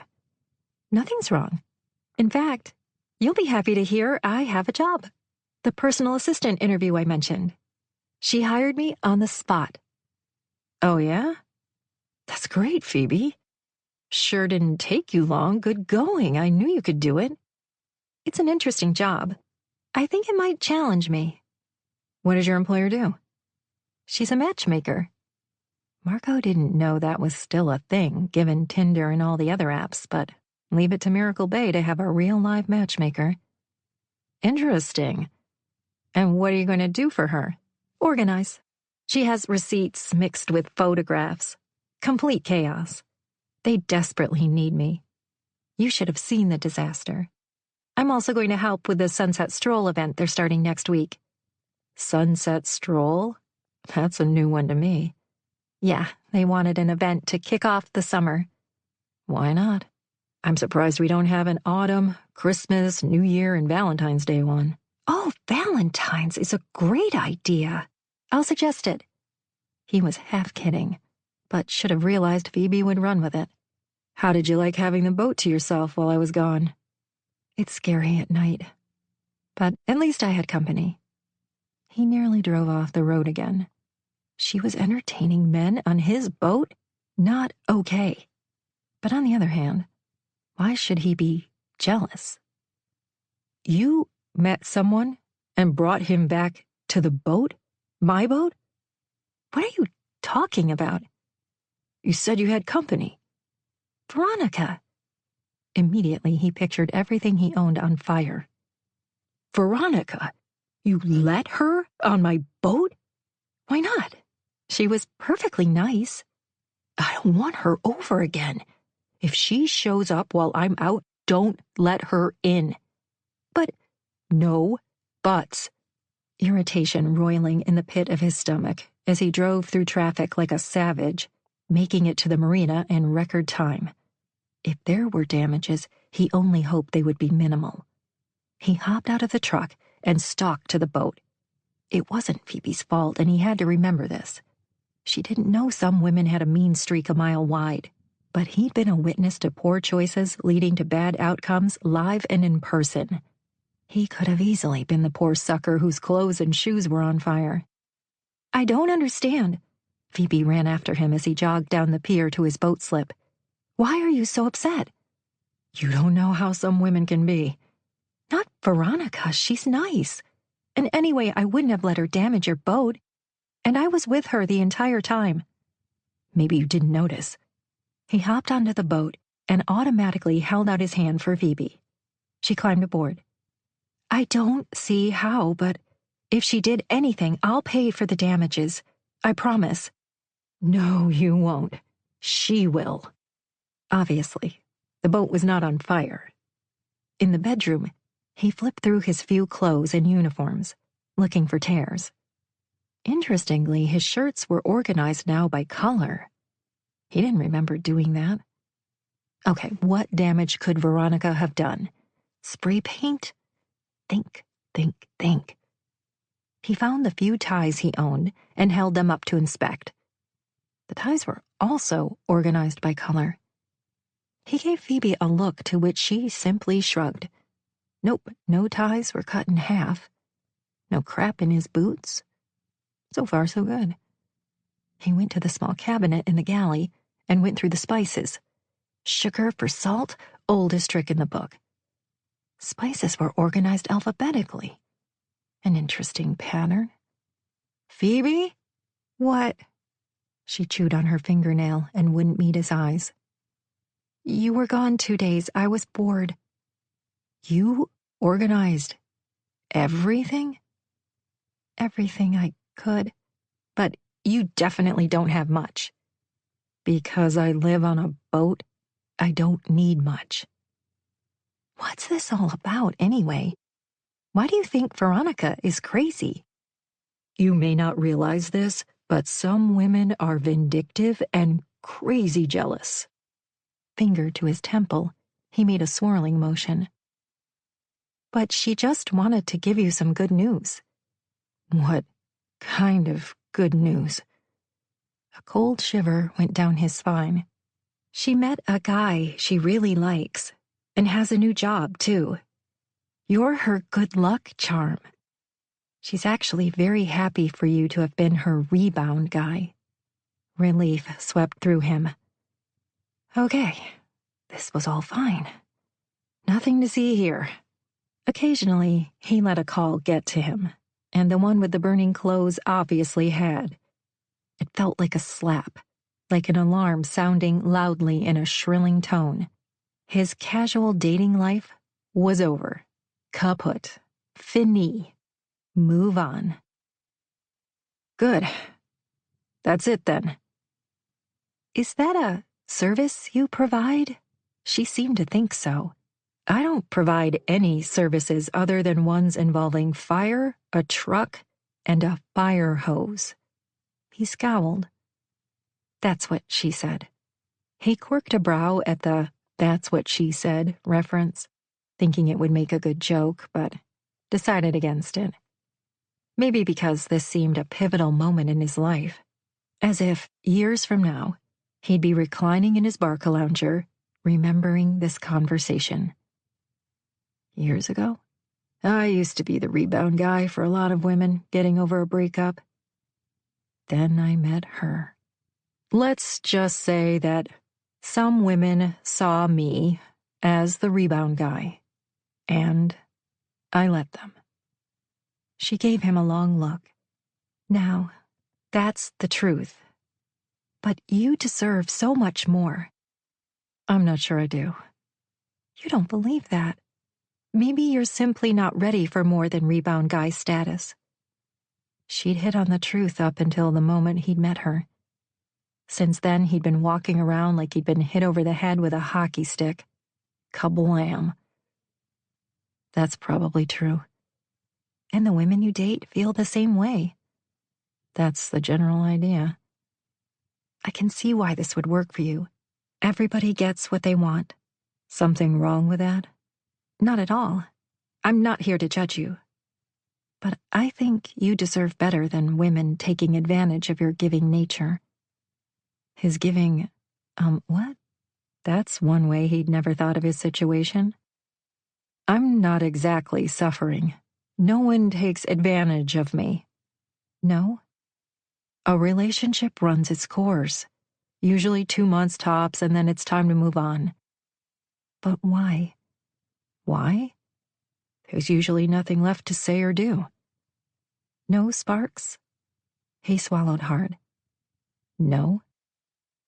There had never been anything of the sort until the day Phoebe literally fell on him. He wasn't even sure sparks existed. She stepped closer.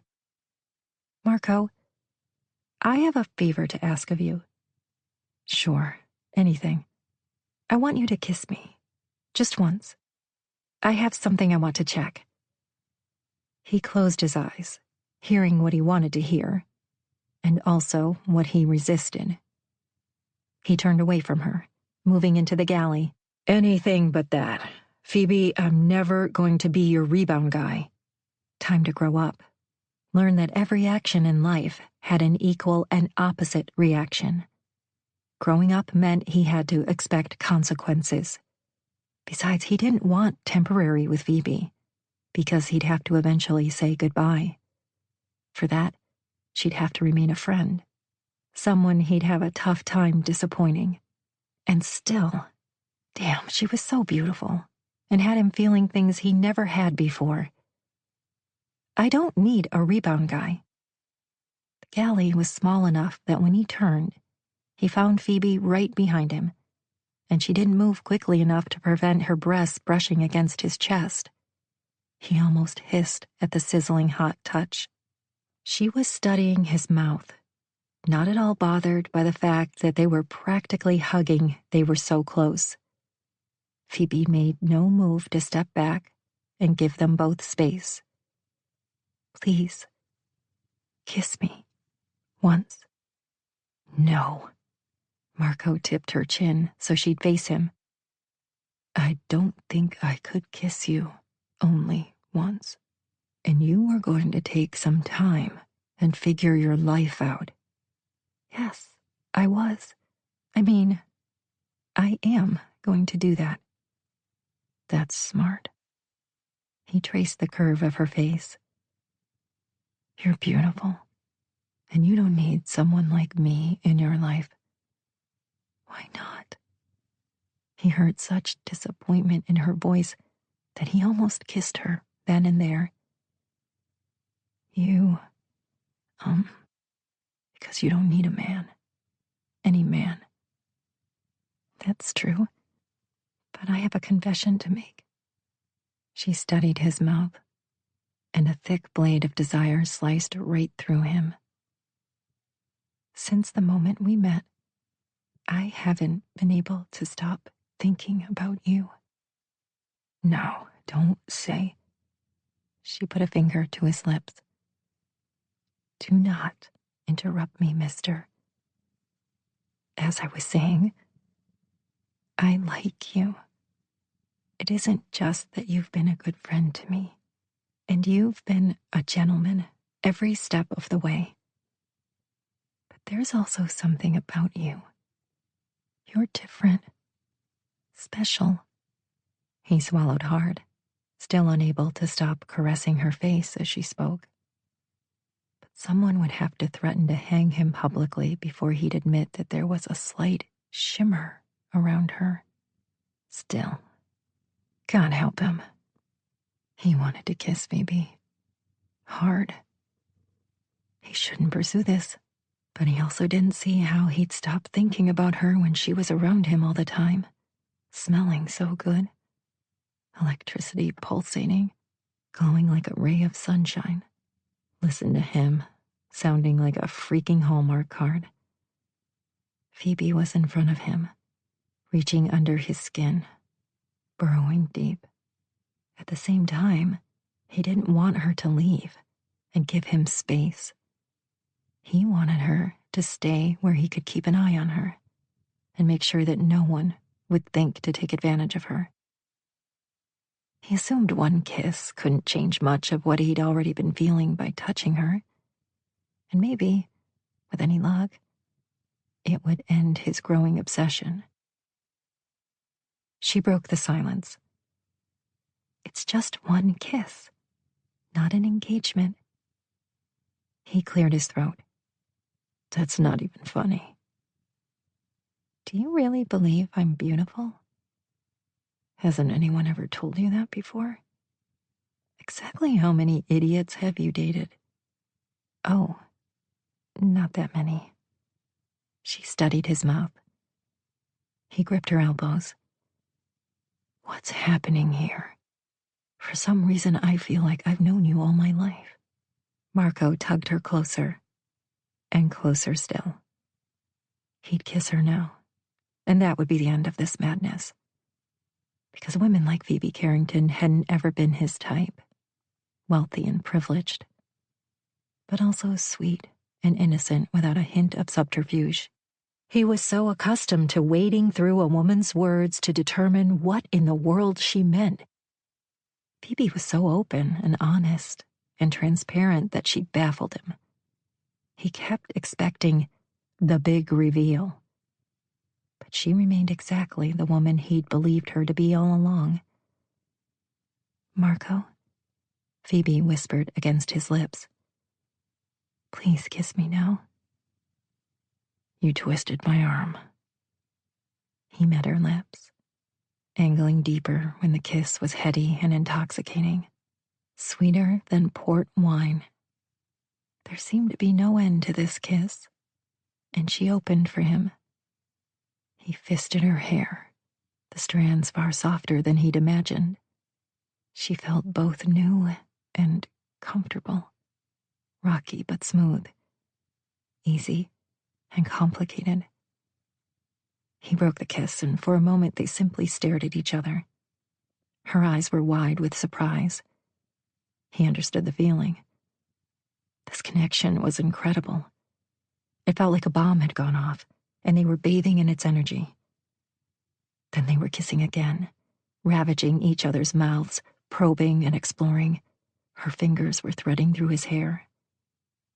And all around him, this intensity, this buzzing sensation, this damn shimmering, strangely not disturbing, not even a little bit. It faded to the background, and all he felt was the rush of other sensations, heart pounding and lust throbbing. Marco's phone buzzed, and he ignored it as he ravaged Phoebe's mouth. Those lips were warm and sweet, soft. His phone continued to have convulsions, and he broke the kiss. He reached past Phoebe to lift his phone and find the name of the person with the worst timing on earth. He read the text, then frowned. I promised my mother I'd come by for dinner tonight. She's been texting me every other day. He put the phone down and met Phoebe's eyes. Want to come to dinner with a bunch of crazy people? Chapter 11. I love you because the entire universe conspired to help me find you.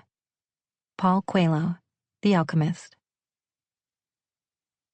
Even if it had been less than a week, Marco's mother behaved as though her prodigal daughter had returned and it was time to slaughter the fatted calf. In other words, the usual. Phoebe, dear, I'm so glad you're back. Mom grabbed Phoebe in a bear hug.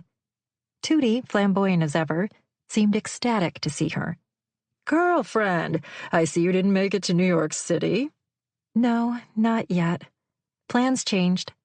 Let's you and I chat. Arm in arm, Tootie led Phoebe out of the room. Dinner will be ready in 20 minutes, Mom announced, holding her arm out in a sweeping motion. Please have a seat in the great room. Chat, drink, be merry. Have some of Abuelita's fried plantains. Except you, Marco. You, I have to talk to. In here. Marco followed her into the kitchen.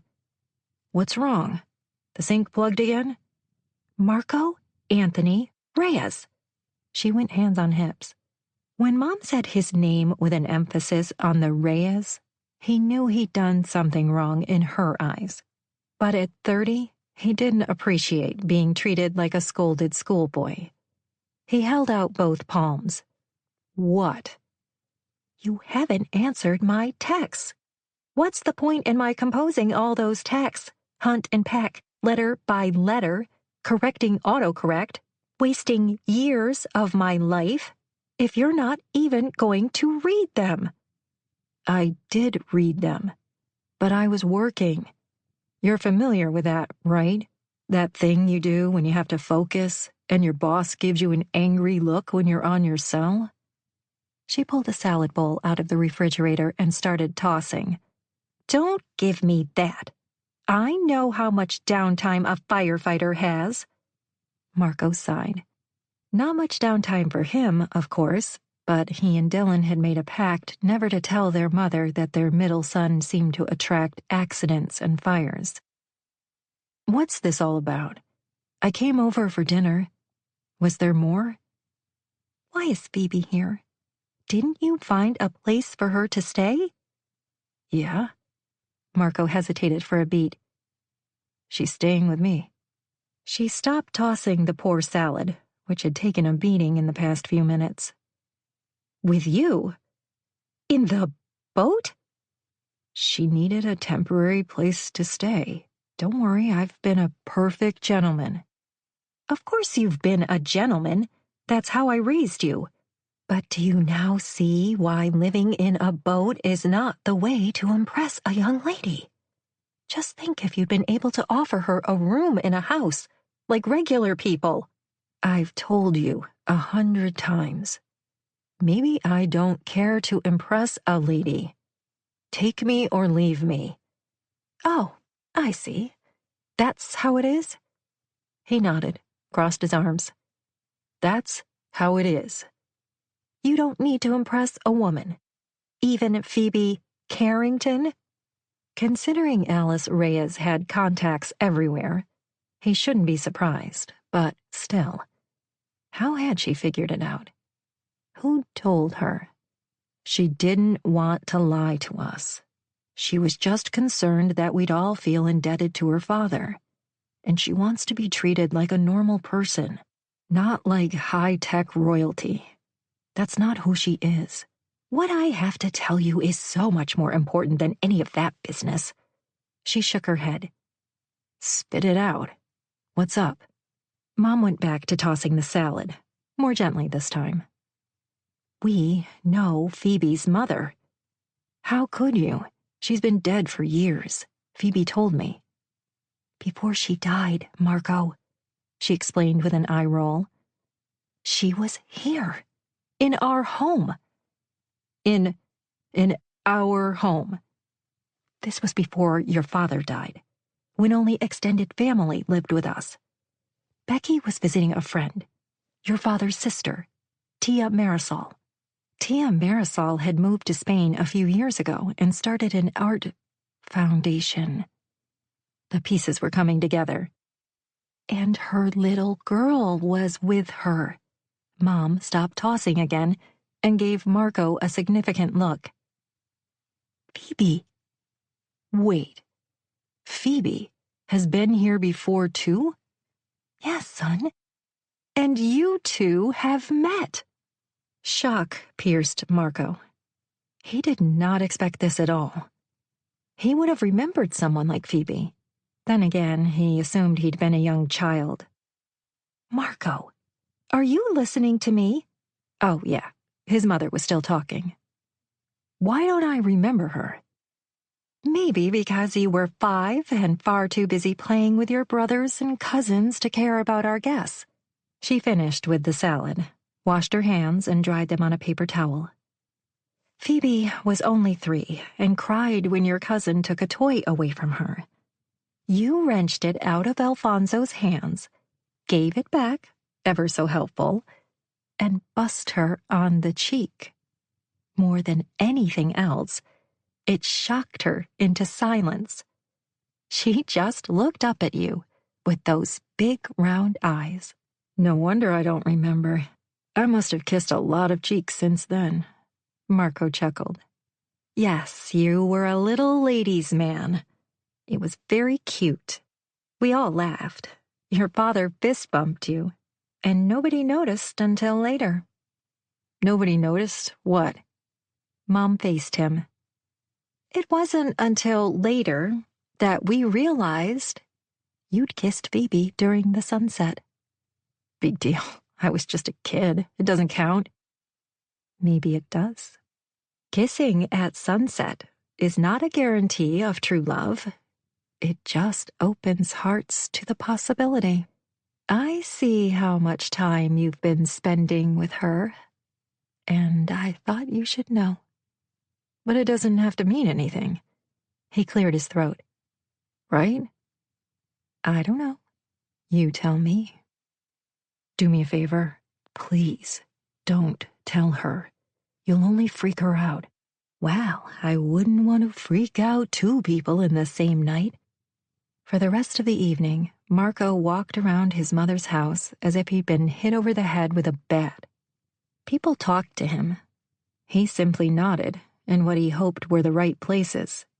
Charlie and Dylan arrived, bringing along a cake, some kind of honey-based thing with nuts. Even Joe dropped in, ever the surfer dude, wearing board shorts and a long-sleeved tee. He clapped Marco on the back and said, "Words?" Someone handed him a something. Oh, there appeared to be a cold beer in his hand. Now Dylan was saying, "Words." Hey, what's up? You okay there? You're standing by the stove like a statue. I'm fine, Marco said, then took a swig of beer. Can I stand here? Is that all right with you? Is that bothering anyone? Defensive much? Sorry, I thought you had a bad call on your mind. No, just the usual. The normal chaos? Yeah. The backyard bonfire of the Poor Sap's close had been followed by a medical call at a local McDonald's, and 2 MVAs with 1 head trauma. He ended his shift with a routine, run-of-the-mill kitchen fire that was quickly under control. The new shift crew was probably back at the station now, playing poker and rewatching Frozen for the 100th time. Damn this black cloud. Would he have ever met Phoebe again without it? Or would he have wandered around the rest of his life not bothered by what he didn't even know? Point being, now he knew. And what was he supposed to do with the information? Tell Phoebe that she shimmered? And no wonder, because they'd kissed at sunset and she might possibly be his true love? Yeah, he'd tell her when hell froze over. And of course, he hadn't told his mother about the glowing when she dropped the sunset bomb on him. His mother was as true of a believer as anyone in Miracle Bay. But Marco already knew that this sunset kiss wasn't always a two-way street. He'd never wanted the pressure, knowing that if he blew that too, somehow, it might be his last chance at happiness. Ever. First time he'd admitted that to himself. Now he had a headache. At dinner, he was seated next to Phoebe, still her cheerful self. She laughed and chatted with Tootie and Abuelita, seemingly carefree and unencumbered with life-changing knowledge. He envied her. She didn't know about their shared history, and he'd do right by her and not tell her. There was always the chance that he was alone in this. Knowing her, she might actually believe that she owed him, that she should stay with him and live her previously privileged life with a middle-class firefighter, simply due to the power of a legend. No, he couldn't do that to her. He refused to be someone else who pressured her into staying with them. Someone else who tried to control her destiny. She needed a chance to be on her own and get to know herself, grow as a person. Besides, it was too much pressure for anyone to believe that they were soulmates because what if he ruined his only chance? Her only chance. Phoebe gave him a smile, slipped her hand into his, and all reasoning left him. He squeezed her hand, returning the smile. It wasn't her fault that a stupid myth was messing with him. Everything he'd imagined could all simply be the magnetic pulse of sexual attraction. Simple enough explanation. Everything else, the way his heart raced when she walked into a room, the way he couldn't breathe when he tried to say goodbye. All that he would simply have to ignore. Eventually it might pass. And so, anyway, I'm looking for a server for just one night, Charlie said. In case you know of anyone. I'll do it, if you can't find anyone else at the last minute, Phoebe said from beside him. I don't have any experience, but I'm a quick study. You all probably know this, but I've started a new job, and I'm going to be looking for an apartment in the city. Marco's been nice enough to let me stay with him. Yeah, that brother of mine, he is such a good guy, Joe said, fighting back a smile. Marco wanted to wipe that silly grin from Joe's face. Marco wasn't on the prowl with Phoebe. He'd said goodbye to his carefree ways by way of another man's bonfire. I'd really appreciate it, Charlie said. It's just one couple, and a few businessmen from the area. Her bistro is blowing up ever since she got the write-up in San Francisco's best-kept secrets, Dylan said proudly. It's a good thing I've been working on the menu for a while, perfecting it. Right now we're appointment only, but that could change soon. I'll probably have to hire an entire staff. Maybe even expand, his mother said. Is your current location large enough? I'd like to stay there as long as I can, Charlie said. It's home. A lot of history there, Dylan said, and they smiled at each other. Everyone in this room, other than Phoebe, was part of that history, but none more than those two. As long as you don't mind that I don't have any experience, I'm willing to help out, Phoebe piped in. I'll be working during the days, but I'm free nights. I may just take you up on that. Charlie slid her phone across the table. Put your number in here, and I'll call you if I need you. What kind of work are you doing now? Marco's mother asked. I've been hired as a personal assistant to the Happy Matchmaker. What's the Happy Matchmaker? Charlie asked. Believe it or not, it's an old-fashioned matchmaking service, not far from Miracle Bay, Phoebe said. The owner needed help with an event she's organizing. It's the first annual Sunset Stroll. We're the perfect place for a matchmaker, his mother said. Not sure why I haven't heard of her. Yes, you have, mija, Abuelita interrupted. That's Juanita's granddaughter, Aurora. But she goes by Dawn now. Oh, is that her? I thought she was a real estate agent.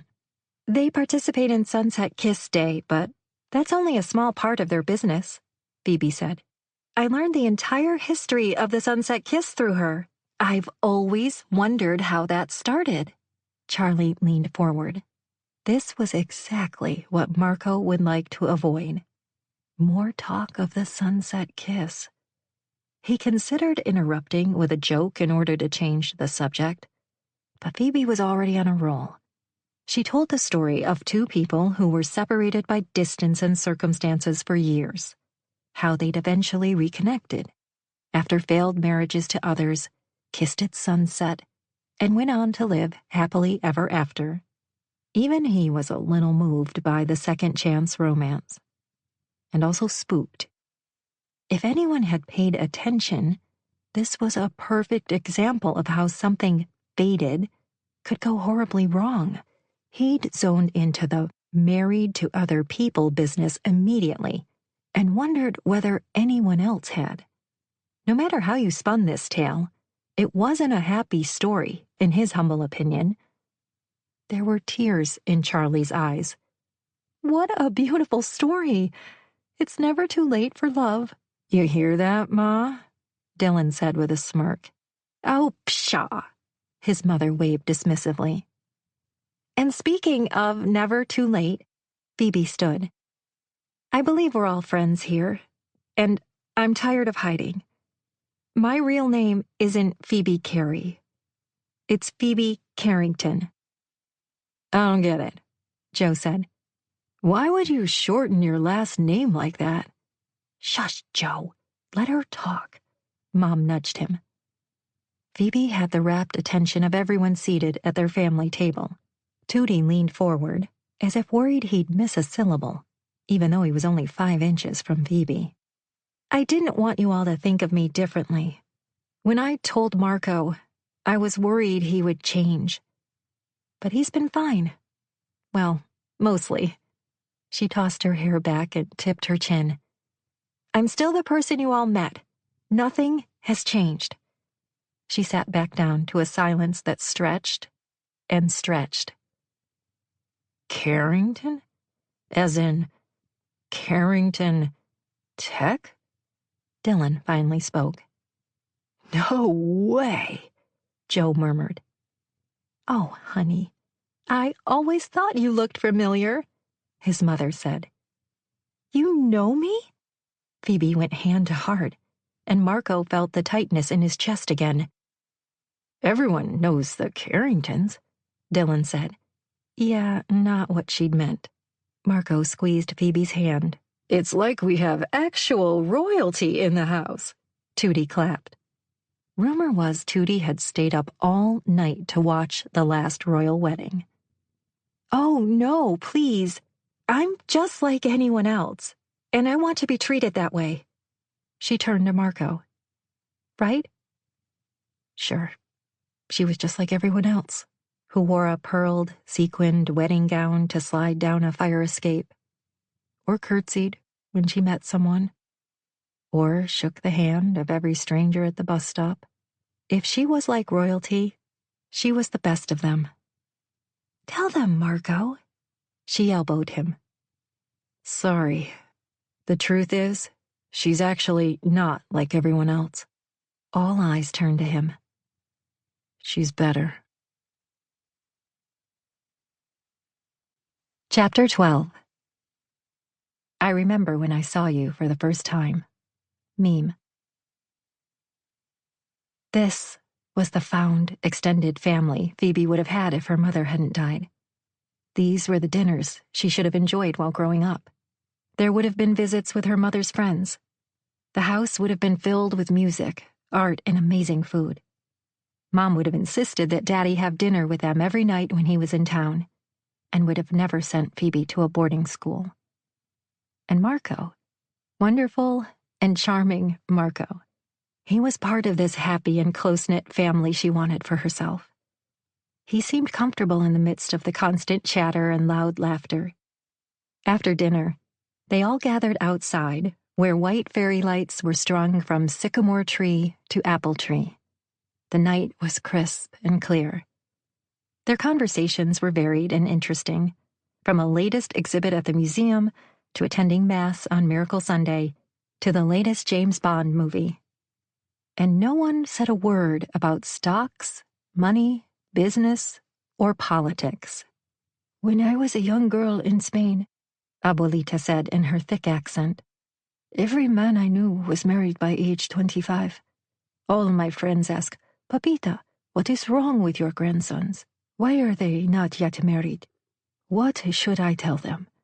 In my country, you would each have 3 children by now. Mommy, Alice Reyes held up a palm. Abuelita, tell your friends, Charlie and I are getting married in 6 months. Dylan draped an arm around his fiancée. It's the earliest Padre Suarez could do it. What about you, Marco? Who would marry someone who lives on a boat? Bah! They must think you're a pauper. She grumbled words in Spanish that Phoebe did not understand, despite her years studying abroad. And Joe? Surfing all the time. Why not get married instead? Well, marriage sounds like a good trade for surfing. I guess I haven't found the one. Joe held up air quotes. Well, look harder. Abuelita pointed a crooked finger. Marco? Boy, look at the time, Marco said. I've got an early morning. Are you ready, Phoebe? Grateful to be his ticket out of the questioning, Phoebe took his hand. Good to know the pressure to get married didn't just happen in affluent households. She felt a deeper connection to Marco, knowing they'd both been struggling with the same issue in a small way. She was to have settled down with a wealthy man who would take care of her, and apparently Marco was supposed to marry and take care of a woman. They were opposite sides of the same coin. It took a while to say goodbye to everyone, but eventually she and Marco were on the road. I think you might like my family better than I do, he said after a few minutes. You like them. Don't lie. Yeah, they're okay, I guess. The words were said lightly, but he couldn't disguise the tenderness in his voice. She saw his love clearly in the deep affection he had for both his mother and grandmother, pulling chairs out for them to sit and holding doors open. He did the same for Phoebe, his manners impeccable. I hope you don't believe your grandmother. Any woman in their right mind would want to marry you, no matter where you live. But you think the boat is romantic. I think Abuelita might be right. Having a boat is cool. Living on one is not exactly a chick magnet. It's a magnet for this chick. She hooked a finger to her chest. Yeah, but let's face it. I'm just an adventure to you. Phoebe froze, her heart taking the blow. Then anger bubbled up. People always thought of her as the carefree and sweet girl, always cheerful because she didn't like making trouble or drawing attention to herself. But happiness happened to be a choice she made every morning, and one that didn't always come easily. Is that what you think? Isn't it true? No. I'm not having a fun adventure. I'm making the best of my situation while I try to figure out the rest of my life. Yeah, I know, but no buts. She held up a palm like he had to her. Somehow, no matter what I've been through, I give people the impression that my life is filled with unicorns and rainbows. Wait, it's not? He seemed to be fighting a smile. Not funny. Okay. You don't have to yell. Oh my gosh, no wonder her vocal cords felt tight and strained. She couldn't remember the last time she'd screamed at anyone. Maybe never. Well, there was that one time her puppy got loose and headed to a busy street. She'd screamed so loudly that he whimpered and ran back to her, tail between his legs. Her throat ached for a week. I choose to be happy. It's one of the things I remember best about my mother.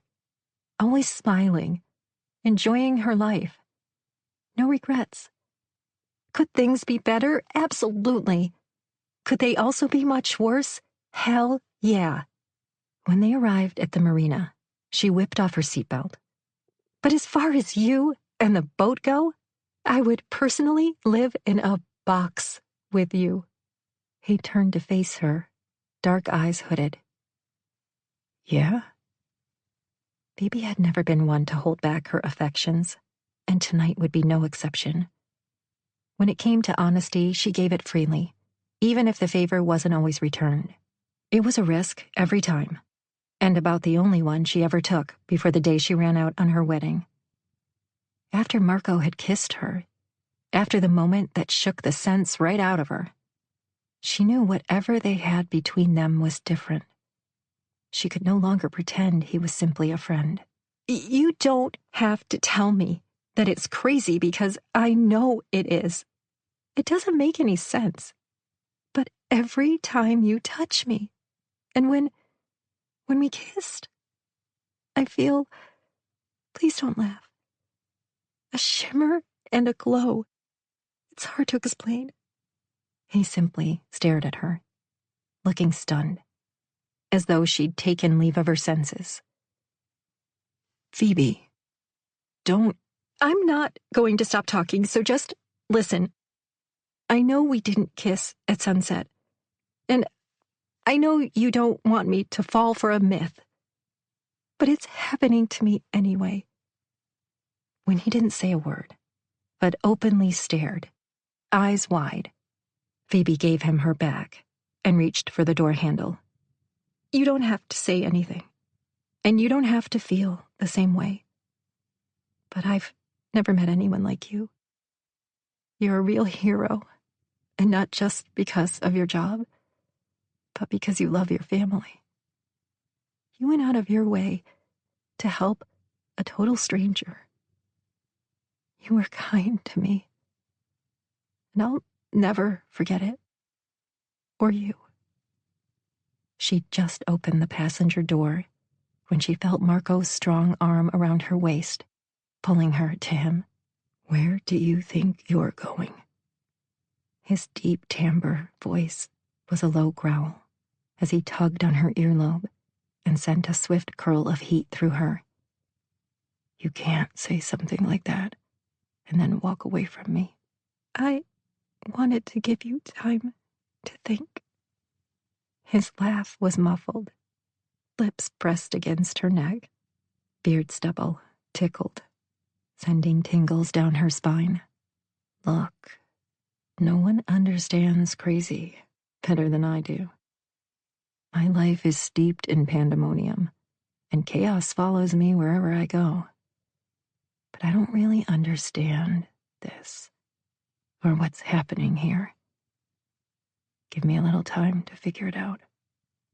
Once, Phoebe's mother had explained that love was never wasted, even when not returned. She'd said that Phoebe had a heart as big as the ocean and would love people and causes all of her life without reservations. Her love wouldn't always be returned, but that would have to be okay, too.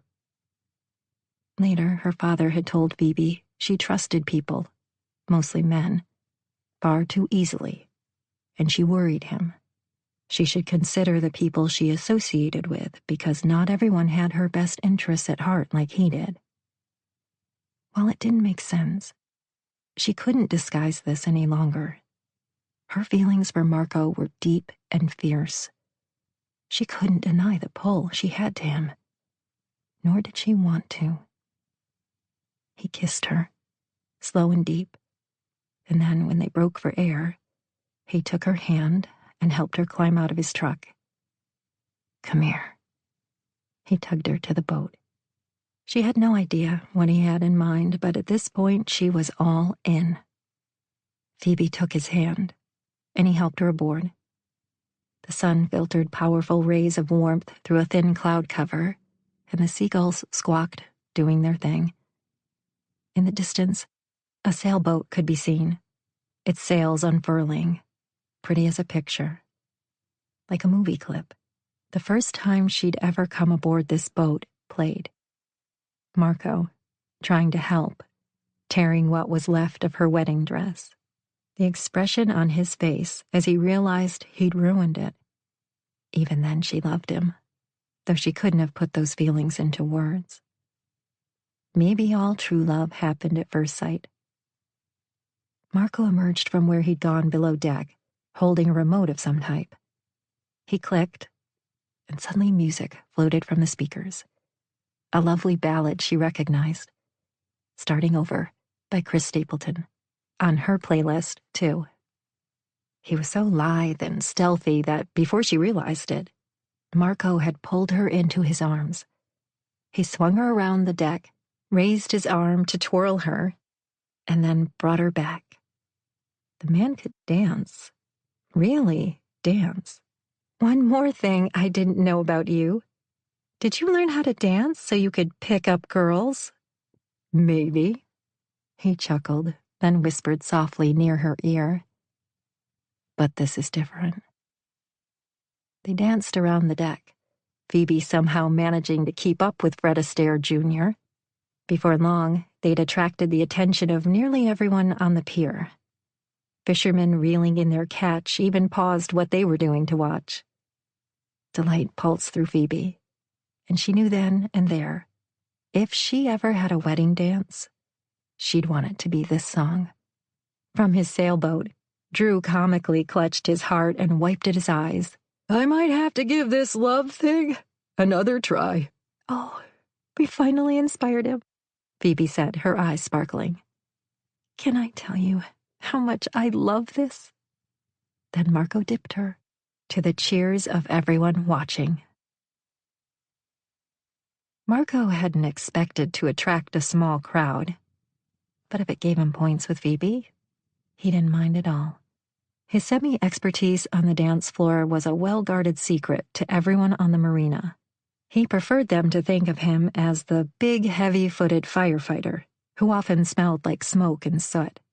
Someone you did not want to mess with. With Phoebe, though, He found that he'd do just about anything to impress her. And he had, judging by the surprised look in her eyes as he moved easily around the deck, avoiding benches and anything else that might trip them. Today he was light on his feet, and a hell of a lot more graceful than the day he'd ripped her wedding dress. Fun times. He whirled her around for 3 songs before he stopped. She pulled out of his arms, faced the pier, and bowed. And that's the end of today's entertainment, folks. Encore, said Drew. Encore. Sorry, guys, Phoebe waved. We're going inside now. I'm glad you said it, and not me. Marco tugged her back down to the cabin and walked into the galley. It wasn't my intention to have an audience. Notice how they were all men, which happens to be the case most days on the marina. You're such a good dancer, and we make a cute couple. You have to admit. Babe, you're cute. I'm tough. You're a teddy bear. I'm a bear. I'll give you that. You definitely do not want to poke me when I'm finally sleeping after a long shift. I'll remember that. Although, I will say that if your intent is to get me up, there are certain ways that will work better than others. He sent her a slow, wicked smile. Oh, yeah? And what might those ways be? Crossing his arms, he pressed his back against the counter, willing himself to keep his hands off Phoebe. Upstairs just a moment ago, he'd wanted to heave her over his shoulder fireman style, carry her down to the cabin, and throw her on his bed. Slow, don't scare her off. He had to move slow with Phoebe.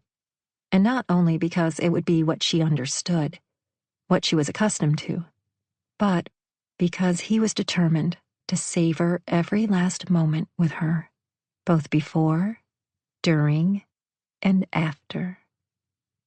Well, he said, studying the ceiling as if thinking it over, naked is always a good place to start. That's it. Naked? He shrugged.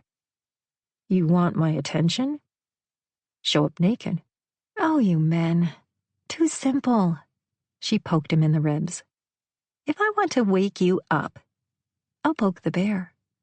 He took her hand and pressed a kiss on the inside of her wrist. Then you might as easily get a growl.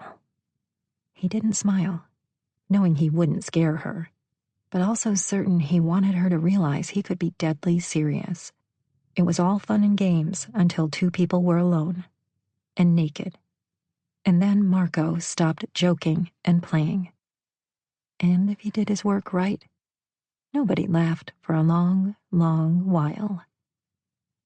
Do you bite, too? Her eyes grew dark and luminous, and she tipped her chin, practically offering him her soft pink neck. It did catch him by surprise, and it hit him that she wasn't quite the innocent he'd assumed. I don't bite unless you want me to. Maybe a nibble. Don't tease. He palmed the nape of her neck because he sensed she wasn't teasing at all. Instead, she egged him on, pursued him. There was little sexier to Marco than a woman who asserted herself. I don't tease. I know better than to tease you. Then her hands were gliding under his shirt, touching bare skin. He kissed her again, pressing his weight against her. His mouth was hard and insistent, and above all, inviting. If she wanted this from him, he was game. Slightly irritated by the shimmering, he found the harder he kissed, the less he noticed. With Phoebe soft and sweet in his arms, her tongue warm and exploring, he slowly lost himself. Are you sure about this? He said on a ragged breath. If she wanted to back out now, this would be the time, before she killed him. I've never been sure about anything in my life. Any more thoughts flew out the window. Kissing her again, he cupped her ass, lifting her and moving them toward the bedroom. She fell back against the bed, and he followed, covering her body with his own. She rolled on top of him, then pulled her top off, revealing a silky pink bra. He kissed a bare shoulder, sliding the straps of her bra down. When she lowered her panties, he helped toss them to the side. He lowered his hands down to her naked hips, her cool, silky skin pressed against his. His own skin seemed to burn hot as the sun, and everything moved in a slow but steady motion. The boat rocked and swayed, and Marco got to know Phoebe in a whole new kind of way. Chapter 13. It was love at every sight. Meme. A curl of satisfaction rolled through Phoebe so strong and swift that she sucked in a breath. She could almost feel her heart changing, glowing and shimmering, pulsing with raw electricity. And it seemed like the most natural thing in the world to be naked and in the arms of a man she'd just met. His mouth moved to her neck, the slight scrape of beard stubble leaving a mark. They were both breathing hard, crushing against each other's warm bodies. Marco's kisses were hot and fierce, his hands skillful at eliciting moans of pleasure out of her, his muscular arms around her. A heavy sweetness took over then, and Phoebe let go of all inhibitions. She'd been teasing him before, flirting and curious, but Marco wasn't playing. No more smiles or casual looks. His normally gentle and friendly face took on a hard and fierce look. And this was the real her, raw and ripe and ready for anything. He brought it out of her, a need she didn't recognize. They came together in an explosion of heat which rocked her world. Later, they lay entwined in each other's arms. "This is by far the best way to christen a boat." Marco kissed her temple, his deep voice low and grumbly. "I've wanted you straddling me again for a while." She laughed. "We just met a few days ago. How long could it have been?" He gave her a slow smile. "Probably since later the day we met. And damn, this way was a whole lot better." "Without the poofy dress between us?" "With nothing between us." She moved to lower her head to his chest and listen to his strong heartbeat. It seemed like she'd known him forever. Coming from someone who didn't sleep with a man until he'd first met her father, bad idea, it turned out. This type of intimacy had never happened before, but she should have trusted her instincts all along. Marco Reyes was the real deal, and it was time to face facts. She'd fallen in love, without the sunset kiss. Somehow, she'd been gifted with shimmering and glowing and the absolute magnetism Dawn had mentioned. No matter what else, she and Marco had 1/3 of the triangle, and they had this in spades. "Tell me what it was like for you, growing up," Marco said as his fingers played with her hair. "You really want to hear this?" "Sure. It sounds like an unusual childhood, at least for someone like me." She swept her finger across his chest, drawing an invisible line. "My life is divided into 2 sections, before and after. When someone you love dies, it's so permanent, and the world is suddenly very different, completely altered. Before my mother died, my life was far more normal, I guess." "How do you mean?" "My mother and father were a beauty meets geek romance." She chuckled at the memories. "Oh boy, did I hear stories." They met at a function where my mother was the event coordinator. One of those business showcases where my father was trying to sell his software product to investors. She claims she didn't know much about technology, but she understood people. And because she thought he was so cute in his wire-rimmed glasses, with a strand of long hair that kept falling over one eye. She introduced him to several investors. One of them wound up buying my father's product, and he was on his way. His side of the story is that she snuck out like Cinderella at the ball, but without leaving a glass slipper. He chased after her, supposedly to thank her, and tried for weeks to track her down. When he finally found her, he didn't give up until she'd have coffee with him. My father didn't have anything when he met my mother. She really loved him. I bet he spoiled her once he could. Of course. And I can't tell you how many times I heard her tell him that he'd already given her enough. All she wanted was for us to spend time together, which of course got to be less and less once my father's company went public. After a while, my mother and I took trips alone. We could have gone anywhere in the world, but we visited people who had far less than we did.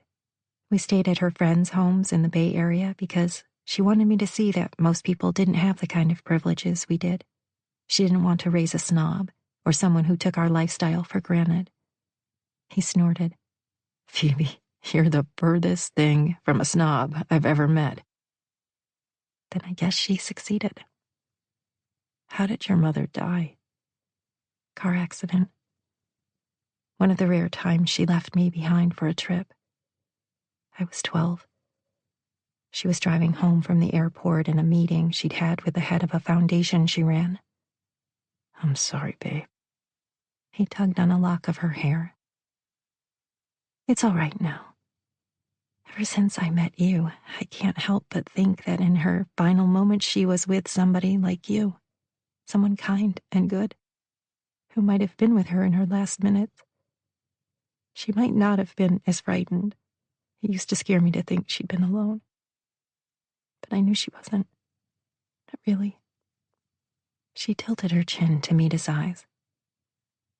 "You're a hero. You and all the other first responders who work so hard and are always helping. Even if we don't always succeed." "Yes, even then." She kissed the tip of his chin. "Now, it's your turn to tell me about little Marco. What were you like?" "My mother used to call me Marco, the patron saint of strays." "Did you bring every stray dog and cat home?" "I could never keep any of them. The closest they ever made it was our fenced backyard. Too many of our boarders had allergies. It was safer to leave furry pets outside. Eventually, they tunneled under the fence or took advantage of an open one and ran away again. That's why they were in trouble in the first place. Some animals can't change their nature." "Their nature to run?" A lot of these pets had been mistreated and abandoned. Maybe it would have been different if I could have taken them inside the house, I don't know. Phoebe pictured a young Marco trying to rescue these poor creatures who ran away again. An image too sweet for words. The fact that he'd think it might have been his fault was rather telling. Phoebe laid her head on his chest, listening to his strong and steady heartbeat. He caressed her cheek with the back of his hand, which she took in her own and kissed. Then she kissed his neck, making her way to his lips. They spent the rest of the day in a tangle of sheets and kisses, chuckles, and moans. Eventually, they decided to have lunch, so they dressed. But Marco went commando, wearing nothing but his board shorts. She wore nothing but his SFFD. Lunch was a pancetta grilled sandwich with lettuce and tomato on sourdough bread that made Phoebe's toes curl. Again. First, Marco's kisses and his incredible lovemaking skills. And now, this. "Oh my gosh, this is delicious," Phoebe said after taking one bite. "I call it a PLT. I'm calling it my reason to get up in the morning." She took another bite, the pancetta and crusty bread a perfect combination. He studied her from underneath his eyelashes. "I have to tell you something, and you shouldn't get upset." Her spine stiffened. Whenever someone tells me I shouldn't get upset, I think I'm going to have a good reason to be upset. While I was at the station, I had a visit from a friend of yours. Everything inside Phoebe stilled. Who? We weren't introduced. But let's just say we recognized each other immediately. Ivan. That can't actually be his name. It is. Hilarious. Well, Ivan is looking for you, and he thought I might know where to find you. You covered for me. Marco wouldn't be intimidated, and that knowledge bathed over her in a soft and sweet warmth.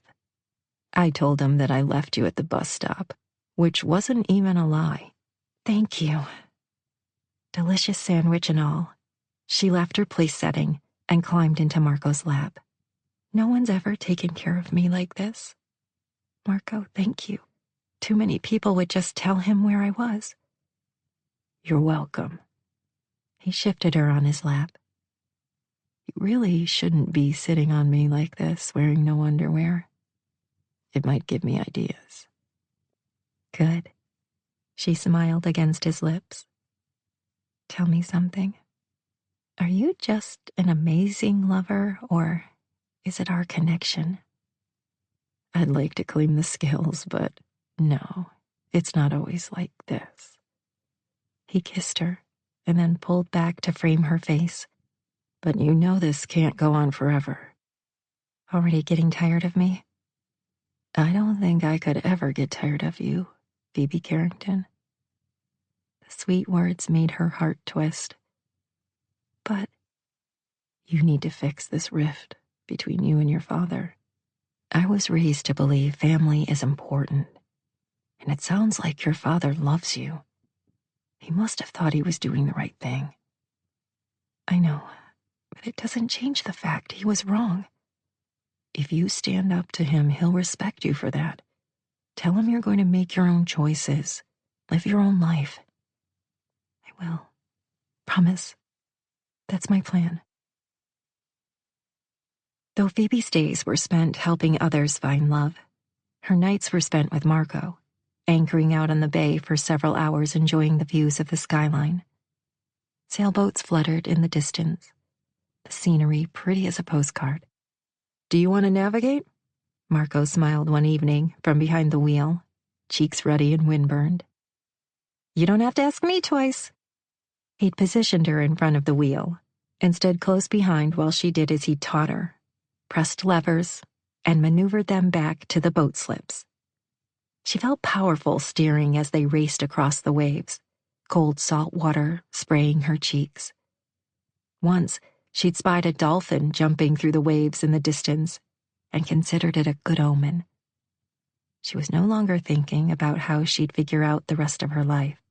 This would be her life, helping others to find the love she'd found. But after 2 blissful days, it was time for Marco to go back to firefighting. After dropping him off at the station, Phoebe drove back to the marina, arriving when Drew was pulling in from his 2-day sailing trip around Angel Island. Phoebe stood by and watched him for several minutes. There was something so beautiful and majestic about a sailboat's tall masts. How was your trip? Some fishing, lots of water. She made a face. That's it? Honestly, I'm getting sick of boat life. Thinking I might sell the Fanny. I'll get top dollar the closer we get to Sunset Kiss Day. I've got news for you. A person can fall deeply in love without ever having kissed at sunset. Oh, I know. Done that several times myself. She chuckled. I thought you enjoyed sailing. And Fanny. What a cute name. How did you come up with it anyway? Is it an old girlfriend? Sister? Mother? I chose that name because the boat club would probably frown on me christening her with what I like to call my last missus. Thanks to her, I came away with my sailboat. Not much else. That's terrible. I'm so sorry. Don't be. I can be an idiot sometimes. Honestly, I thought living on this sailboat was the answer to being alone. Most women think I have nothing to offer them. They're right in a way. I'm sure they're not. You're a good guy, and anyone can see that. A good guy with some mileage. But seeing you and Marco makes me want to try again. Hell, maybe there's something to this sunset kiss legend. At this point, I'm willing to give it a try. That's the spirit. Phoebe spent her day off helping Drew spruce up the fanny, now finding the name ironic. She'd changed into worn jeans and a sweatshirt, and on her hands and knees, she'd used a brush to scrub the deck clean. Because Drew wanted to repay her for helping, he took Phoebe for a short sail around the bay. As she sat on the boat and watched him work the sails, she marveled at her new life. She didn't miss her old world in the slightest. Eventually, she'd find an apartment so that she and Marco could have a relationship without her being completely dependent on him. Freedom was the sweetest thing she'd tasted. Every day moved one more step toward the Sunset Stroll event. Phoebe had spreadsheets she'd organized into a color-coded system. I don't know what I ever did without you, Dawn said. Phoebe had loved being a librarian, organizing, reading stories, and dreaming of her own great love affair. Now her organization skills were making her shine in Dawn's eyes, and becoming part of a business that encouraged love, that sought to help others find happiness. Well, it was perfect. We have a problem. Amanda strolled into Dawn's office, as usual looking like a runway model. While the office of her new franchise was being prepped, she'd been helping with details of the event. The venue has canceled on us. Dawn stood. What? This is an outrage. Why would they do such a thing at the last minute? Phoebe said. Amanda winced.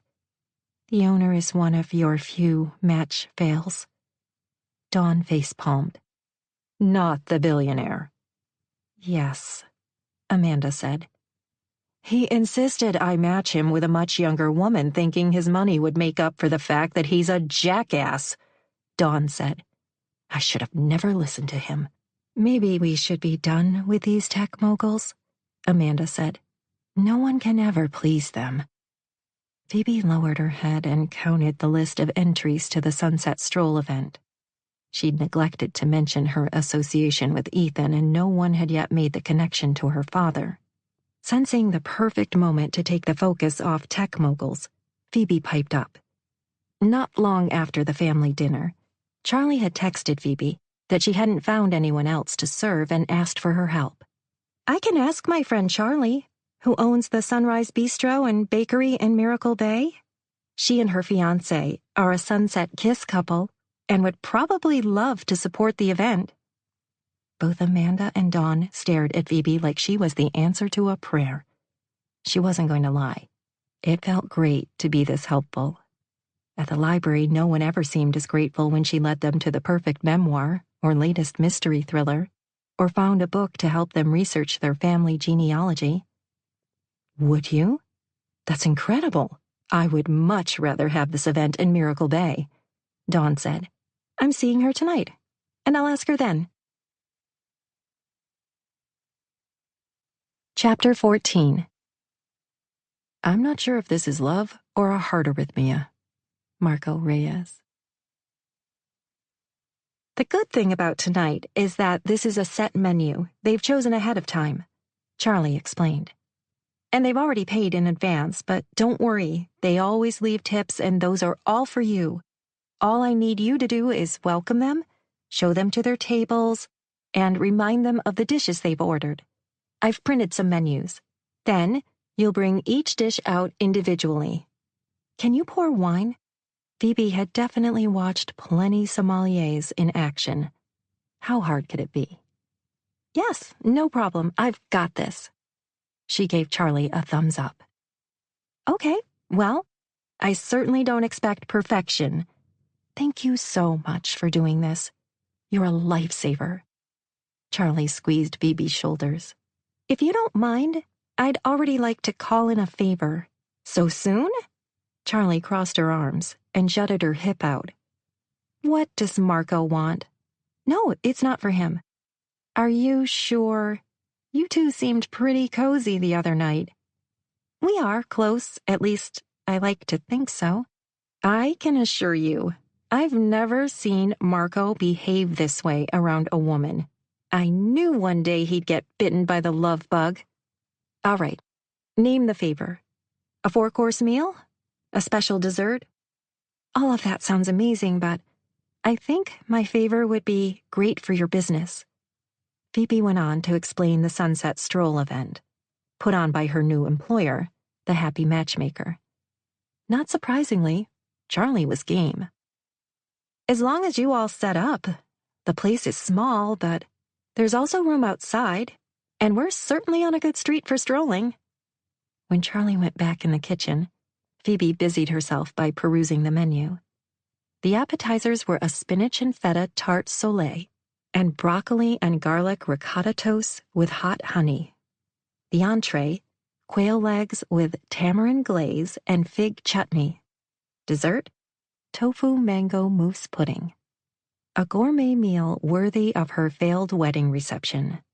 Ethan had hired a 5-star Michelin chef from New York City for their sit-down dinner. Their main course was to have been coffee-marinated mutton chops in a balsamic reduction sauce. Phoebe loved coffee, but marinating a mutton chop in it seemed like a waste of beans. Not that anyone had asked her. Aunt Sarah had chosen everything, down to the smallest detail, even the wedding dress. The worst thing was that Phoebe had allowed it. She busied herself setting the tables and noticed with a bit of rearranging, they could get more chairs and tables in here for the event. Phoebe retrieved the white linen tablecloths from a plastic bin in the back and draped each table with their cloth. Then she arranged the place settings along with single tapered candles as centerpieces. But the napkins weren't going easily into their swan shapes. Phoebe Googled how to make a swan napkin and propped her phone on the centerpiece to watch the video tutorial. Fold, fold, point. Fold, point, define creases. Fold again. But her swan appeared to have a broken neck. She tried again, and again, finally arriving at something passable. Can I do anything else to help? Phoebe peeked in the back where Charlie was plating dishes. I've got this. Just stand by the door and welcome our guests. And remember, the customer is always right. Phoebe smoothed hands down her creased black slacks. She hadn't been told how to dress, but Phoebe wanted to make a good impression. She'd worn classic black and a white button-down blouse, hair pulled back from her face in a high ponytail. She believed she'd nailed the look of waiter at high-end restaurant. She resolved to be attentive to her guests, thankful this wasn't exactly a trial by fire. They had only 6 guests in total, but, according to Marco, these people paid ridiculous amounts of money for Charlie's food. They'd probably also expect the kind of top-notch service to match. On her last dinner with Ethan, days before the wedding, he'd berated a waiter for not bringing dessert quickly enough. Couldn't you be kinder? He's doing the best he can. I tip them generously, and for that I deserve top-quality service. Well, it's not like he can materialize the creme brulee. I believe he has to get it from the kitchen. Maybe it's the chef who's overwhelmed. Excuses, excuses.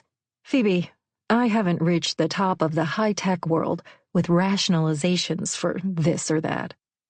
You mean you haven't managed a business monopoly by making excuses? Everybody has a story. You could be a little kinder to those less fortunate. I'm generous, he said, as if that replaced compassion. Phoebe now believed that was the moment she'd decided she couldn't go through with the wedding. But her father, Aunt Sarah, and Flannery had formed a 3-prong attack to talk Phoebe right back into making the biggest mistake of her life. You're the best thing that could ever happen to a man like Ethan Bellamy, her father had said. Your kindness will rub off on him. You'll challenge him for the better. Flannery agreed. Obviously, Phoebe disagreed. Now, a middle-aged couple approached the bistro, the man holding the door open for his female companion.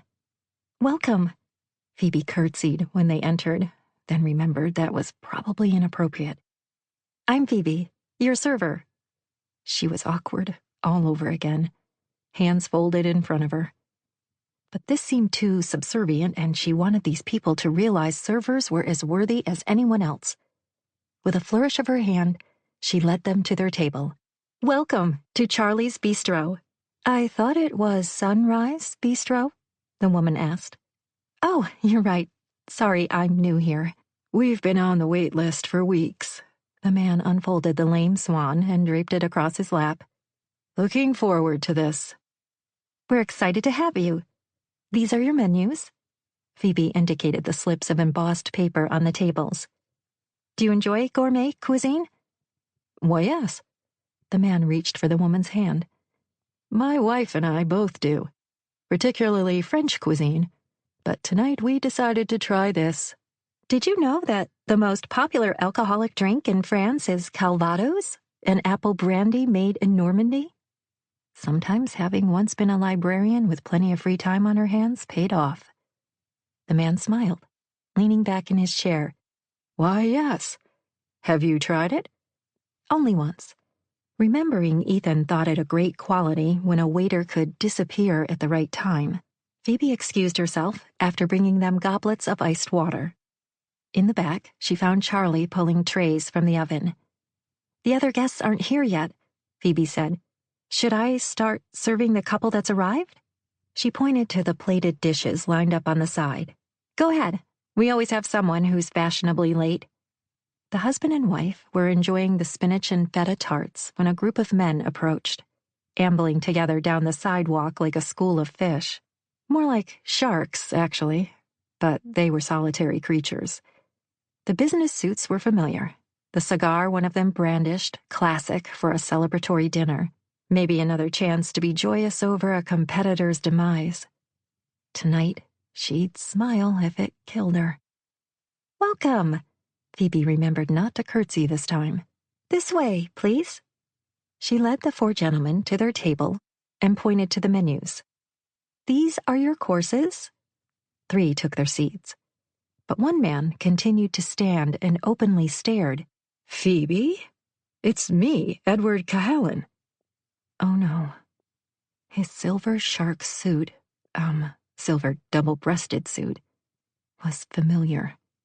She wasn't sure how she knew him, or even if she did, but he definitely knew her.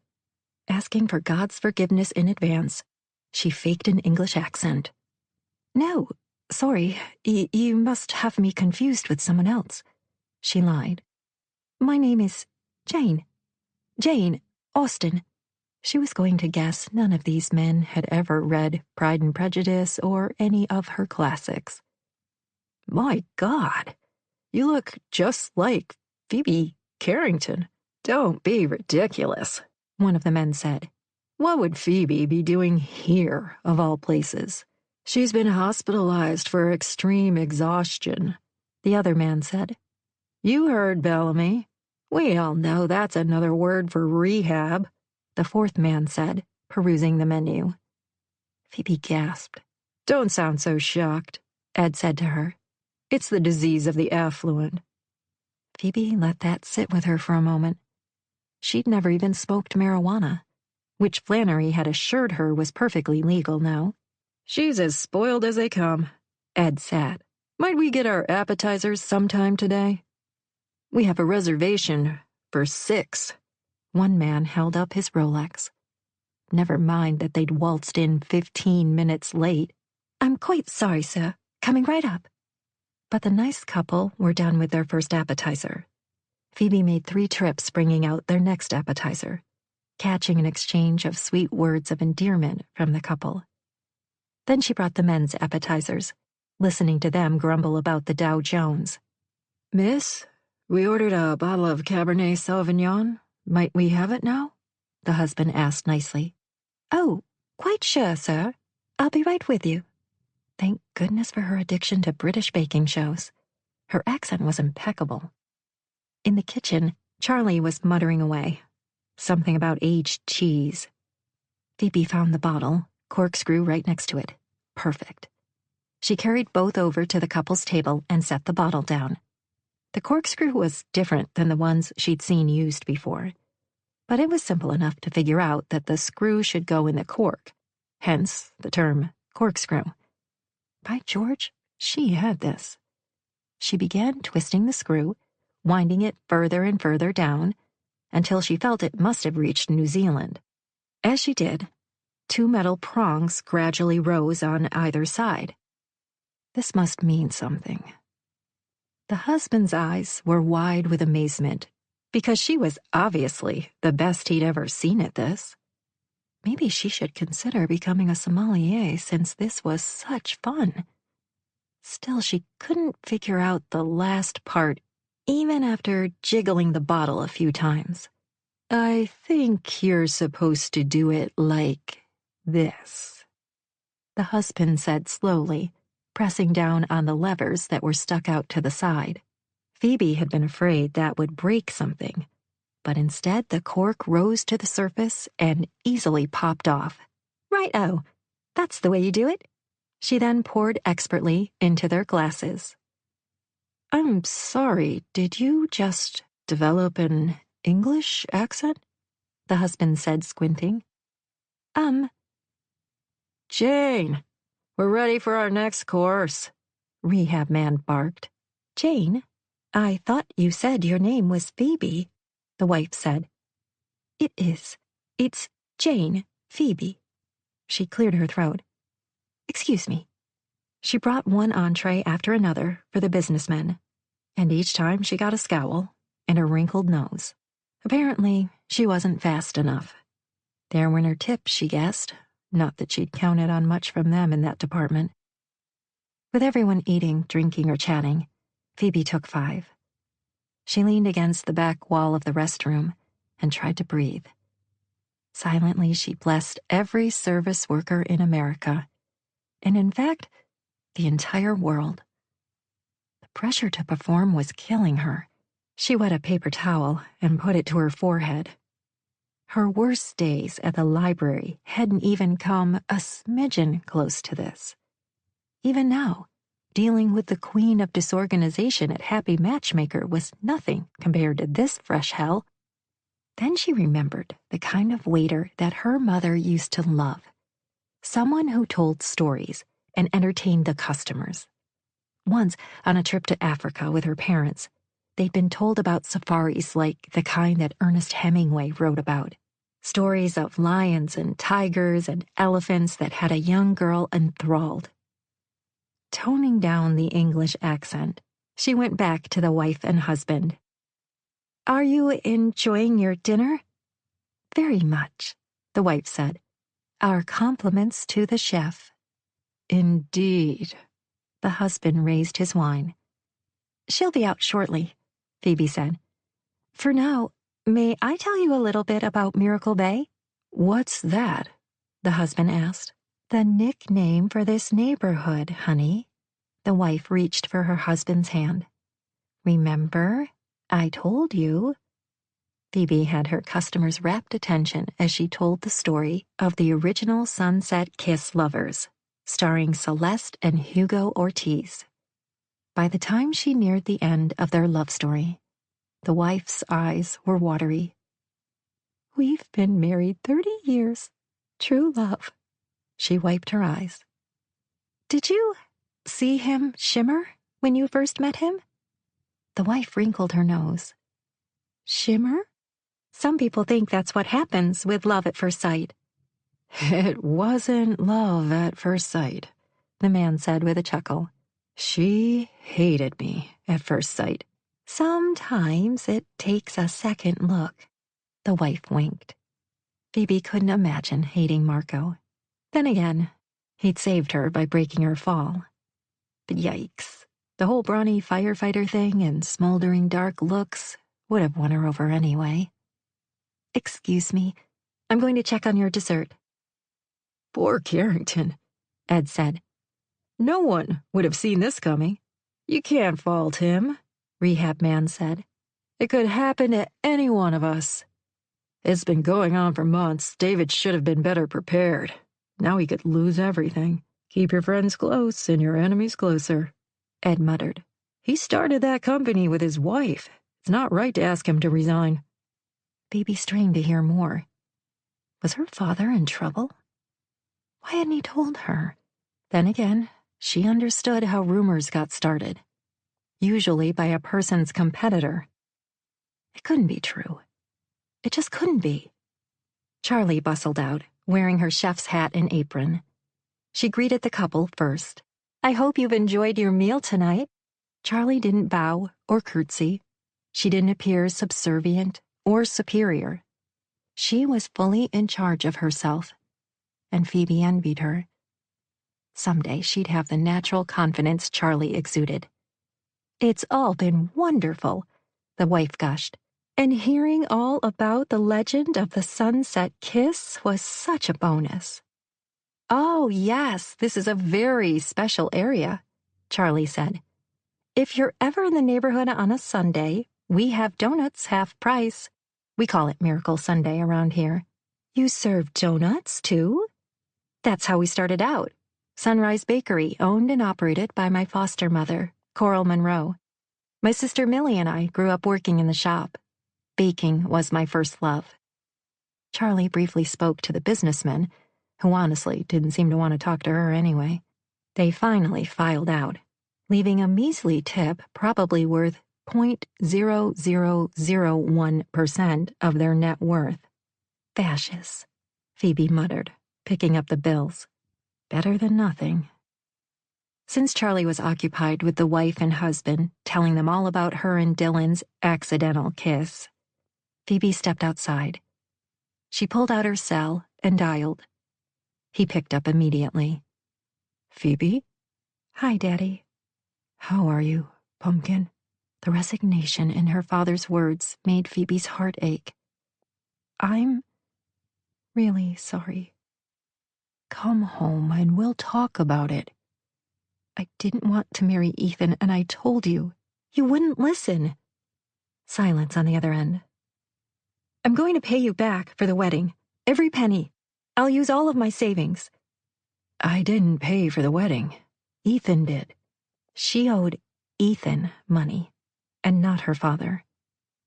But asking the groom to pay for a wedding wasn't traditional, and her father would have paid for everything unless these rumors were true. Daddy, are you in trouble? He sighed. Nothing for you to worry about. I'm 29, not 12. You would have talked to Mom about this. She was your partner. You can talk to me, too. You're not my partner, Phoebe. You're my daughter. It's always been my job to take care of you, and this is beyond your understanding. You've always hated any talk about business. Your mother did, too, but she at least had a working knowledge. Phoebe scoffed. Dumb it down for me, then. I'm sorry. I didn't mean to imply you lack intelligence. Far from it. Just a lack of inclination. You're not wrong. Now, explain. There have been a few changes recently that took our company by surprise. We didn't act quickly enough and lost market share. He paused for a beat. It's not looking good for bouncing back. I'm going to be asked to step down as CEO. Of your own company? We have a board, like every other publicly traded company, and they've been unhappy for months. But Daddy, you and Mom started that company. The company she helped me start is eons away from what exists now. Why didn't you tell me about any of this? Aunt Sarah believed I shouldn't worry you. She suggested a marriage to Ethan would at least take care of your future. Even if I lose everything and have to start over, you'll be taken care of. He's been interested in you for a long time. Ethan had been interested in her for a long time? How long? She was only 29 for crying out loud. Ew. You shouldn't have listened to Aunt Sarah. I'm beginning to realize that. All I've ever wanted was your respect. You can only see me as an extension of yourself, but I'm a person with my own ideas. It's my fault. I know. But you're not prepared to be self-sufficient. When you wanted to study English literature, I said, why not? Sarah thought you should follow me into business and eventually be my right-hand man. I knew you'd never be happy. I tried to do what your mother would have done. But as you've probably discovered by now, it's tough to make a living doing what you love. I happen to be one of the lucky ones. There's actual money in what I do. Thinking of her silly dream to be paid to read, Phoebe cringed. It was true that she'd been far too sheltered, ignorant of real struggles. Tonight she'd discovered how hard some people worked to survive. It was humbling. I can't believe you wanted me to marry Ethan so I'd be taken care of for the rest of my life. I don't care what happens to me. What about you? I've been poor before, just like your mother. But Pumpkin, you never have. And I don't think you should have to start now. If walking away from a church full of people didn't tell you anything, then you're not listening. I don't want that life. The only advantage I've ever seen with having plenty of money is being able to help others. And that's not a small thing. He was right. We should have this conversation in person. I'm coming by tomorrow to pick up my car. I honestly don't know how you've managed without one. You're more resourceful than I've given you credit. See? I'm already surprising you. Chapter 15.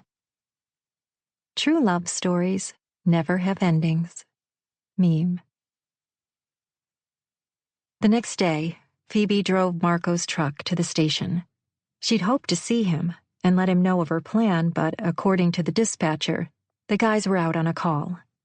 And anyway, she would be back long before his shift was at an end. She, however, wanted him to have his truck at the station should he need it. It was also important for him to realize her gradual independence from him and all the help he'd provided. She'd relied on him a little too much due to her circumstances. But especially now that they were in a relationship, she wouldn't be dead weight. Rummaging through her purse, she found a pen, then dug through Marco's glove compartment, searching for a piece of paper, a receipt, anything. She found a box of unopened condoms. Well, okay. He had those on the boat as well. Who could fault a red-blooded man for always being prepared? It had worked out rather nicely for her. Eventually, she found an old receipt from Sunrise Bakery, but it already had writing on the back. Veronica's phone number in lovely scripted handwriting, a little hard over the I. The date of the receipt was 2 months ago. Yes, she checked. So to recap, the love of her life had been around the block a few times. Thanks to Veronica, Phoebe already knew this. It didn't bother her much. She'd made mistakes too. Now everything had changed. They were both done with the past and anyone in it because they'd found each other. He was finished with his commitment phobia ways. Phoebe scribbled her note on a napkin and placed it on the dashboard. I went to pick up my car. I'll probably be back by the time you read this note. Love, Phoebe. XOXOXO. She put the keys in the glove compartment and left the truck unlocked. When he got back from the call, he'd probably notice it parked. This game was over. Phoebe couldn't hide anymore. Not in Miracle Bay and not in New York City. She'd go home and face her father and Aunt Sarah. Running had solved only a temporary problem. Her wedding day to Ethan Bellamy. Mission accomplished there. But she had more work to do. Remembering Flannery's words, I'd believe that if you'd tell Uncle David to his face. Phoebe decided it was time to do just that. Starting her new life meant saying goodbye to the old one, not running from it. For the second time in her life, Phoebe used the app on her phone to order a car. This time, she knew exactly how to do it. But when the driver pulled up to the closed iron gates of her family home over an hour away, he turned around to face her. "Are you sure this is where you live?" "Just punch in the code." She recited the numbers. The driver tried, twice, but the numbers didn't work. "I hope this isn't some kind of a joke. These people don't take kindly to intruders." These people? She was related to these people, and security must have changed the code. The last time Phoebe had used it was shortly before her non-wedding day. "It's okay. You can go." Once the driver left, Phoebe stood in front of the gate and the surveillance camera where she would best be seen. Her father had his share of enemies, hence the security. But it was an odd feeling to be on the outside looking in. She pressed the button to ring the bell, waved, and waited. Waved again. Slowly, the gates swung open, and Phoebe walked up the long circular driveway. Aunt Sarah met her at the door. "Phoebe, darling." "Is my father here?" "They called a last-minute board meeting, so no, he's not." She waved Phoebe inside. "I just came by to pick up my car and say hello to Daddy. We need to talk." "Oh, honey, I'm sure he'll forgive all. And when will you be moving the rest of your things? I know you gave up your apartment. I'm assuming since the marriage to Ethan is kaput, you'll be moving back in with David?" "No, I'll be on my own in the city." "Alone?" Aunt Sarah pursed her lips. "Without a job?" "I'm working, here and there." She'd made 3 figures in tips last night, thanks mostly to the generosity of the husband and wife couple. They'd enjoyed her stories and hoped to come again. Her first paycheck from the matchmaking job would come in another week, and the work she did there honestly didn't feel like work. "I'm looking for an apartment." Granted, all the ads she'd seen were out of her price range, but finding a roommate was her next step. Phoebe followed Aunt Sarah into the living room. "You're such a foolish girl." Phoebe had been prepared for this from Aunt Sarah, who'd lived well among the Silicon Valley elite, thanks to the generosity of David and Becky Carrington. "Your father might lose everything, and you could at least help yourself." Phoebe heard, "I'm about to lose my free ride, and you could help me." "Sure, but not by marrying Ethan." "What can you do to help the situation? Have you suddenly grown a PhD in business management? Software development? What do you know about their world? No more than I do, except that you grew up in it." Aunt Sarah walked straight to the built-in bar and filled 2 glasses with ice. Phoebe held up a palm. "My father is a genius, and even if he loses this company, he'll build another, and probably be begged to return to this one someday if it manages to survive without him." Phoebe had done her research. After getting back from Charlie's, she'd spent the rest of the night doing her due diligence. Men like her father bounced back from losses like this one, and yes, she felt horrible for him. But the cost of her soul was far too expensive. Besides, marrying him would have really only helped Phoebe, and not, "Oh my God, you wanted me to marry Ethan so you could continue to be part of the in crowd, so you could still be invited to the swanky parties and vacations. The wedding was just the beginning.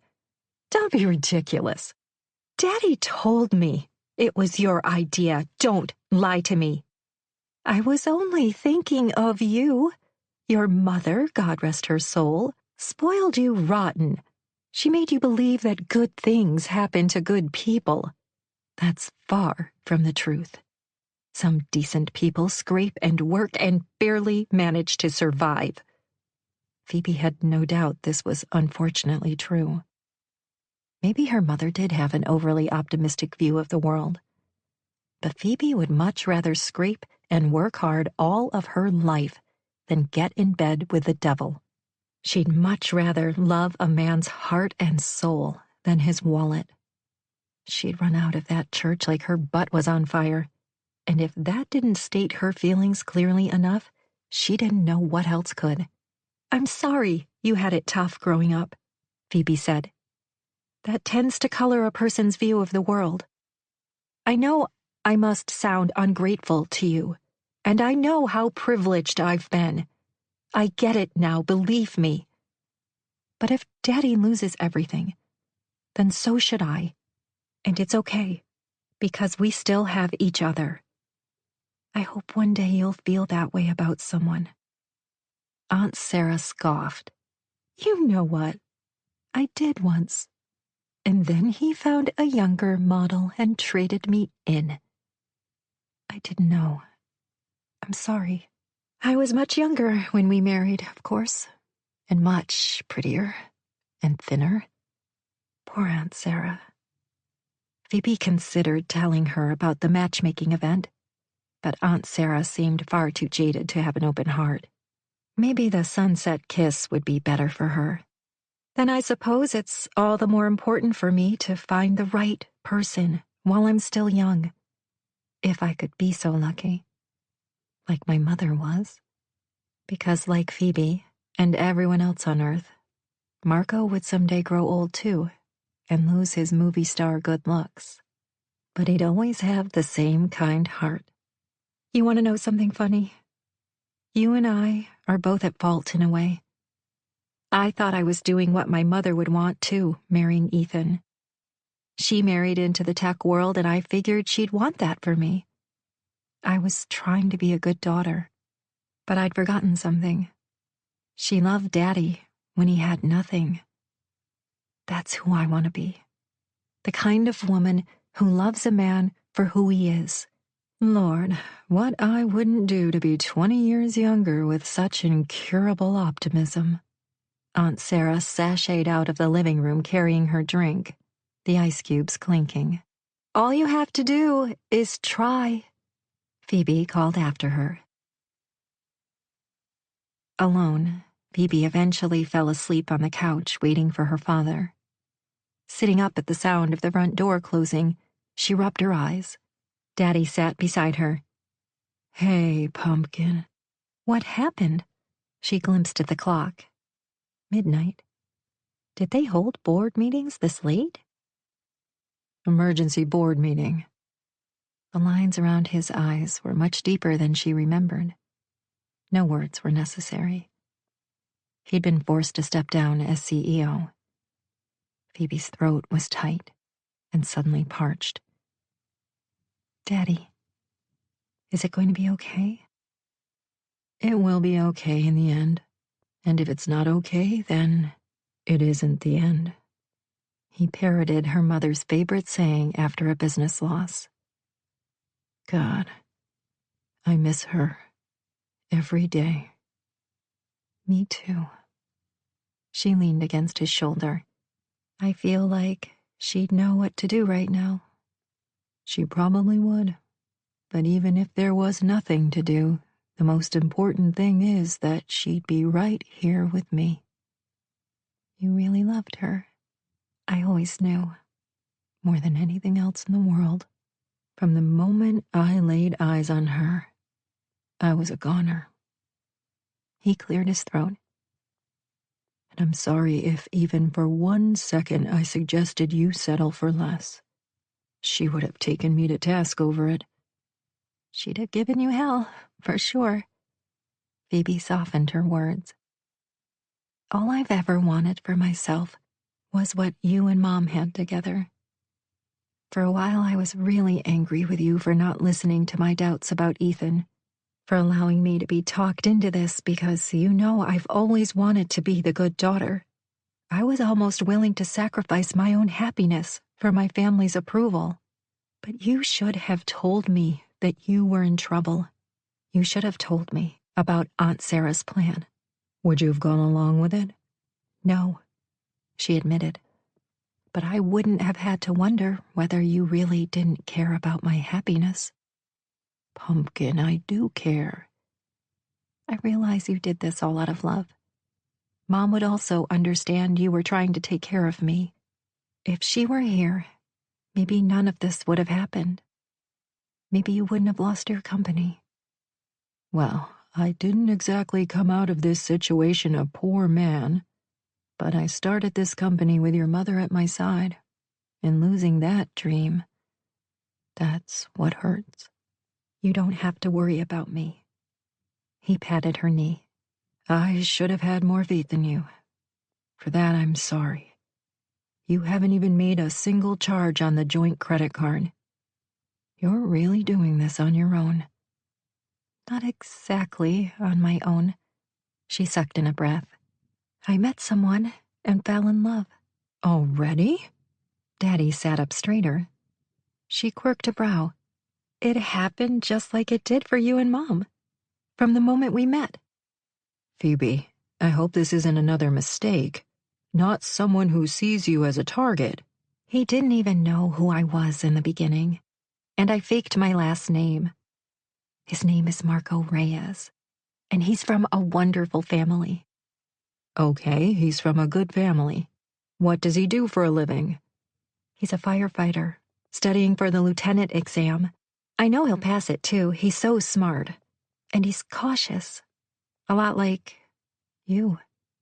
Daddy slowly shook his head, but if she wasn't mistaken, he fought a smile.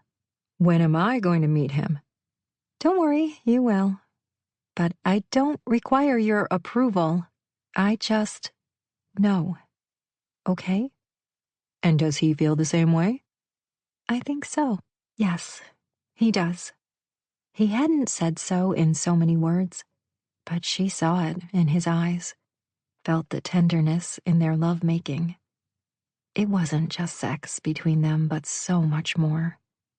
A real and lasting connection. If he loves you the way I loved your mother, this is a once-in-a-lifetime kind of thing. Maybe so, but I sometimes think you should start dating again. Nah, not now. Bad timing. I'm going to be busy building a new company from the ground up. Starting over. Make room for love, Daddy. Mom would have wanted that for you. He ignored that statement, stood, and pulled her to her feet. I assume you're staying the night since you waited for me? Sure, I'll stay. And maybe we can have breakfast in the morning with Aunt Sarah? Just like old times. But you should know, I'm going back. Neither one of you are going to talk me into staying. I wouldn't dream of it. He faced her.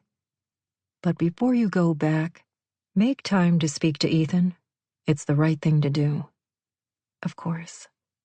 I owe him a lot of money, apparently. She sighed. I'll pay him back, one way or another. It's a drop in the bucket to him. He's the one who wanted all the pomp and circumstance. He thought he was marrying royalty in a way. My daughter, which was a coup for him. I was going to do it all for you, Daddy. You and Mom both, because I thought she would have wanted me to. Until I remembered. She loved you when you had nothing. That's true. She helped me. We helped each other. But it wasn't always easy. I'll be ready for some tough times to come. And I won't give up. If you fell in love that quickly, chances are there's a lot you don't know about him yet. Phoebe heard a difference in the way her father spoke now. She didn't hear manipulation this time, but only concern. It sounded as though he were speaking to his equal, and pride rushed through her. You're right. I'll get to know him better. But even though I know he won't be perfect, I can't say I'll ever stop loving him. Phoebe spent the night at her father's, and in the morning thought of texting Marco to see if he'd noticed the truck. Even if it was parked behind the station in a protected area, she didn't want anyone else finding the key in the glove compartment. But he'd probably already seen the truck and read her note. If he had any questions, he'd text her. Marco was a secure and confident man, and it was a good feeling to know at least he had faith in her, and had from the beginning. The next morning, she wandered down for breakfast in the dining room. She found Aunt Sarah sipping her coffee. "Good morning. I only stayed the night because it was late when Daddy got home. Is he joining us?" "You just missed him. I believe he'll be in meetings with bankers and financiers all day, restructuring, that kind of thing." She shook her head. "I have no idea what it involves." Phoebe reached for the coffee carafe. "Jenna can make you a mocha latte if you prefer," Aunt Sarah said, speaking of the live-in housekeeper and cook. "No, this is fine." She poured coffee into the cup printed with silver and gold leaves and stirred in sugar from the sterling silver dispenser. How had she never before noticed the clinical sparseness of the dining room? They'd moved into this house after her mother's death because Daddy couldn't stand to be around all the memories of her in the first house they'd ever owned. That had been less of a mansion and more of a large family home, but Aunt Sarah had helped Daddy find this home. She'd been given free rein to decorate their home since he didn't care about that sort of thing. He occasionally hosted business dinners here, though, which probably made their kitchen less like home and more like a high-end restaurant. In Mrs. Reyes's boarding house, every piece of furniture and dish was secondhand, mismatched, and cozy. They were also bright and colorful. No matter who they were or where they came from, Alice managed to make everyone who lived with her feel at home. Phoebe thought of Tootie and Abuelita and all the boarders that made that big house a home. When Marco got home from his shift, she'd suggest that they go to dinner with his family again. "Aunt Sarah?" Phoebe said. "I'm sorry I rushed out of the church without telling you. I was worried you'd try to talk me out of leaving. And I had to leave. Please understand. I apologize that I made you feel you couldn't come to me with your concerns, your worries. Maybe while I'm here, I should try to talk to Ethan. Do you know if he's back from China yet?" The doorbell rang just as Aunt Sarah opened her mouth, then closed it. Phoebe was not too surprised to find Ethan in the dining room a few seconds later. "I guess I read your mind," Aunt Sarah said, standing. "I knew you'd want to see him." Phoebe briefly studied the place setting to avoid having to look directly at him. "I thought you were in China." "Quick trip." He did not sit, his moves abrupt and impersonal. "Do you want to do this here or out on the patio?" On the patio." She led the way, trying not to give him a second glance. Though she should have been prepared for this, it had been tough enough to get through the talk with her father. She hadn't looked forward to Ethan, and this was before she'd found out he paid for the wedding. It would have been nice to have a break between the two, a chance to regroup. Ethan always managed to terrify her. As usual, his scent was a combination of designer cologne and cigar smoke. He dressed in his standard gray double-breasted suit and red power tie, as if he went everywhere ready to attend a board meeting. Once they were both out on the stone patio, he shut the sliders and turned to her with a glare. "What do you have to say for yourself, young lady?" "I'm sorry." "You certainly are. Why did you walk out on me? Didn't I give you everything a woman could want?" "Actually, it was more like you gave my Aunt Sarah everything she wanted in a wedding. I happened to be along for the ride." Ethan shook his head slowly. "No one walks out on me, Phoebe. I don't care who your father is." I don't know what more I can say to you. We were a horrible match from the start. You don't love me because you don't even know me. I never wanted to quit my job, and you asked me to. That's really quite inconsiderate if you want to know the truth." She tipped her chin. "Inconsiderate? Phoebe, you're a librarian," he snorted. "And do you have any idea how many women would kill to be in your position? Then it shouldn't be that hard to find my replacement." "You're absolutely right, and it won't be." "I'll pay you back everything you spent on the wedding." He scoffed. It will take you the rest of your life to do that. You don't have that kind of money. And pretty soon your father might not either. A cold shiver slid down Phoebe's spine. This sounded like a veiled threat. My father will be fine, and you will not punish him for this in any way. Ethan tipped back on his heels. Here's what's going to happen. We've already issued a statement that you've been hospitalized for exhaustion. The wedding has been delayed. Forever, Phoebe said. It's been delayed. Forever. I'll need you to issue a statement to the press that after your hospitalization for extreme stress and due to your concern over your father's business, the wedding is off indefinitely. Forever, you mean? He waved a hand dismissively. Eventually, after a few months have passed, I'll announce my engagement to someone new. No one will even remember you. I'll issue my statement, but it won't be a lie. I wasn't hospitalized for exhaustion, and I'm not going to say I was. Why, you little... Ethan! The firm voice belonged to Aunt Sarah, who'd opened the slider door. I did not ask you here so you could yell at my niece and threaten her. If I were you, I'd leave here now before I do something I regret.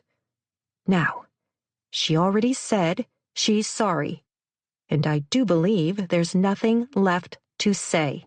You Carringtons are all alike, he said with disgust, moving toward the exit. I'll be in touch with a bill for the wedding. Try again, Ethan.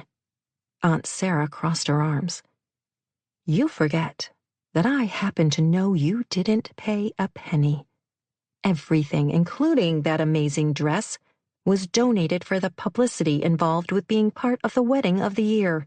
You and your business manager arranged it that way, because God forbid you actually pay for anything. Aunt Sarah said the last words to Ethan's back as he slammed the door. And by the way, I loved being a librarian, Phoebe yelled after him. Her aunt had done the right thing and supported her family. She really did love her brother, and coming to live with them might have truly been about helping. See the best in people, honey. Everyone has at least one redeeming quality, and you'll find it if you look carefully enough. Phoebe had nevertheless failed to do this with Aunt Sarah. No longer. Aunt Sarah shook with anger. I didn't know what kind of man he was, or I would have never been okay with your marriage. Please believe that. The truth was in her aunt's eyes.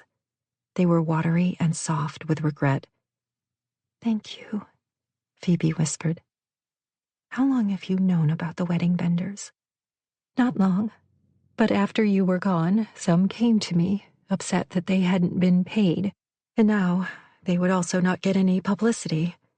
I referred them to Ethan, adding that I felt they should be paid for their work. Obviously, I didn't want you to know because you'd only feel worse. Yes, she did feel worse. Regret pierced through her skin like a knife, leaving nothing but a dull and throbbing ache. One wedding affected so many people. One choice had hurt people she never intended.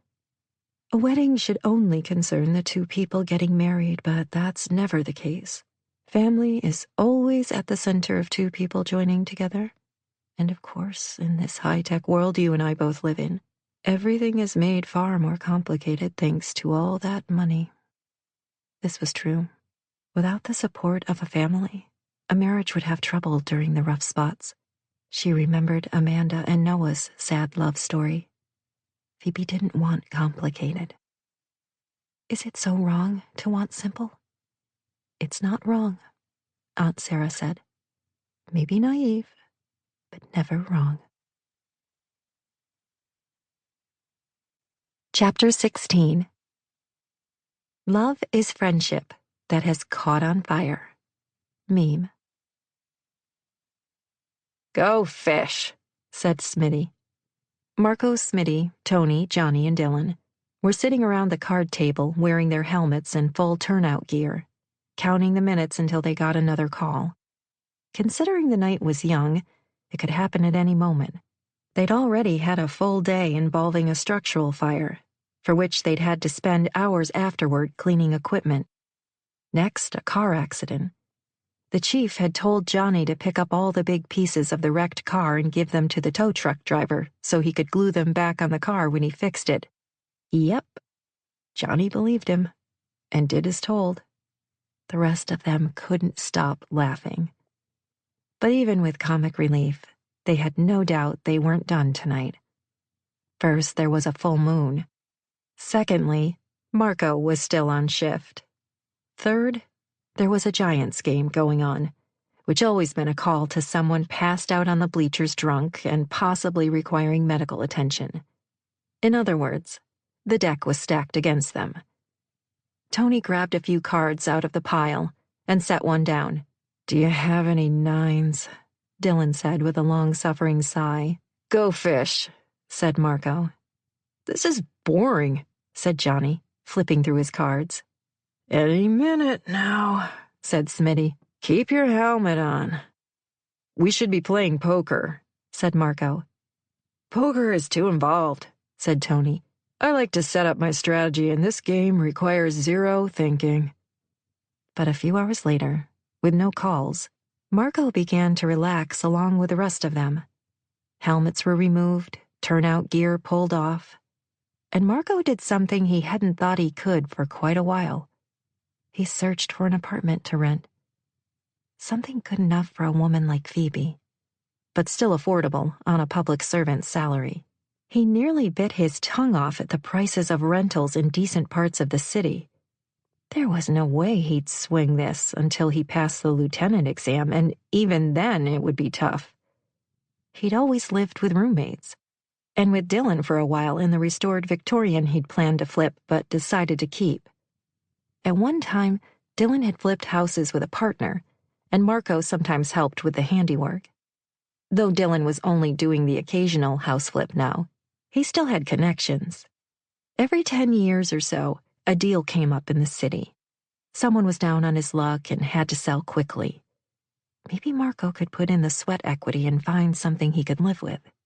He told himself he was only killing time when he asked Dylan if he had any leads on future house flips. "Why? Tired of living on a boat?" "Maybe." "Does this have anything to do with Phoebe?" "Why do you ask that?" "Because you said the boat made the perfect bachelor pad, and I wonder if that's changed." "Has it?" Marco fought a smile. "Yeah, I guess she's pretty amazing. Ironic that you literally had to be hit over the head with love." Dylan laughed, having himself a great old time at Marco's expense. "Are you having fun?" "Actually, yes." Dylan stood and clapped Marco's shoulder. "I'll get in touch with some of my contacts and see what we can locate. It might take a while." "That's fine. It should be something, I don't know, cozy?" "Cozy?" Dylan gave a wide grin. "You bet. Elbow grease required. Got it?" "Yep. You know I can wield a hammer with the best of them." Close to midnight, Marco finally headed to the bedroom they all shared. A group of twin beds were set up for those downtimes. It was like rooming with a bunch of brothers, only one of whom was his actual brother. Said brother was already sleeping, snoring like a train. Nice. Marco slipped in his wireless earbuds and started his playlist of rushing river sounds. The station happened to be the only place he had trouble sleeping. Speaking of trouble sleeping, his thoughts ran to Phoebe. She hadn't texted him once during his entire shift. He felt like a kid all over again, that heady rush of desire, adrenaline, and anticipation rendering him stupid with lust. The sunset kiss shouldn't have meant anything at their age. They'd been too young. But if there was something to the legend, what would have happened if they'd never seen each other again? Other than Phoebe's wedding escape, and him wandering down the street minding his own business when her bag fell on his head, he might have never met her. Strangely, The thought terrified him. The next morning, after the exchange of information with the next shift, Marco left the station expecting to find Phoebe waiting in his truck. He found his truck, parked, with no one inside. He walked slowly to it, finding it unlocked, a note from Phoebe on the dashboard. She'd gone to get her car. Why now? Even if she'd written she'd be back, what were the odds she could be talked into staying? After all, it could have been as simple as visiting for a few days while he was gone anyway. Marco wanted father and daughter reconciling. He believed this a great idea, but wasn't certain Phoebe was strong enough yet to stand her ground. Her father, while a nice guy, would be versed at manipulation of his only daughter, and after all, this was about family. Those people who knew you best and exactly what lever to push. And while he thought Phoebe had grown a lot since her choice to abandon her former life, she hadn't had a whole lot of time. He would be lying to say he didn't understand the need to return to the safety of the only world she knew. Telling himself not to panic, he found the keys in his glove compartment where she'd left them and drove like a madman to the marina. If their adventure was over, he wanted to know, and the sooner the better.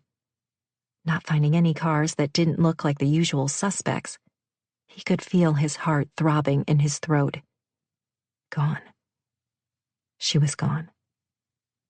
Back to the life she'd known, where she probably had a lot more room to stretch and grow.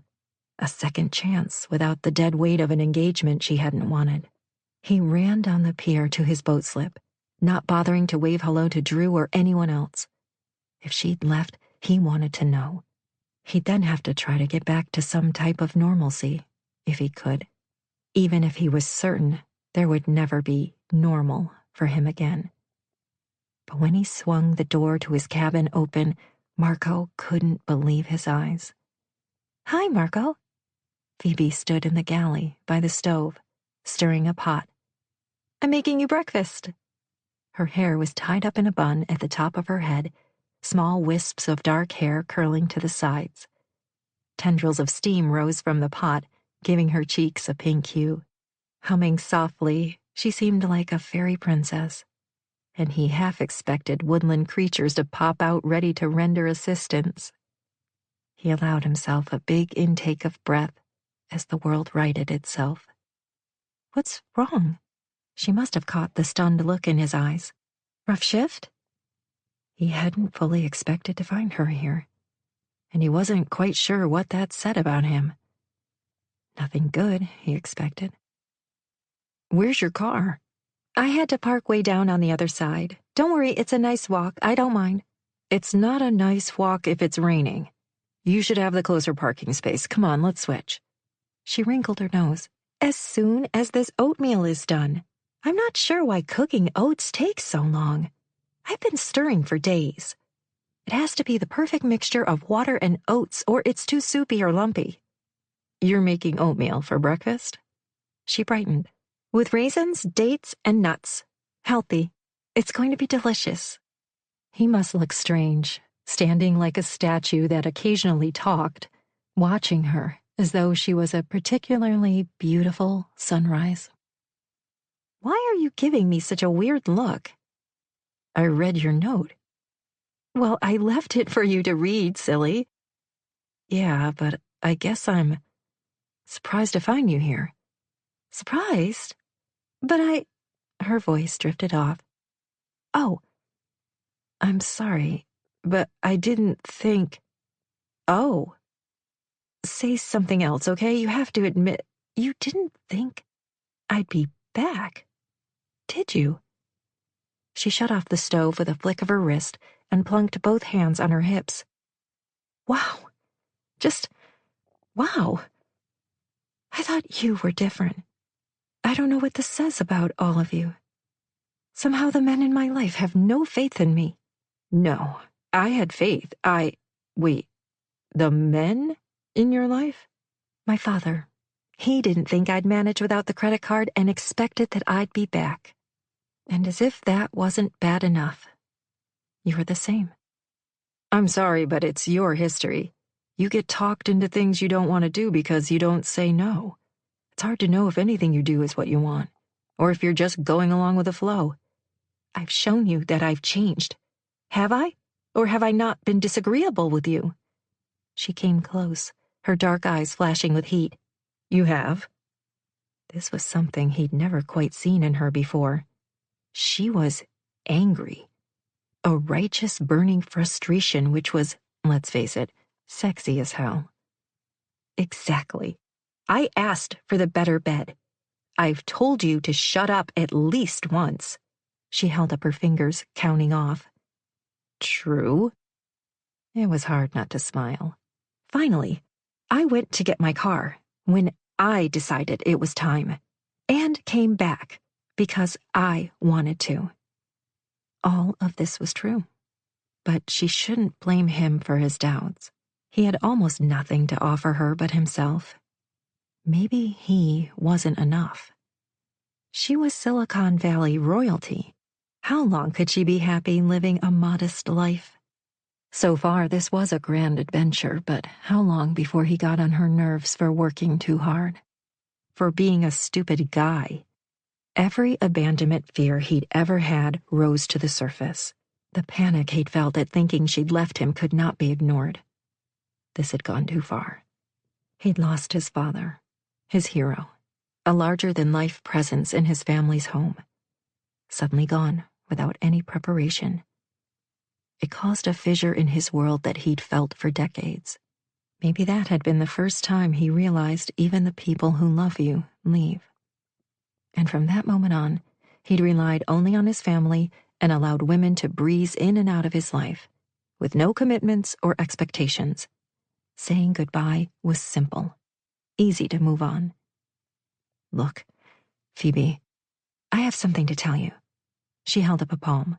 I accidentally overheard Carrington Tech is in trouble. More than anything, that's when I decided it was time to go see my father and get my car. Okay. She moved toward him, crossing the galley to his side. We finally talked. Really talked. And we're going to be okay. I found out he's lost his company. The company he built with my mother. They've been struggling for months and asked him to step down as CEO. A sick feeling roiled in the pit of his stomach. What does that mean, exactly? That's the reason he wanted me to marry Ethan.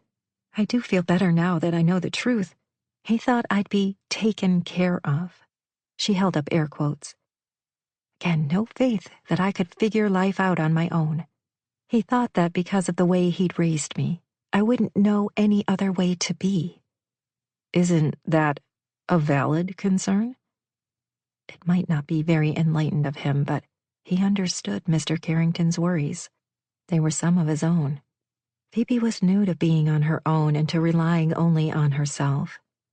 He didn't approve of Mr. Carrington's ways, but it made sense he wanted his daughter well provided for no matter what happened to him. Marco might have done the same. This was what love meant. Sacrifice. Doing what's best for someone else even if it's not your own desired outcome. Phoebe stepped close, winding her arms around his neck. I'm my mother's daughter. I can't seem to work up much interest in money other than how it can help others. And I sure don't care about clothes or shoes, at least not the way Flannery does. I don't need a fancy life. Money to eat and pay my bills is enough, and I know that's a big deal here in the city. It was, and she didn't know the half of it. She was still learning her way around her new independence, still figuring out her life. She cocked her head and took a step back. What would you have done if I hadn't come back? I'm mature enough to understand and respect your decision. You have to do what's best for you and your family. That's very understanding of you. Somehow, he got the distinct impression she wasn't happy with all of his mature understanding. I know family is important, to both of us. He took in a deep breath. And face it, our families are from two different worlds. Strike two. Going by her frown, she didn't appreciate this either. That's not entirely true. Marco had one last thing to reveal. He'd wanted to avoid this, but she had a right to know. Phoebe, I wasn't going to tell you this, but I think you should know. We've actually met before. Although, like me, I'm sure you don't remember. When? You and your mother were visiting my aunt at the boarding house. At the time, it was our family home. My aunt had an art foundation, and she worked with your mother. She must have invited her over. No wonder I thought the house seemed vaguely familiar, like somehow I'd been there before. That's not all. And I'm sorry to spring this on you, but when you hear, you'll probably think it's funny, too. He cleared his throat. I kissed you at sunset, when I was 5. What? She gasped. Yeah, I know. He chuckled. Apparently my cousin stole a toy away from you. I wrestled it back from him and gave it to you with a kiss. So, you kissed me? At sunset? Yeah, but I feel like it must not count because we were so young. This was his story, and he would stick to it. Even if meeting her was the closest thing to love at first sight, he would not tie her to him with a myth. Or a kiss at sunset, dawn or noon. A lifetime of connection had to be more than this magnetic attraction. It had to be based on more than belief in a legend. There had to be a general cohesiveness, families who could blend well. As much as he liked Mr. Carrington, he'd never fit in with his crowd, nor did he want to. Bottom line, he and Phoebe were too different. Sunset kiss or not. It counts. For me, it explains everything. She stared up at him with hooded eyes. The reason I've felt this crazy way for you since the moment we met. You and I are fated. That was the problem. He'd also seen the same damn shimmer. It meant they were each other's true loves, but only if he wanted to shackle Phoebe to him instead of letting her fly. The overwhelming fear of loss loomed dark and ominous, pressing against him like a wall. Black cloud rolling in. Some kind of realization seemed to cross her gaze. Marco, why didn't you tell me this sooner? Why were you keeping it from me? I didn't want to hurt your feelings. You didn't want to hurt my feelings. Or you were worried I'd insist you put a ring on it. She held up her left hand. No, you don't understand. He prepared to tell the biggest lie of his life to release them both from this unrelenting pressure brought about by a fantasy to control them both. One which he wanted nothing to do with. Because even if they were each other's true loves, she shouldn't be forever tied to him because of a kiss when they were just children. Phoebe, the truth is, I don't think you and I are fated. I don't love you, and I'm sorry if that disappoints you. Marco was lying.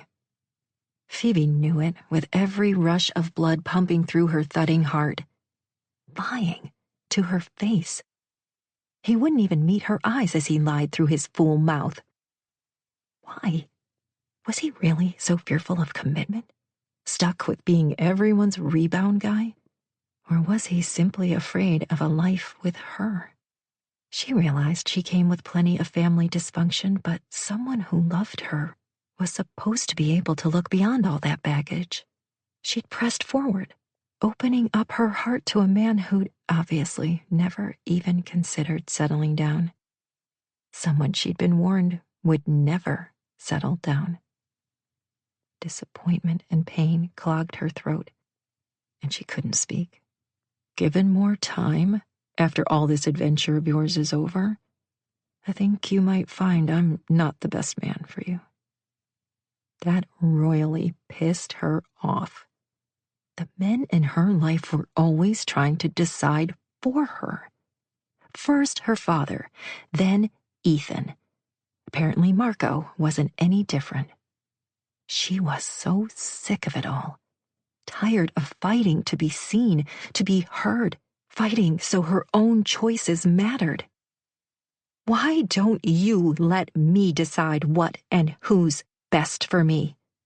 Look, we had a lot of fun, and of course, I like the way we get along. He shrugged. Good Lord, he sounded as though he were talking about the family pet. Really? That's all you've got for me? We had fun? We get along? I don't know what else you want me to say. How about I adore you? You changed my life. You're my soulmate, my true love. All the things she could say about him. You love having sex with me. That much I do know. But apparently, that's all you love. She'd made more out of this relationship because she'd experienced something she never had before with Marco. But maybe he truly hadn't. Maybe he wasn't lying to her at all. Phoebe had made the mistake Veronica, and who knew how many before her, had made. The assumption Marco could settle down for them. But he wasn't going to change. Not for his sunset kiss match, not for anyone. He liked his life exactly as it was. And she'd been another diversion for him. Her sunset kiss match. The man she adored didn't want anything to do with her. And she'd now have to live with that for the rest of her life. She almost wished she'd never met him, or that someone else had been bumped over the head by her bag. Someone who, unlike Marco, would have kept walking. Knowing what she had to do didn't make this any easier. Heartbeat pounding in her temples, she brushed by him. Where are you going? In the bedroom, she grabbed her bags and began shoving clothes inside. I should go. You don't have to. But I can't stay. I love you with all my heart, Marco. And I probably always will. She heard the sound of her voice breaking.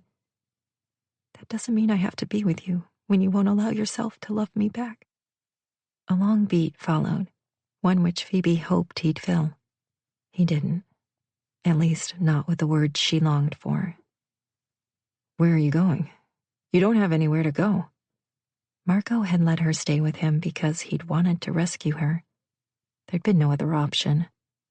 The knowledge pierced her with a jagged edge. He couldn't turn her away because that wasn't in his nature. It was in his blood to rescue people.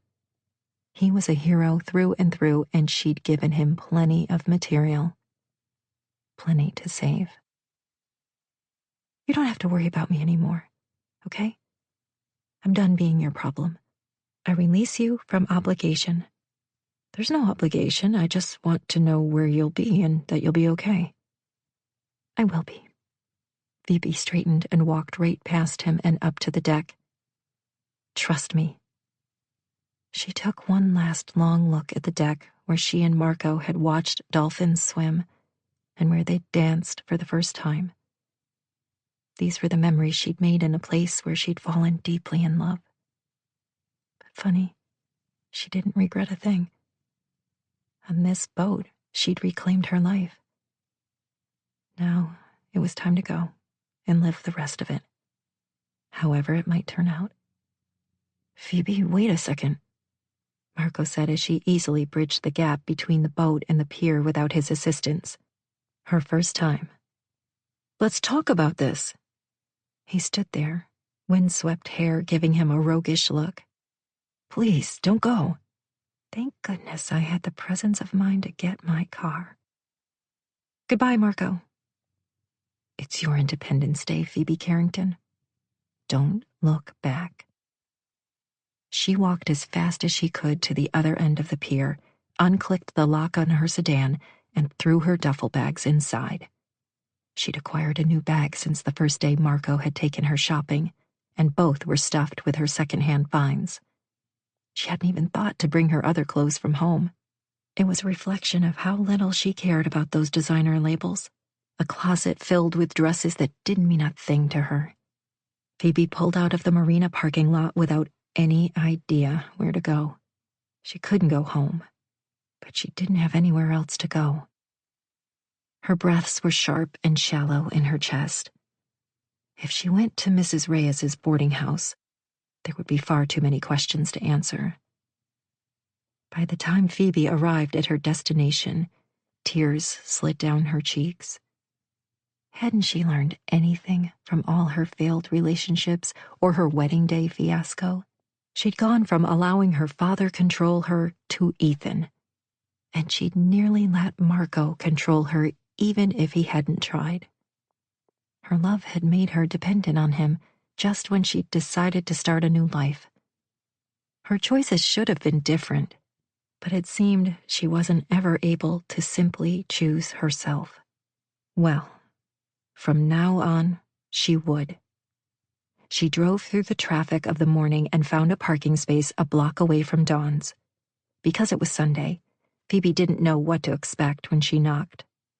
But she had to start somewhere. Above all, she wanted someone to talk to. A soft place to fall. She wished for the millionth time she could go home to her mother. Phoebe, what are you doing here? I'm so sorry to bother you. Do you know of anyone looking for a roommate? Come in, Dawn said. Over tea and coffee, Phoebe told Dawn about leaving Ethan at the altar. Told him how condescending he'd been, how insufferable, how controlling. He wanted a woman he could mold into the perfect wife, and he thought it had been Phoebe. Then she explained how she'd met Marco, and the shimmering from the moment they touched. The new knowledge they'd actually first met and kissed as children, but neither one remembered. The painful reality, he was her true love. But it was entirely one-sided. Fascinating, Dawn said. I've only heard about this kind of situation once before, but it makes sense. Of course, the sensations are more powerful when you meet your true love as a child. There's the purity of heart, which is especially open in children. No wonder your feelings were so powerful from the moment you reconnected as adults. Not that it makes a difference. He doesn't feel the same way about me. No shimmer. Dawn patted Phoebe's hand. I'm sorry, dear. This is a tough breakup for you. But chin up. You'll find someone else. You're too young and pretty to give up on love. First, I have to be on my own for a while. I'm in no rush to get my heart broken again. Of course, there was always the possibility that she'd never feel this way about anyone else. But she would not think about that now. Maybe, someday, she could find someone good enough. Or maybe, knowing what the real thing was like, she'd rather simply be alone. She could find companionship in friends, coworkers, family. Who knows? Maybe I'll be like your great-great-grandmother. Years apart with her true love, but eventually they'd be back together. I hope not. We turned that story around, but there's a tragic element in it too. Some people wait around far too long for their soulmate. She took a deep breath. As for your living situation, I have a duplex nearby. It's not cheap, of course, and I have a list of tenants fighting each other over the chance. The place is yours. If you'll just do one thing for me, it could completely explode my business, or I wouldn't ask. Name it.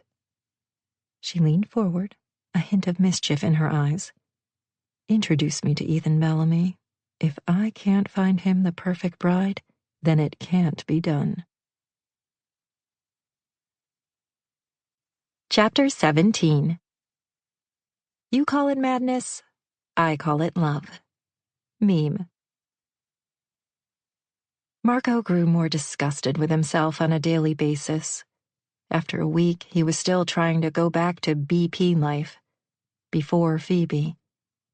The pang and press in his chest had returned, but by now he recognized the difference between heartbreak and a heart condition. Good to know. He'd finally let Phoebe go, as he'd almost done the day at the bus stop. And he hadn't died. Unfortunately, he wasn't really living either, mostly putting one foot in front of the other. It seemed he was happier before he'd ever been hit over the head by Phoebe Carrington. And he wished he could go back to the time before he'd ever met her, when he didn't realize what he'd been missing, and before he knew how hard and fast his heart could open. But since returning to that moment couldn't happen without the benefit of a time machine, which he hoped Elon Musk would invent, this was his new reality. He'd had something for a while, the kind of love sappy love songs and poems were written about, the type of connection most people search for, hope for, and dream about. And he'd walked away. Fortunately, Dylan didn't ask questions. His big brother was a bit of a saint that way, letting brothers come to him if they needed help, staying out of it when they didn't. He'd found a foreclosure 2 hours from the city, and he and Marco would start rehabbing it once escrow completed.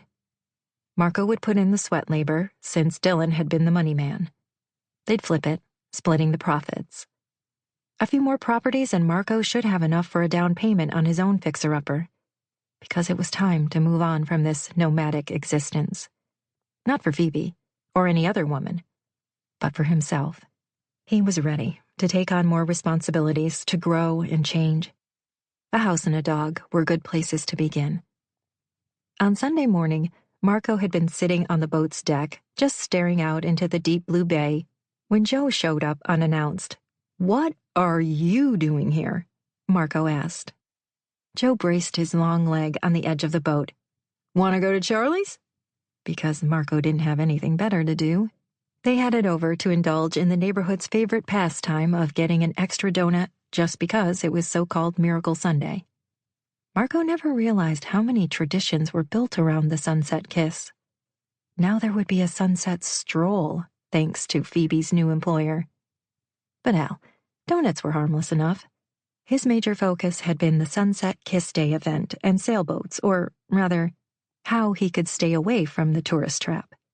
Little did he know he'd already been sunk decades ago, before he even stood a chance. He supposed now he would have to go through the rest of his life with this heaviness in his heart.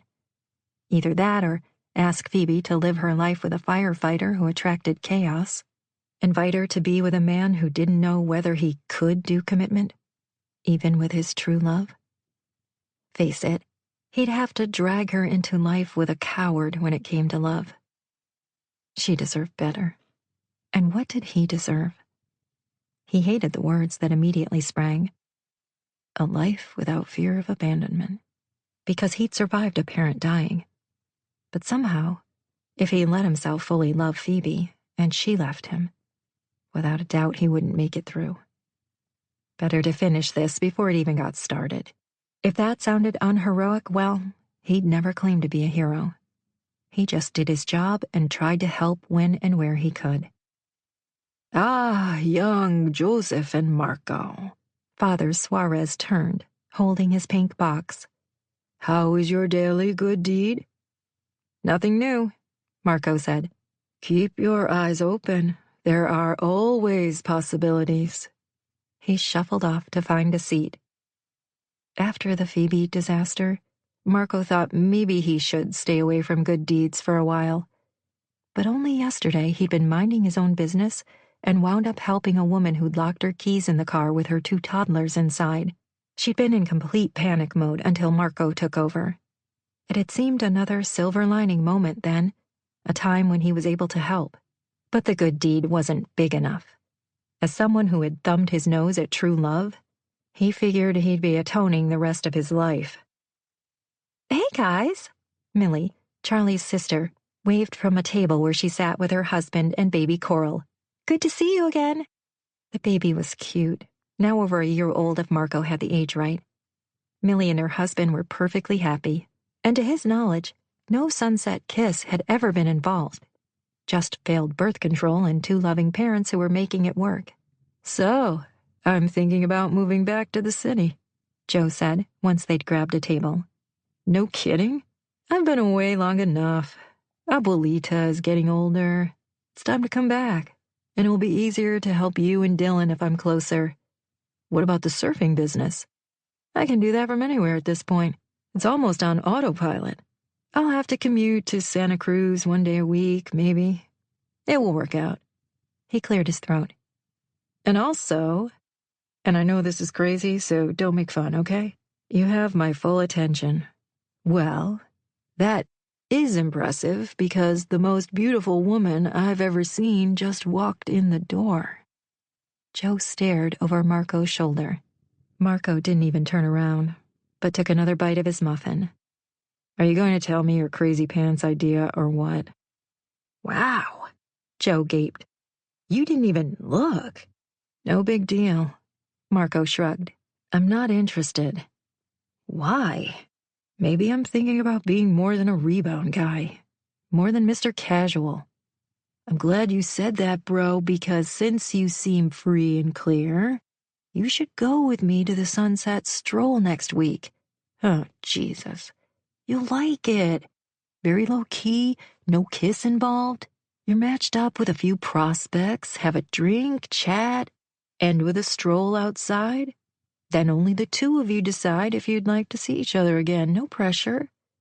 Marco appreciated no pressure, but he wasn't ready to even look at another woman. "Phoebe works for the woman running it." "Oh, yeah? Maybe I'll see her there. Should I say hi for you?" "Don't bother. I can say hi for myself. And why are you doing a matchmaking event?" "I like the idea of going a little deeper than a swipe across someone's photo. Too impersonal." "I'm not interested. Let's see how it works out for you first." "You're going to let me be the guinea pig?" "Yeah," Marco said, sliding his brother a smirk. "You have to be good for something." Marco had begun to think that his mother's sink was only plugged when she wanted to see one of her sons. But when he showed up to a foot of water in the kitchen, he knew his mother would not have purposely coordinated this. How about that? A disaster not brought about by his mere presence. Okay, so maybe he'd let the black cloud status rule him. He was beginning to believe maybe it wasn't that he brought on the chaos, but he somehow managed to be where and when people needed help. Probably not such a bad thing. "This is going to take me all night," Marco complained. "Get Tootie to help mop all this water up." "He's performing at the nightclub downtown, Marilyn Monroe night." "Yay," Marco muttered. "I'll help you, honey," his mother said, going at the mess with a kitchen towel. At this rate, they'd be here all night. "You're basically putting a Band-Aid on a deep puncture wound." "Mijo," Abuelita called out. "No, do not come in here." Marco held up his palm. All he needed was his octogenarian grandmother slipping on the kitchen floor. He could handle only one epic disaster at a time, thank you very much. "What did you do, Alice?" Abuelita went hands on bony hips. "How did you plug the sink this time?" They went back and forth on how this could have happened and who put what down the garbage disposal, until Marco wanted to stick pins in his eye sockets. "I have a wet vacuum on the boat. Maybe I should go get that." 2 minutes later, his mother came back with an old and dusty wet vac. "Will this work?" "Dad's old shop vac." A bit like falling into the past and diving into an old and faded photograph. He hadn't seen this vacuum in decades, and the pain that sliced through him was sharp and real and raw. Ignoring the ache, he went to work, getting up enough water so that he could work under the sink for a while and find the issue. While under the dank and dark sink, a memory slipped back of hours spent with his father in his workshop. In that quiet place, Marco and Dylan first learned how to work with wood, a skill they use to this day. His father gave that to his sons, including handing down a legacy of hard work and loyalty to a cause, to something greater than himself. Marco's issue wasn't actually with commitment. He was bound to the men he worked with every day. his brothers in arms. He was loyal. No, that was not the problem, and it never had been. Deep down, he'd always known this. His problem was with romantic love. He'd been afraid that it would define him and turn him into someone he didn't want to be. But even though he'd changed, it turned out different didn't mean less. Still, growing up in Miracle Bay, he'd been indoctrinated into a belief that true love was the answer to the world's problems. But of course, it wasn't. War still raged, and people were killed every day trying to do the right thing. Quite possibly he was overthinking this. But damn it all, this was serious business, this love thing. Mom walked back into the kitchen. Well, I've got your grandmother settled for tonight. I think she might be losing her eyesight. Marco held up the corn husk he'd pulled out of the pipe. She knows better. Oh dear, she's definitely been distracted lately, wondering when you and Joe will ever get married. Tell her to stop worrying about me. Really? And where is Phoebe tonight, the darling girl? I have no idea. Oh no. I really liked her. And you're already moving on? It hasn't even been a month. Good to know his mother tracked the length of his relationships. She was dead on. But a month or two went by effortlessly when spending time with someone who wasn't on his mind 24/7, with someone who didn't tie him up in knots. But without Phoebe, he felt like a leather jacket that had been left out in the sun for too long. Cracked, tough, ripped, and broken. Everything was different with her. Yes, I noticed. Did you feel anything special when you kissed her? Does it matter? What kind of question is that? Yes, it matters. Yes, okay. Are you happy? I saw the stupid shimmer and glow all over the damn place. I thought I might be having a stroke, but no, it's true love. Is that what it feels like to love someone? Because I'm not sure I want it. She makes me feel weak and needy. Do you really think falling in love makes a man weak? Want to know what I think? I think Phoebe and I are a disaster on paper. No dating service would ever match us. We come from completely different backgrounds. It may seem that way, but there are similarities in your families, your values. We both know that Mr. Carrington is not a ruthless CEO. He cares about his community, and we all know about her wonderful mother. It goes beyond family. Even though Phoebe lost her mother, she's cheerful and optimistic. She believes in love at first sight. And I'm shut down. He threw the wrench on the ground. I'm glad you finally admit it. That's why I hate those compatibility questionnaires. You can find out each other's favorite color and movie, but no one can tell when a heart will open wide enough to let love breeze right inside.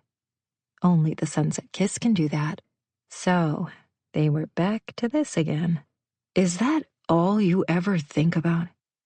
Open hearts, yes. Without an open heart, you can't experience the best from life, both the highs and the lows. You can't experience real love without opening your heart. I would have spent a lifetime loving your father, but I only had 12 years. Still, I wouldn't trade them for anything in the world. Every day you're given with your true love is a gift. I wouldn't trade 50 years with the wrong man for 1 year with the right one. Yes, my heart was broken. But look at all I've been given. Sons, a beautiful family, good health. I'm still happy, and I want you to be happy too. His mother was close to tears. Dragging a hand down his face, he shut his eyes. He walked to her, taking her into his embrace. Okay, don't cry. I'll think about what you said. I swear. Thank you, she sniffled. Marco, Yeah, what now? Honey, you're filthy. She pulled back, plugging her nose. And you stink, too. He stood in his family's kitchen and laughed out loud for the first time in a week. If the sunset stroll wasn't a resounding success, it wouldn't be due to Phoebe's lack of effort. She'd done everything in her power to make the event a new Miracle Bay tradition. She'd written press releases, created a media kit, and slapped posters all over town. Come to the first annual summer solstice sunset stroll, where you just might meet your perfect match. Speak to our matchmakers, have a glass of wine on us, and take a stroll together along the city streets. If Dawn and Amanda can't find your perfect match, it simply can't be done. Phoebe had created the ad copy and borrowed from Dawn's own words when she'd announced that if she couldn't find Ethan the perfect bride, then it was impossible. Between settling into her side of the Victorian duplex she'd rented and crying herself to sleep every night, she'd been slightly less than hopeful. Not just for herself, but for the human condition. If two people who fit together like she and Marco did couldn't wind up together, she didn't have a whole lot of hope for humanity. Yes, maybe she was prone to hyperbole, but she couldn't help herself. Maybe she should start a support group for Sunset Kiss fails. Right now, she'd go to the meeting faithfully and bring the punch and cookies, too. Today, 2 days before the big event, she would introduce Ethan Bellamy to Dawn. Just for fun, she'd chosen the Sunrise Bistro not just to give Charlie the business, but because she hoped to somehow accidentally on purpose catch a Marco sighting. She arrived early to set the stage. Dawn wanted everything to be perfect for her appointment with Ethan. After introductions, Phoebe would ease out of the conversation. Charlie was her usual upbeat self, her cheeks pink with love. "What are you doing this weekend?" Charlie asked, as she led her to a cloth-covered table she'd set aside for the meeting with Dawn and Ethan. "I'll be working the event. Dylan and I are taking Marco's boat and anchoring out for the entire weekend. I can't wait." Just the sound of his name made an ache wind around Phoebe's heart and squeeze. Gosh, she missed the big lug. Missed his warm smile and chocolate brown eyes. Missed the way he held her, making her feel precious and rare. "It's nice of him to do that for you. He's moving, you know. Suddenly life on a boat isn't what he wants anymore. He's looking for a house." So, Marco was giving up his bachelor pad on water, his tent with walls. It had been a cozy love nest to her. She had beautiful memories of that boat and hated that he might be trying to erase the time they'd spent together. But then again, this might not be about her at all. He was simply moving on. "I always figured the yacht was a temporary stopgap for him. I feel bad because he gave up the house he and Dylan lived in so we could have our privacy. That was very nice of him. I was sorry to hear about you two. Please don't give up on him. If he's your soulmate, your true love, it will work out. Just look at me and Dylan. It took years." "How's Marco doing?" She always pictured Marco with his classically wind-blown hair, ruddy cheeks, devilish smile. At the time, she'd been on an adventure, but never dreamed she'd also fall in love. "He's intense, a little broody. Usually Marco is so easygoing and carefree. Nothing rattles him. When you see him, tell him I said hello." Dawn arrived on time, still cheery that Phoebe managed to schedule an introduction to Ethan. It had taken a dozen calls and eventually sending a bouquet of roses to his assistant, just so she'd put Phoebe's call through. But Phoebe would have given Dawn her firstborn for a chance to live in the duplex where Amanda lived on the other side. Okay, she was kidding. Mostly. "Amanda is interviewing some of the matches we have in mind for Ethan today. We've extensively profiled him and know exactly who we're dealing with. So much to do, so little time. And our event is going off without a hitch thanks to you. I don't know what I ever did without you. Dawn bubbled over with excitement. Someday, you and I should talk about you opening up your own franchise of the Happy Matchmaker. You have the right heart for this type of business. Even if my own Sunset Kiss didn't work out? Never say never. Dawn shook a finger. You won't find anyone who believes in love more than I do. I will not give up on you two. Outside the glass picture window, Phoebe noticed as the sleek black sedan pulled up, stopped, and Ivan made his way to open the back passenger door. Here he is. Ivan led the way, opening doors for Ethan, who couldn't be bothered to do it for himself. Are you sure you want to be blamed for fixing him up with someone? Phoebe leaned in and whispered. She might never forgive you. The challenge of a lifetime. Introductions were made, and Phoebe skillfully excused herself. Outside, the bright June day spilled over in spools of sunshine. She found Ivan leaning against the car, smirking, arms crossed. And I don't want to hear any lip from you. Phoebe put up a hand. Good to see you, Phoebe. You should be congratulated. This surprised her. Who? Me? They should erect a statue. Or at least name an app after you. I don't think this is funny.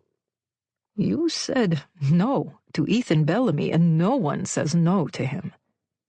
Oh, right. She had done that. A slice of pride thrummed through her. You should try it sometime. It's good for the soul. And the dude you ran off with? He pissed me off too, but he has my respect. Ethan offered him money to tell us where you were, and he wouldn't do it. This shouldn't have surprised Phoebe. She nodded, the knowledge a sweet ache. No, he can't be bought. She helped me. We helped each other, but it wasn't always easy, Pumpkin. The words her father said about Mom, the love of his life, came back. I'll be ready for some tough times to come, and I won't give up. It was what she'd told her father she would do. But how could she fight for someone who wouldn't even open up his heart to her? She kept strolling down the street, feeling at home in her new city. Rejuvenated. She would make her own way, all part of her original plan. Her duplex wasn't far from the bakery, a short walk. And then, speak of the devil, Phoebe saw Marco walking just ahead, one brother on each side. A dull and now familiar pain made its way from her heart to her stomach. He walked straight and carefree, hands stuck in the pockets of his jacket, his head down. On his way somewhere with purpose and intent. Not a care in the world. By all appearances, he'd moved on. Chapter 18. I have found the one whom my soul loves. Song of Solomon 3-4. As Marco approached Juan's Bar and Grill, he spied one of the flyers for the Sunset Stroll event. Lots of pink and red hearts. A sunset image at the top of the page, a shock to no one. Phoebe's event. A couple of days ago, he'd been walking toward Charlie's shop and caught Phoebe sticking up the poster on the plate glass window. He'd turned and walked the other way before she saw him. It stung to see she'd moved on so easily without breaking her stride. Love, love, love. Maybe she'd find her dream of forever with this matchmaking event. Screw it all. He didn't care anymore. Last night he'd laid down on his bed, taking up all the space. He thought he'd miss that when he started sleeping with Phoebe. It was the other way around. There was too much damn space now. His foul mood continued as he racked up points at the pool table. The lousy attitude deepened when the waitress got his order wrong. It took a massive hit when someone recited stats on the Niners' chances at the next Super Bowl. And then some guy came in and announced how he'd signed up for the Sunset Stroll and met a beautiful girl named Phoebe. I want to see if we can be a match, the dude said. She's going to be there anyway, and she's free and single. Marco wished he could hit something. Is that what she told you? Yeah, the matchmaker said some bozo broke her heart and she knows pretty soon she'll be open to a match again. Why? Mine? We kissed at sunset? Shit, what the hell had gotten into him? Joe winced. Dylan closed his eyes and pinched the bridge of his nose. No reason, Marco spit out. Wreck 'em up, Joe. I'll beat your skinny ass all over again. But even another win didn't cure his attitude. It's time for me to go home, Marco said, shrugging into his jacket. I'm not fit for company. You're right about that, Dylan said. But you're sticking around so we three can have a chat. They headed to a booth where Marco would probably get chewed out for being the Debbie Downer of the evening. No one expected anger from Marco Reyes. Just fun and carefree times. Maybe he was tired. Considering his entire world had been turned upside down, no wonder. Joe hooked a thumb in Dylan's direction. Remember last year when you and I had to rescue Dylan from making the biggest mistake of his life by letting Charlie go to Paris? As I remember, he moped around for a while. Marco elbowed Dylan. I thought if Charlie stayed with me instead of taking that chef job, she'd always regret it. But as you two pointed out, she didn't want to go. She made the choice to stay, and it wasn't for me to tell her that she hadn't made the right one. He leaned back, smug. As it worked out, of course she made the right choice, and so did I. But that's my problem, Marco said. Phoebe can do better than me, and we're from such different worlds. She's different than I expected, given how she was raised. And you fit together, Joe said. It's obvious to everyone. Dylan took a pull of his beer and set it down. What you're missing is that she wants to be part of our world. I see she didn't go back to her father or her ex-fiancé. She wants a different life, and she's making it for herself. You gotta admire that. It's also the pressure of all this sunset kiss stuff. We kissed as kids, lived in different worlds, and still we ran into each other again. It's like something out of a movie. Fate. And I guess I'm afraid if I ruin this, I'm done for. Well, you might be done for either way, Dylan said. It all happened so fast, Marco thought, and then realized he'd said those words out loud. I guess I wasn't ready for her. Look, Joe said. I've known for a long time that I have to work twice as hard as anyone else in the room.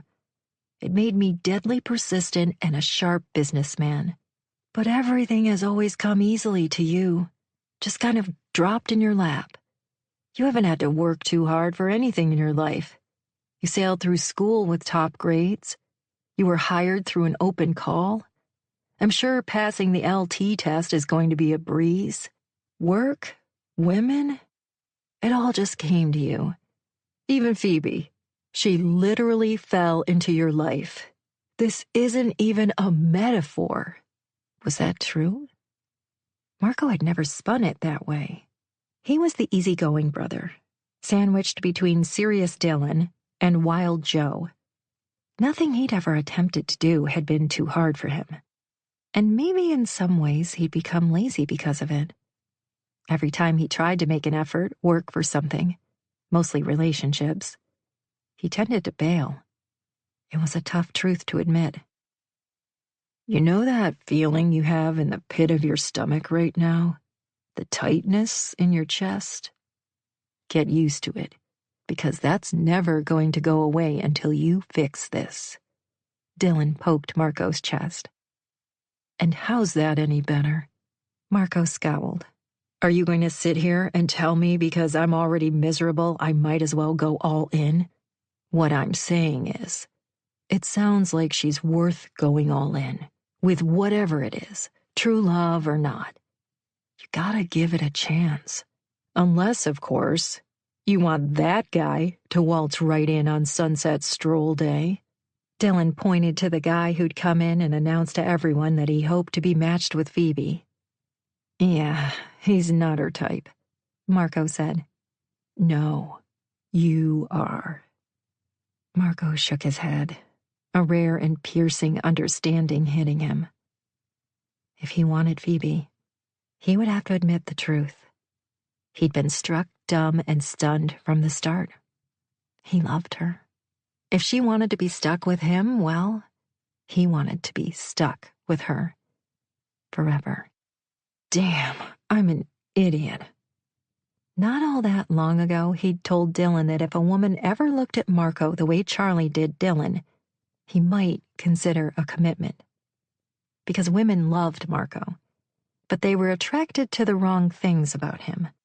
They wanted a good time. They wanted casual. And somewhere along the line, Marco had settled for this too. And easy got him pretty far in life, until the road ended right at Phoebe Carrington's feet. Marco pulled into the parking lot of Chef Chu's restaurant and strolled toward the entrance. Today, he had an appointment with destiny. Or at least that's what his mother would call this moment. Maybe even his father, who had believed in love as much as his mother did. Though Marco still missed him every day, he now believed he'd be proud of the man Marco intended to be from this point forward. He'd approve of his plan.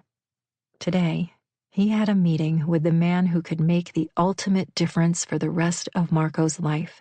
This man would either make or break his future, because the future couldn't get started without him. But of all the pictures of David Carrington swimming around in Marco's head, he didn't meet any of them. Marco had done his due diligence and scoured photos on the web. In those, Mr. Carrington had always been dressed in a suit looking like the classic CEO. The hostess guided him to the table where Mr. Carrington sat, perusing the menu. A cross between a geek and an aging frat boy. He wasn't wearing a black turtleneck, but a flannel shirt. Meanwhile, Marco had dressed in the best shirt he owned, a blue button-down with a matching tie. Good to meet you. Mr. Carrington put down his menu and shook Marco's hand. Have a seat. Now, what can I do for you? You said you graduated from a San Francisco school I supported with donations? Ah, yes. This meeting had been arranged when Marco, as a graduate of a school Mr. Carrington had funded in the past, wanted to speak to the CEO about the tech industry. And like so much in his life, the appointment came easily to Marco. The rest of this conversation, however, might be the toughest one he'd ever had. First, let me just thank you for all your support of the public schools in my area, and for sending so many underprivileged kids in my area to college. It's my pleasure. My wife, Becky, and I always believed in paying it forward. Second, I'm not here to talk about technology. No? This is about Phoebe. Mr. Carrington quirked a brow. And how do you know my daughter? Marco cleared his throat. That's a long story. Basically, I cushioned her fall from a fire escape. Jesus. Mr. Carrington's face went pale. Yeah, well, you know your daughter better than I do. She wanted to get away from her wedding, and it was an old fire escape, not entirely her fault. You were the person who helped Phoebe get away? Who gave her shelter? Marco winced. Yes, sir. Let me explain. Mr. Carrington reached across the table and offered his hand. Thank you. Relief flooded through Marco, but if he was any kind of father, Marco hoped Mr. Carrington would understand and be grateful. At first, I didn't know who she was, but I had to honor her wishes. She didn't want to go home, though she knew she'd have to fix things with you. I'm glad she did. You're the firefighter. She told me about you. I figured she might. We spent time together. I got to know your daughter and how special she is. We fell in love. I fell in love with her. I gathered that. Mr. Carrington's lips were tight. So here's the thing. I'm studying for the lieutenant exam, and I know I'll pass it on my first try. Studying in school has always come easily for me. In fact, this is the hardest thing I've ever done. Marco tugged on the tie he wasn't accustomed to wearing. Jesus, he was probably blowing this. You might not think I'm right for Phoebe, but I promise I'll love her and take care of her the rest of my life. If she'll have me. Mr. Carrington's lips went from a straight line to quirking in amusement. Maybe he enjoyed watching Marco squirm. If you know my daughter as you say you do, you obviously know you won't be able to take care of her. She will resist that, much as she might occasionally need some guidance at the very least. Such as when climbing down a fire escape. He dragged a hand down his face. But don't make the same mistake I did, doubting that she knows what's best for her. She has her own mind, just like her mother did. I have to agree with the own mind part. Mr. Carrington chuckled. Son, I've enjoyed this. You're not the first man who's ever had to sweat in front of a woman's father. I appreciate the fact you were willing to do so, even though you don't have to. Her approval is all you really need. Maybe so, but family means a lot to me, too, and I would appreciate your, blessing. With that, he tugged on the damn tie again, closer to his neck this time. He felt a bit as if he'd stepped into the previous century and only wished Abuelita could see him now. She'd no doubt be impressed. Family meant a lot to Phoebe's mother, too. She was the heartbeat of ours. And unfortunately, when I lost her, I let everything go. All the sense of community and family she created, all gone with her. I can see now how much Phoebe missed it. I hope she and I can create our own family. One day. Mr. Carrington blinked. I'm impressed. This is serious. I'm talking about forever. Marco cleared his throat. Sir. Mr. Carrington leaned back in his seat. Call me David. On the day of the sunset stroll, the cafe was filled with men and women yearning to find the one. And the turnout for their first annual event was better than anyone had expected. Within an hour of their start, the sun's rays would slowly dim, the softness of the long summer day coming to an end. 2 weeks after she'd last seen or talked to Marco, Phoebe was still regaining her footing. She told herself that maybe she and Marco might simply need a little time apart, a breather. They'd met suddenly and fallen so quickly she understood why he'd be leery and why he might want to take a step back. She didn't exactly come with the best endorsement for past relationships, having left one groom at the altar. But she'd discovered something interesting about herself. She didn't want a relationship for the sake of being part of a couple. She'd been hit on repeatedly in the last week, once by a man who'd shamelessly flirted with her when he signed up for the sunset stroll. Handsome though he was, he didn't do a thing for her. Not like Marco, who made it hard for her to breathe when he simply smiled. They're all going to eat, right? Charlie waltzed out from the kitchen. Phoebe had tried to get Charlie to kick back and let them take over all the organizing, but when it came to food, Charlie couldn't be restrained. The event had turned from cocktail hour to appetizers. Oh, yes, of course. Because what someone eats says a lot about who they are. I'll make a note, Phoebe said, then scratched her temple. You know, Marco made me a PLT not long ago. Pancetta, lettuce, and tomato. Charlie nodded, adjusting her chef's hat. Yes, of course he did. Care to translate? Marco is both unique and sexy, like pancetta instead of plain bacon. And he's also down to earth, lettuce, and tomato. Oh, I see. You know, I can make almost any entree in existence and do it quite well.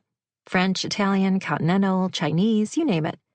But when I ask Dylan what dish he'd like me to cook for his birthday, anything at all, he always wants my homemade mac and cheese. What does that tell you about him? Charlie winked. I'll never tell. Minutes before they were to start, Amanda took both Dawn and Phoebe aside. There's a guy out here who didn't sign up and wants to drop in. Do we have room? Dawn flipped through her list. Yes, but he hasn't even filled out the questionnaire. He says he doesn't believe in that sort of thing. Says he'll know when he sees her. Amanda held up air quotes. To be honest, at least 6 of our women already want to take a stroll with him. A stroll. Had they simply created a new euphemism for hooking up? I don't like the idea, Phoebe protested. We can't let this be a casual place to pick someone up. Our candidates should be serious, ready for commitment to one person. He should fill out the questionnaire and come back another time. I agree, but he does have an honest look about him. For what it's worth, I don't think he's on the make. Amanda does have a good sense about this. We better make room, Dawn said. Can't ever have enough happy couples matched. What's the man's name? Marco Reyes, Amanda said, and Dawn added him to the list. Oh, God. Phoebe took in a shaky breath. So Marco had come to her event to pick someone up, and Phoebe was to sit by and watch this happen. Her stomach twisted and roiled. Surely she should not have to witness this fiasco unfold. I don't feel well. I think I might have a fever. Phoebe lowered her hand to her belly. She'd used the same childhood excuse when she desperately wanted to get out of an awkward social situation, when she didn't want to attend a classmate's party and be the only one who didn't know how to talk to people, when she didn't want to go to gym class and be the last one picked for the team sport. Oh dear. Dawn reached out with the back of her hand and touched Phoebe's forehead in a motherly way. Better go home and straight to bed with you. Don't worry about a thing. Yeah, hun, Amanda said. You've done enough. We've got this. Oh, phew. They had this. They had her. It felt like the old days, when her mother covered for her, when she eased the way forward for Phoebe.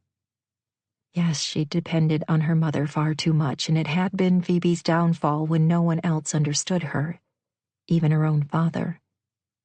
But she'd come a long way recently, and knew she'd be okay. She would no longer avoid most uncomfortable situations. She would, however, guard her heart, supremely. No one, least of all Dawn and Amanda, could blame her. Hurrying out the back door of the Sunrise Bistro and waving to Charlie with a quick excuse, she arrived home within minutes. Opening the door, she felt the comfort and relief of her own little slice of the city. Home.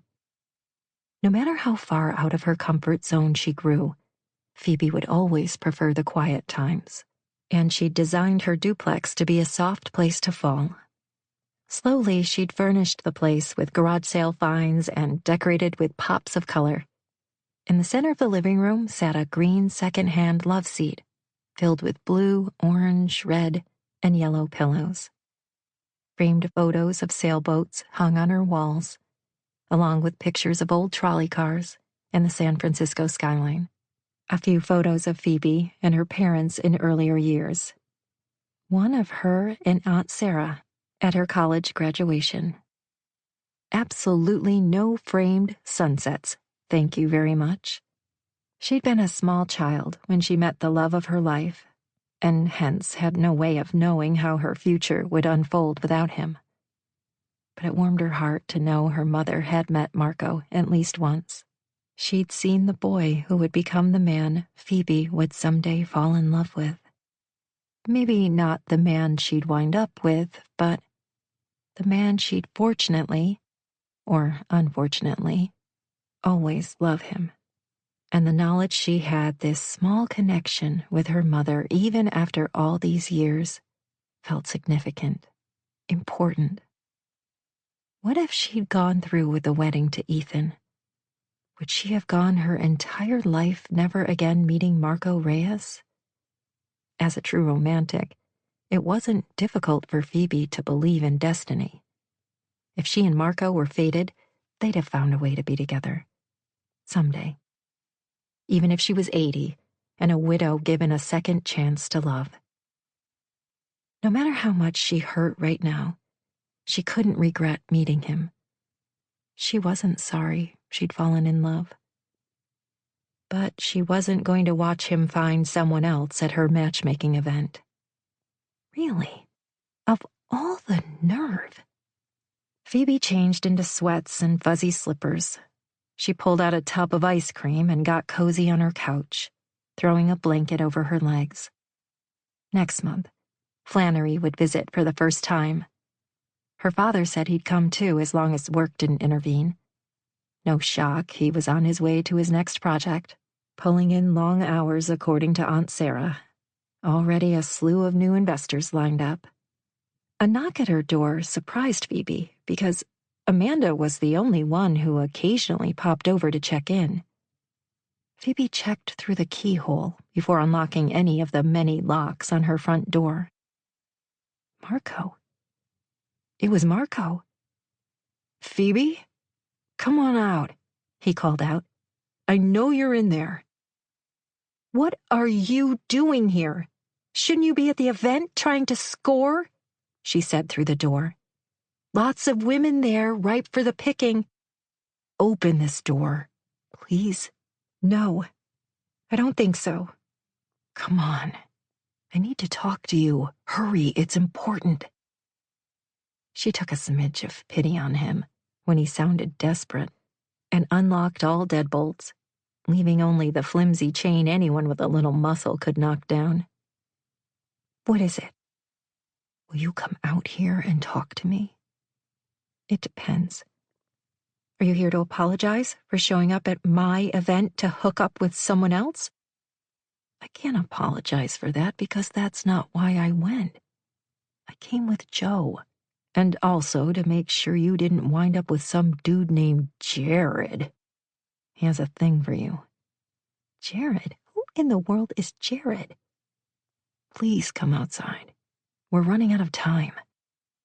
At this odd statement, Phoebe unhooked the chain and opened the door wide. "What do you mean by that?" He retreated to the sidewalk where the buildings didn't block the rays of fading sunlight. "Come here. The sun is about to set." Her pulse kicked up. You and I don't have to. We already." "Please." She stepped outside because maybe, just maybe, he'd feel something this time. The hopeful side of her clung to the possibility. But this moment could either be the confirmation of her worst fears or everything she'd ever wanted. He took her hands and tugged her to him. "The first time we did this, we were only children. See, that's the trouble with a kiss. Timing. It has to come when you're ready and your heart is open. Unless it's always open, like yours." He squeezed her hands. He kissed her as the sun slid down in a soft haze. Everything around Phoebe shimmered and glowed, and electricity pulsed between them, thick and unbreakable. She fisted his shirt, hanging on to this incredible sensation that left her feeling both raw and new. It seemed as if their kiss lasted a lifetime, comprised of every hope, yearning, and belief to create a lover's dream. A dream that prayed for a second chance. When Marco broke the kiss, they were bathed by the ambient light of the street lamp and faint moon glow. His eyes crinkled in the start of a sly smile. "Did you see anything special?" Phoebe gnawed on her lower lip. Different?" "You mean glowing and shimmering?" "Yes. Like the 4th of July." "Really? Oh, Marco." She could hardly contain her excitement, going up on the balls of her feet to hug him tight.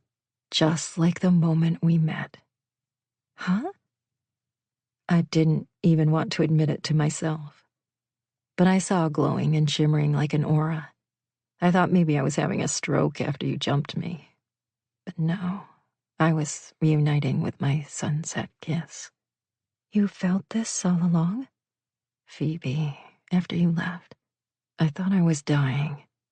I was supposed to move on, but that didn't work because I love you. I loved you the moment you literally fell into my life.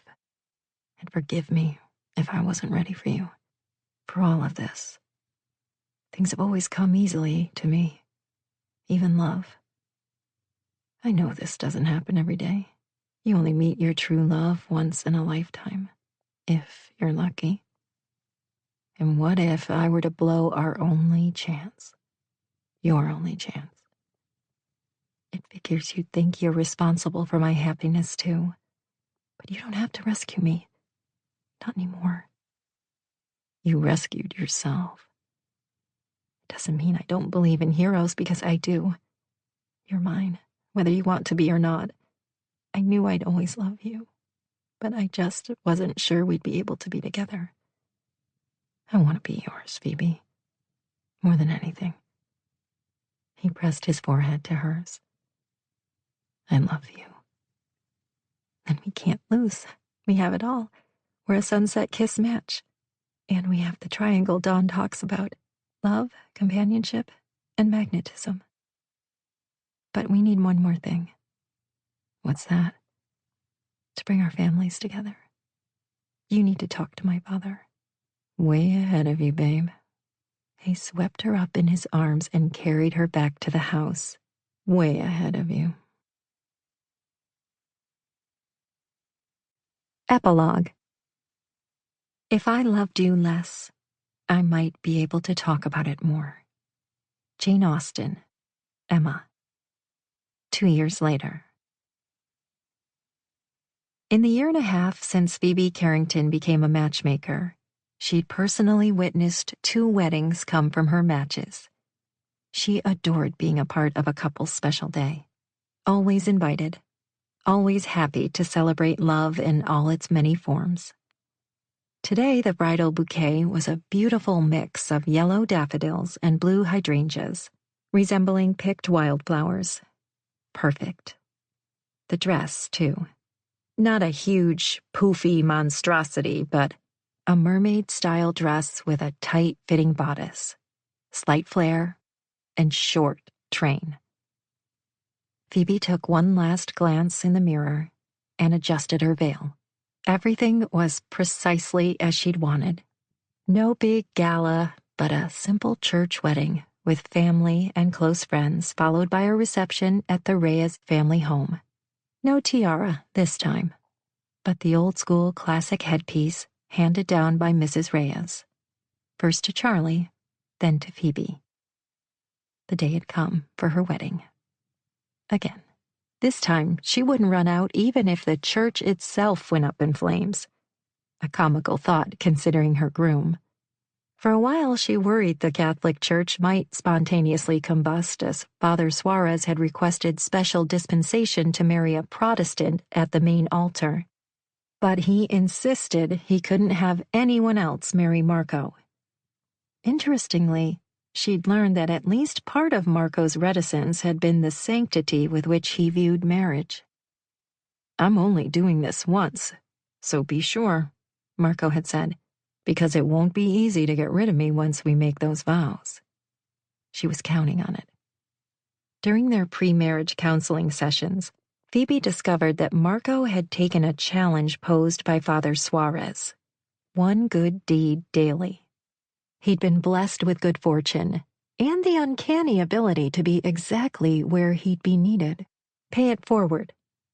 It was at least part of the reason he'd stopped to help her that fateful first day. His good deed. The rest of it, if you were a believer, was their destiny. She and Marco were always intended to meet again someday, and they did indeed, in the most inopportune way. Who else but a firefighter would rescue his fated mate? Funny, but Of all the things Phoebe Carrington imagined she'd do with her English degree, becoming a matchmaker had not been on the radar.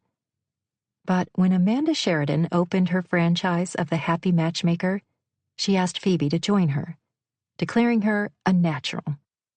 She didn't know whether or not that was true, but perhaps she had just been lucky on her first try. Thanks to her, Joe Reyes was engaged to the woman Phoebe had introduced him to. With all the Reyes' men either married or engaged, Alice and Abuelita threw a party for Phoebe and declared her a daughter forever. One could say that life was great all around. Everyone was happy, even those who didn't necessarily deserve to be.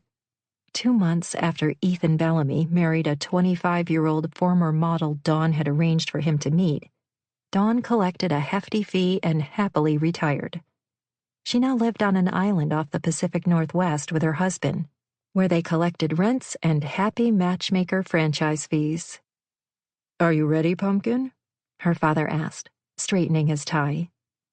"I was ready the day I met Marco," she almost said out loud.